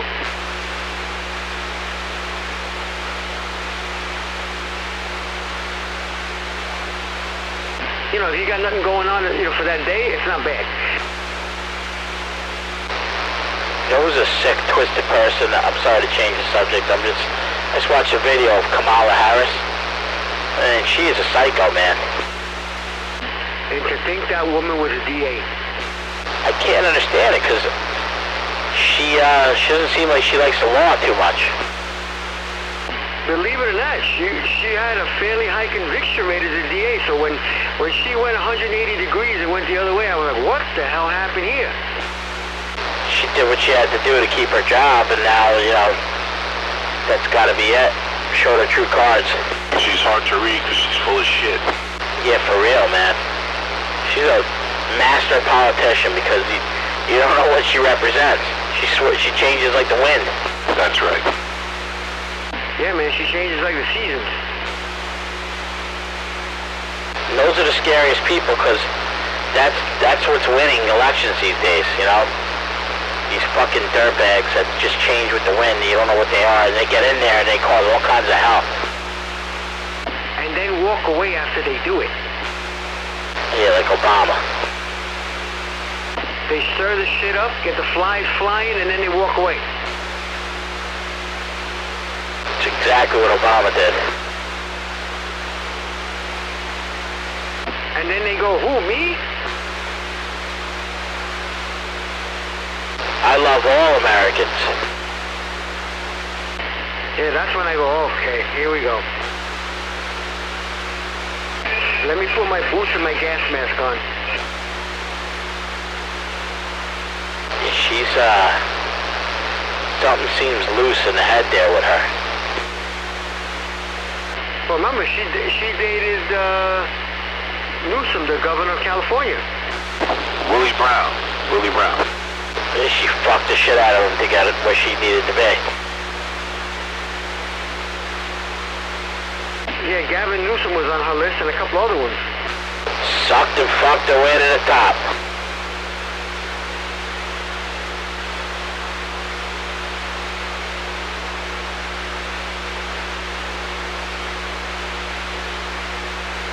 Unbelievable.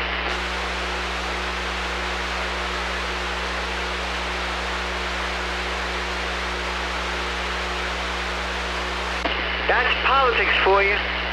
If she had any integrity at all, she wouldn't have accepted that VP position. She called the guy a racist during the campaign and then takes a job. Because she knew if she took the job that she'd be president, because this guy doesn't look like he's going to last, man.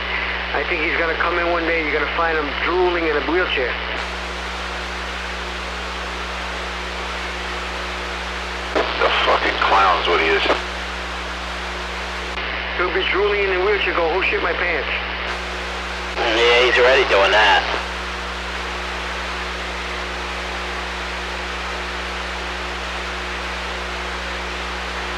And then you can all say a hail to Nancy Pelosi, the vice president. No, fuck that. That'd be the end of the world.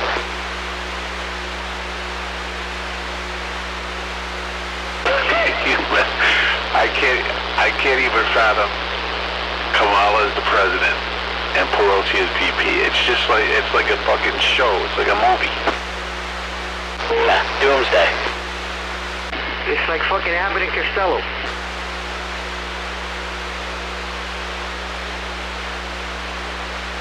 It's a perfect fucking clown show.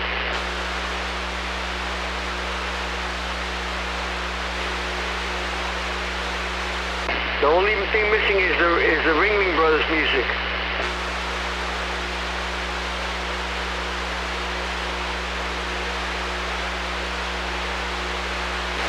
If those two got into office, major office, then you have to be listening for the Benny Hill song. There you go.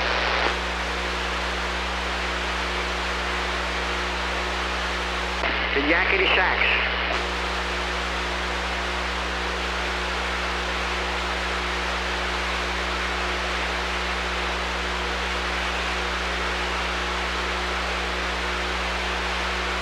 Imagine if Benny Hill was still alive and those two got into, major office. Oh my God.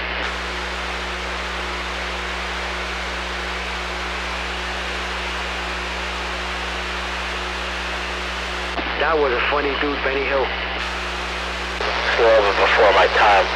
I remember the show. My old man watched it, but I was too young to really get what the fuck he was watching. That and Carol Burnett. He used to watch that shit.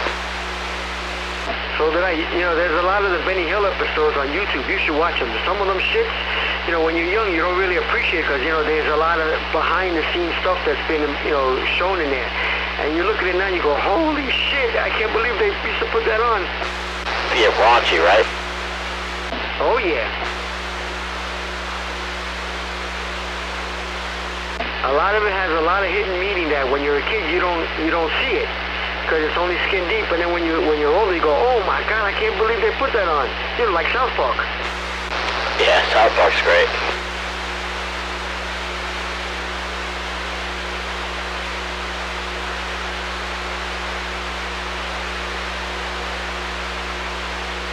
I still remember my son used to watch it religiously. He used to get it early up.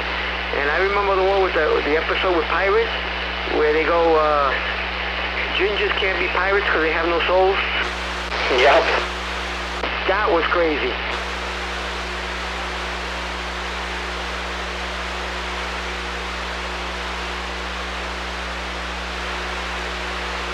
And when he goes, these are my bottom bitches.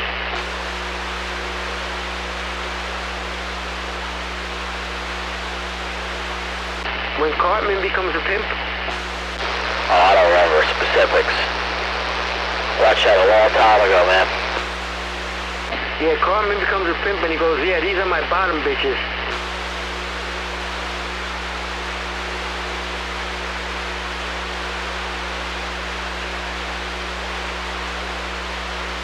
And the one with Michael Jackson. This is Blanky, my blanket. and they called him Mr. Jefferson.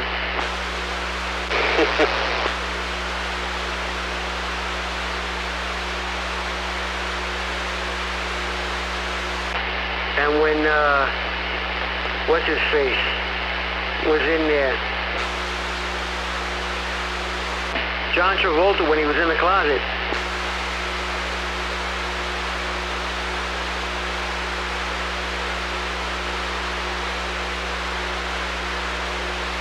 he goes and the cops come and he jumps in the closet and they tell him, come out of the closet, John, come out of the closet. And he's going, ooh, it's nice and comfy in here.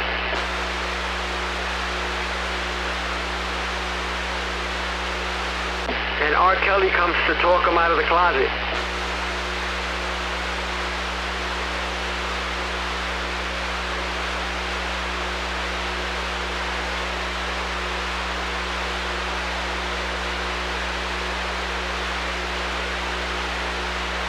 But the one with Michael Jackson, that was some funny shit.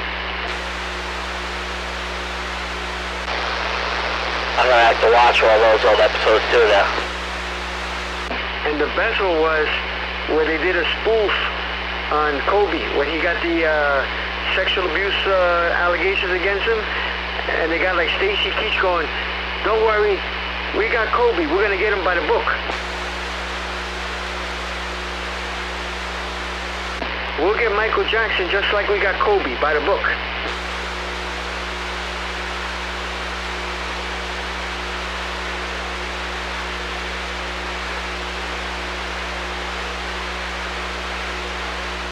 Yeah, those were some crazy ones. And when those came out, I was like, holy shit, I can't believe they put this shit on TV. Yeah, they got away with a lot of different shit back then. You want to know the crazy thing? When I took my son for his orientation in the University of Colorado Boulder, you know the creators of South Park are both graduates of the University of Colorado Boulder. They have a exhibit about them over there. Yeah, that makes sense. Yep, they're both University of Colorado alumnus. Just before, you know, right after they graduated there is when they created South Park.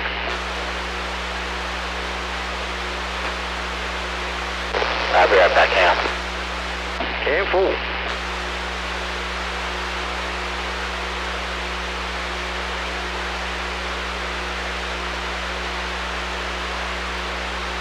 So, George, you get all your errands done today? I did. I got some more tomorrow, but tomorrow's just early morning haircut. A couple other things in the morning. Yeah, either tomorrow or Monday I gotta go down to 1PP and get some documents, so I gotta see how the weather is tomorrow. If I'm gonna go tomorrow, I'm gonna go Monday. Weather looks good in the morning. Yeah, I don't like to drive down there because it's a pain in the ass, so I'm gonna take the train down and make all my rounds on the train.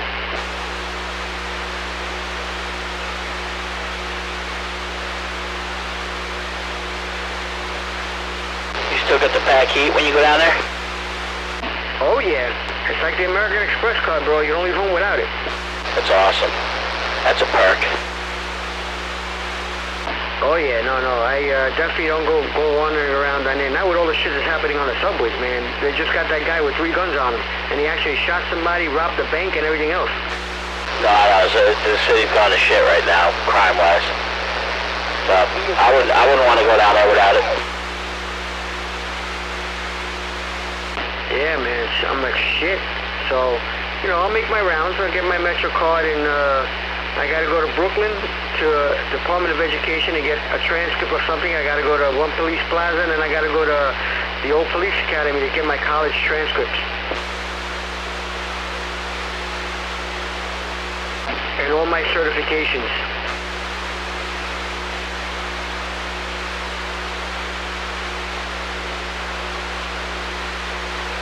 In this job, they actually want a copy of my high school transcript, believe it or not. So I got to go to the Board of Education down by City Hall and get it. That's crazy, man. And in 1PP, I got to get my acceptance letter when I got accepted to the NYPD. They want a copy of it.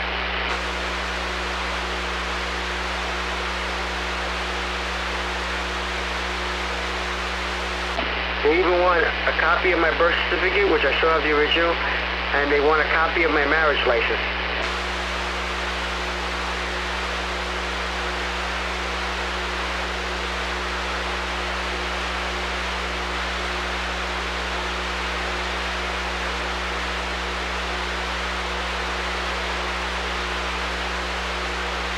So they asked for a lot of shit, but they said, you know, if I don't have it at the time when I come in, as long as I got proof that it's on the way, you know, they'll accept that.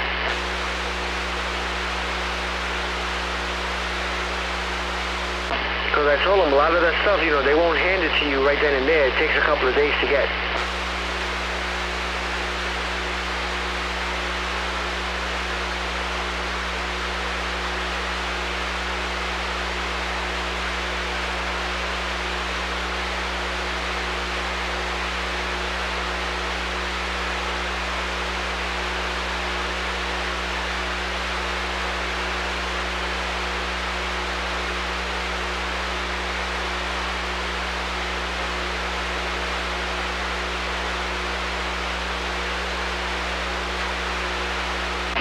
So Joe, Hollywood offered you that box of his?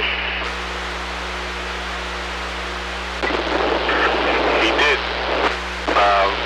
You know, we were talking a little bit because I didn't know what Lou was gonna pick. So we'll see. I might just do, you know, we'll see. I don't know. I don't know if I have enough to drive that big box he's got. And you know, if the 667 works better for me, I might go that way. Yeah, you could drive his big box with the N4, you know. Yeah, but he can't do it. I told him I might take that Ameritron. I was just talking to Hollywood. They said it's an easy transition. I'll give 380 this, and I'll take the Ameritron. He's selling the Ameritron or the other radio that he got, the other box that he got? He would sell both, I think, but I want the Ameritron. I don't want that big thing. How much output is the Ameritron? Probably goes up to almost a K, 800 or so. I'll never run it like that. I want it more because it's built for ham rigs, you know? It'll go on the ICOM, and I get my ticket, and then I'm off and running, man. I don't need to buy anything else, you know? What's he asking for the Ameritron? I don't know if he wants you to broadcast that over the air, but I don't know. I'm kind of in negotiations still. Oh, that's good then.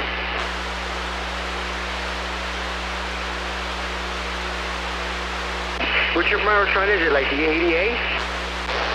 Let me look. I got a picture of it right here. I'll tell you the model number.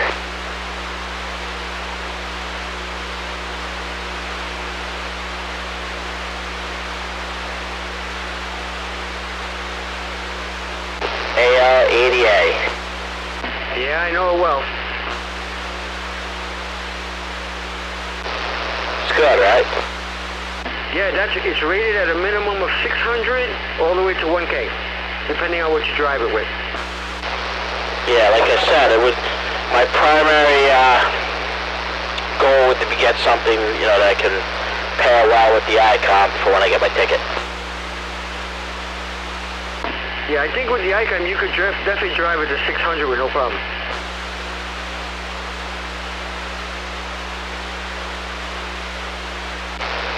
Yeah, so we'll see. You know how things go. And full. But if I do take that and Joe takes this, I think this would, like I said, this would suit him very well, especially with his 2000. This thing and the 2000 pair very well. Yeah, absolutely. That's a good fit.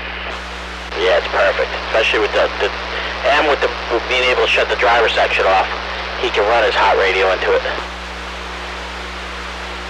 Yeah, you can bring the N4 down to like 40 watts or 50 watts, and that should do it. Yeah, like I do with my Striker. You turn the dead key all the way down, and then you just let it swing, and you can run it wide open with the driver off. And full.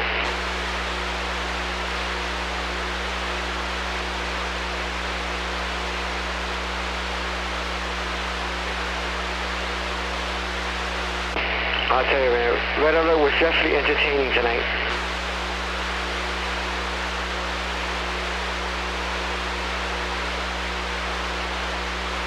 That guy is one funny guy. Yeah, he's sarcastic as fuck. And you know, his sarcasm when he says it is like believable.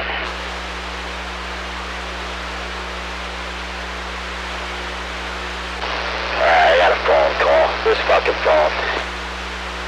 Alright, go take your phone call.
So Joe, at the house, with the house that big, what kind of heat do you have over there? Forced hot air. Ah, okay. Driven by oil. What's that? Driven by oil. Driven by oil. Oh, okay. Do you find it efficient? It is. It's new. It's a thermal pride system. You know, I don't know how old it is now. I'm going to say 8 years old. Oh yeah, that's when they made the big boost in efficiency. Yeah. Yeah, I got hot water baseboard heat, and my boiler now is like, I want to say 30 years old, but my boiler guy says your boiler's in excellent shape. He says you should get another 4 or 5 years out of it without any major problems at all. Yeah, stretch it out. But I already saw the replacement I want, you know, like my boiler is like 83 or 84% efficient. The new oil-fired boilers, you know, for hot water baseboard heat are closer to 90.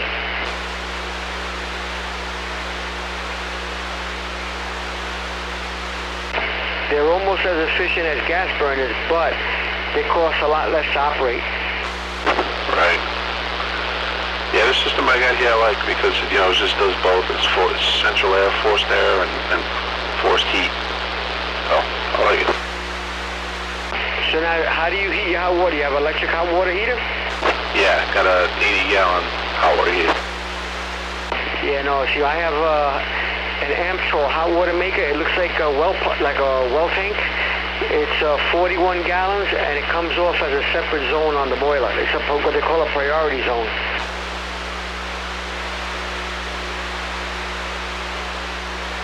So my system can do 300 gallons of hot water an hour.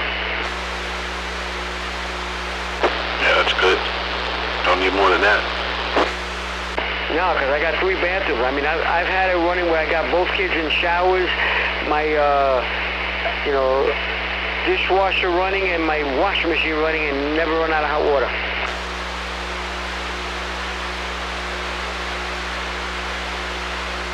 It's funny the way it's designed because since it comes over a priority zone, if it's wintertime and you start running low on hot water, it'll cut the heat back in the house automatically up to 50% to maintain your hot water level. Oh, that's cool. So in essence, it basically lowers the temperature of your heat slightly to maintain that extra heat going into the hot water maker.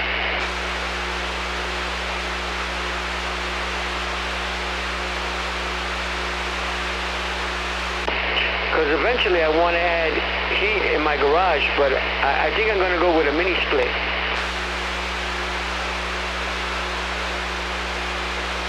So I'll have heat and air conditioning in the garage and heat and air conditioning in my porch. Because right now my porch has electricity in it, but it doesn't have any heat in it. So when I want to heat that bad boy up, let's say to use it for like people coming over for Thanksgiving and stuff, so I have extra room, you know, to eat as an extra dining room, I could put 2 ceramic heaters in there, and it'll keep it around 70 degrees.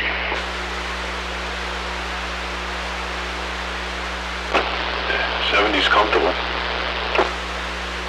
Yeah, and if I ever have to up it, I got those catalytic propane heaters. I could throw one in there for a little while just to warm it up and then maintain the temperature with the 2 ceramic heaters.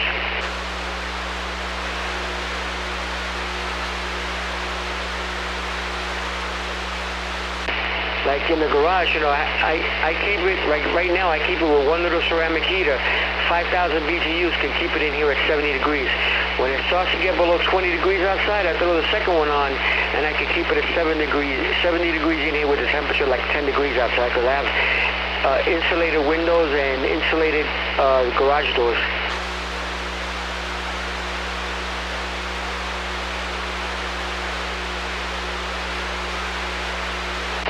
But if I figure if I put a mini split in here, I could put like 12,000 BTUs of AC and 15,000 BTUs of heat, and I could keep it any temperature I want in here. Yeah, and just keep it as a radio room too. Yeah, you know, I use it as my radio room and my workshop, so you know, I do all my house projects in here.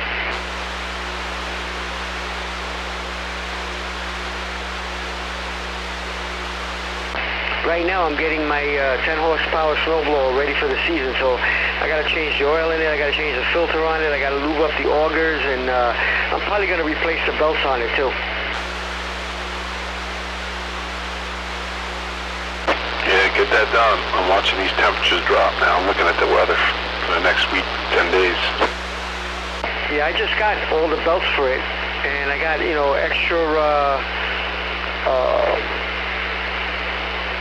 stuff for it now. So I got, you know, grease for the auger and shear pins. I bought a dozen of shear pins. I always keep extras here because they're hard to get during the winter when everybody's looking for them.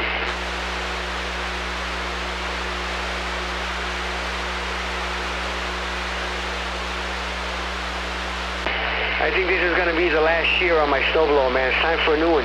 I bought this snowblower 3 months before I bought the house. Yeah, it's time. You know, mechanically it runs good, but it's starting to rust, you know, so before it rusts out the shit, I'll get a new one.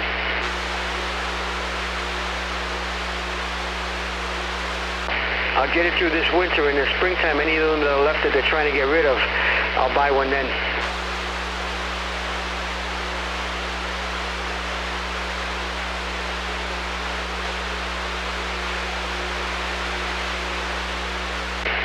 But this thing has been pretty good, man. It lasted 26 years. I can't complain. Hell no.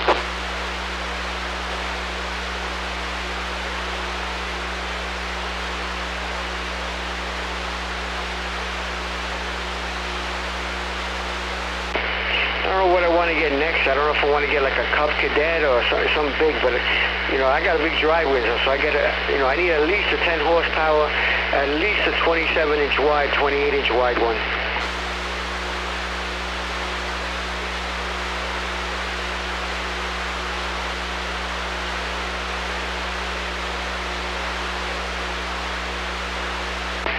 Yeah, well, I saw the oil burn I want to get after this one goes.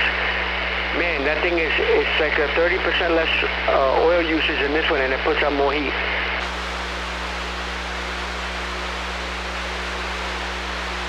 Yeah, they need to get better with these. I mean, especially with oil going up like it is. Yeah, my boiler now is 140,000 BTUs, and I have it split in 4 zones right now, and I have 2 zones tapped off on it with a separate circulator to add 2 more zones. So if I ever want to put hot water baseboard heat in my screened-in porch, I can. I just tap it off and run it up. or if I want to add an extra zone for the basement and heat the basement. Right now my basement is not heated at all, but with the ambient heat from downstairs, you know, it's like 70 degrees in my basement all year round.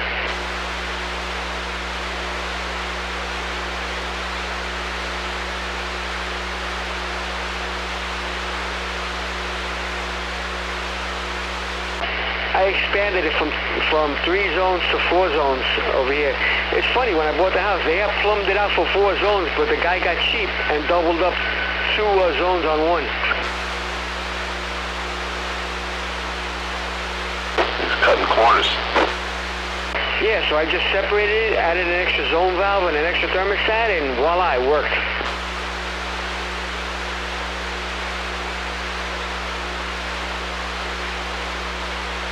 And then I roughed out, plumbed, you know, added two more manifolds for the extra zones. I put the hookups for the pump. All I got to do is extend the pipe if I want to, and put a thermostat.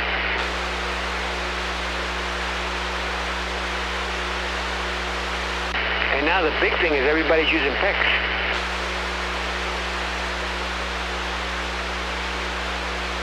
They're using what?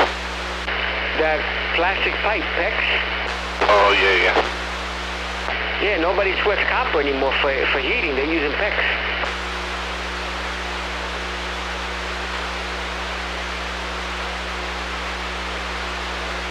I have 100% copper pipe on all my heating.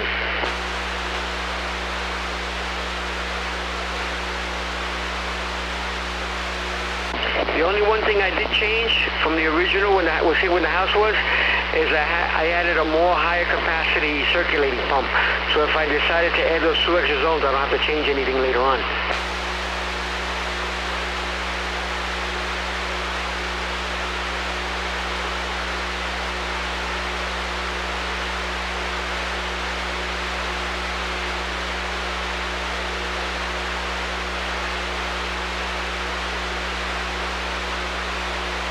And in my master bedroom, the guy cheaped out when he renovated the house because, normally you put hot water baseboard heating on all the outside walls. Upstairs, that bedroom has got, 2 outside walls. You only put it along one. So it takes that room a lot longer to heat up than the other bedroom that's on that same zone. So I added a in-wall heater, a kick panel heater. And that made up all the difference in the world.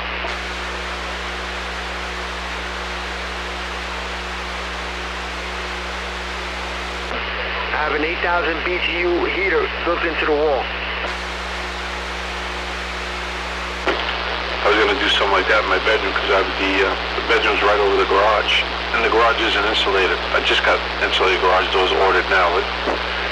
It's usually at least 5-10 degrees colder than the rest of the house. Yeah, no, my garage is attached to the house, but it isn't in the house. But what I did is, 4 years ago, I ripped out everything in the garage, and including the drywall and stuff, and I spray foamed it, put it in, and then I put brand new. I had insulated garage doors before, but they were kind of old, so I put brand new insulated garage doors, and I put the spray foam insulation. And like I said, that's why when it's 10 degrees outside, I can heat up the garage with 2 ceramic heaters with no problem. Yeah, that's the way I'm gonna have it. Most of these garage doors are in. But I bought that spray foam kit. The only one who actually sold it was Lowe's. So I bought 2 of them. It's a little pricey when you first buy it, but man, the payback in insulation and air conditioning, because in the garage I have one of those little igloo air conditioners, the one that's on the floor with the dryer vent that goes out the window. Yep. I got a 12,000 BTU of that, and that thing can make my garage 65 degrees in the summertime. That's pretty good. All because of that insulation.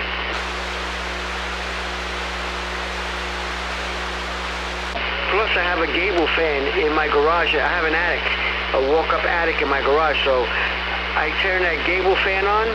Actually, it's on its own thermostat. It comes on, and it keeps the temperature in the garage cooler by 20 degrees.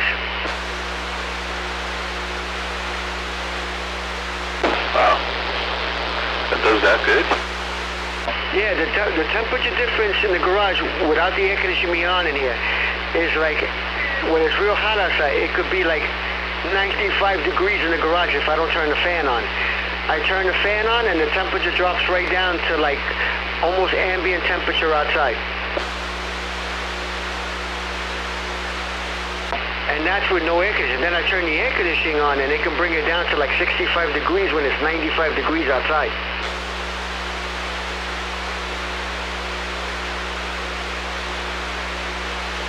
I mean, it takes a little bit of work. You got to run the AC for about 2 or 3 hours to get it really down, but maintaining the temperature is really easy.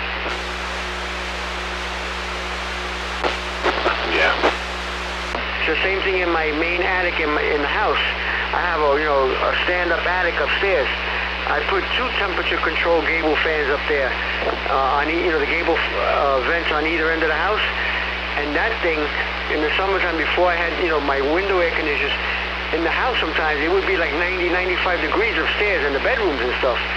So when I put those gable fans in, it lowered the temperature like 10 degrees right away.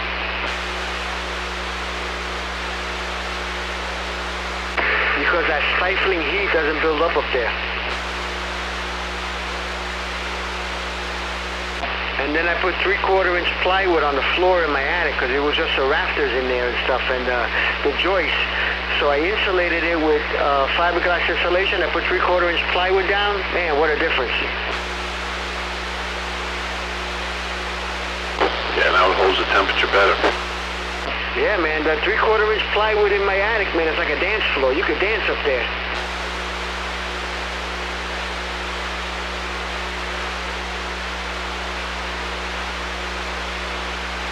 And then I put fluorescent lighting up there from one end of the house to the other so that, when you got to look for something in the garage, you just turn on the lights, you can see what the hell you're doing. I have LED lighting now, not even fluorescent. I have fluorescent and I changed it to LED lighting.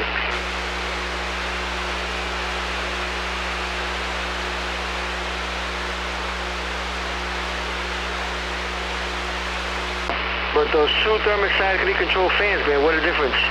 In the 20 years that I got the fans up there, I've only had to replace them, each one of them once, where the fan actually like seized up and stopped working.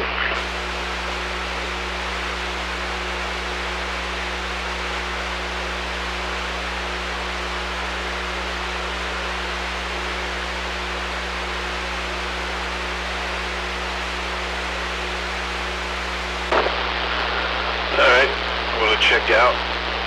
Early haircut. I don't know why I made the appointment so early, but I did. I'll catch you guys tomorrow if you guys are on, or next time I see you. Hear you. 10-4, you made the appointment early so it would get you up to do stuff for the day, that's why. Yeah. Yeah, I have a few things in the morning, that's it. I'll relax. Yeah, I got to do a run to ShopRite, probably around 10 or 11 o'clock for the wife. She wants me to pick up a few things. All right. Have a good night. I'll catch you guys later. Tell Lou I said later. You got it.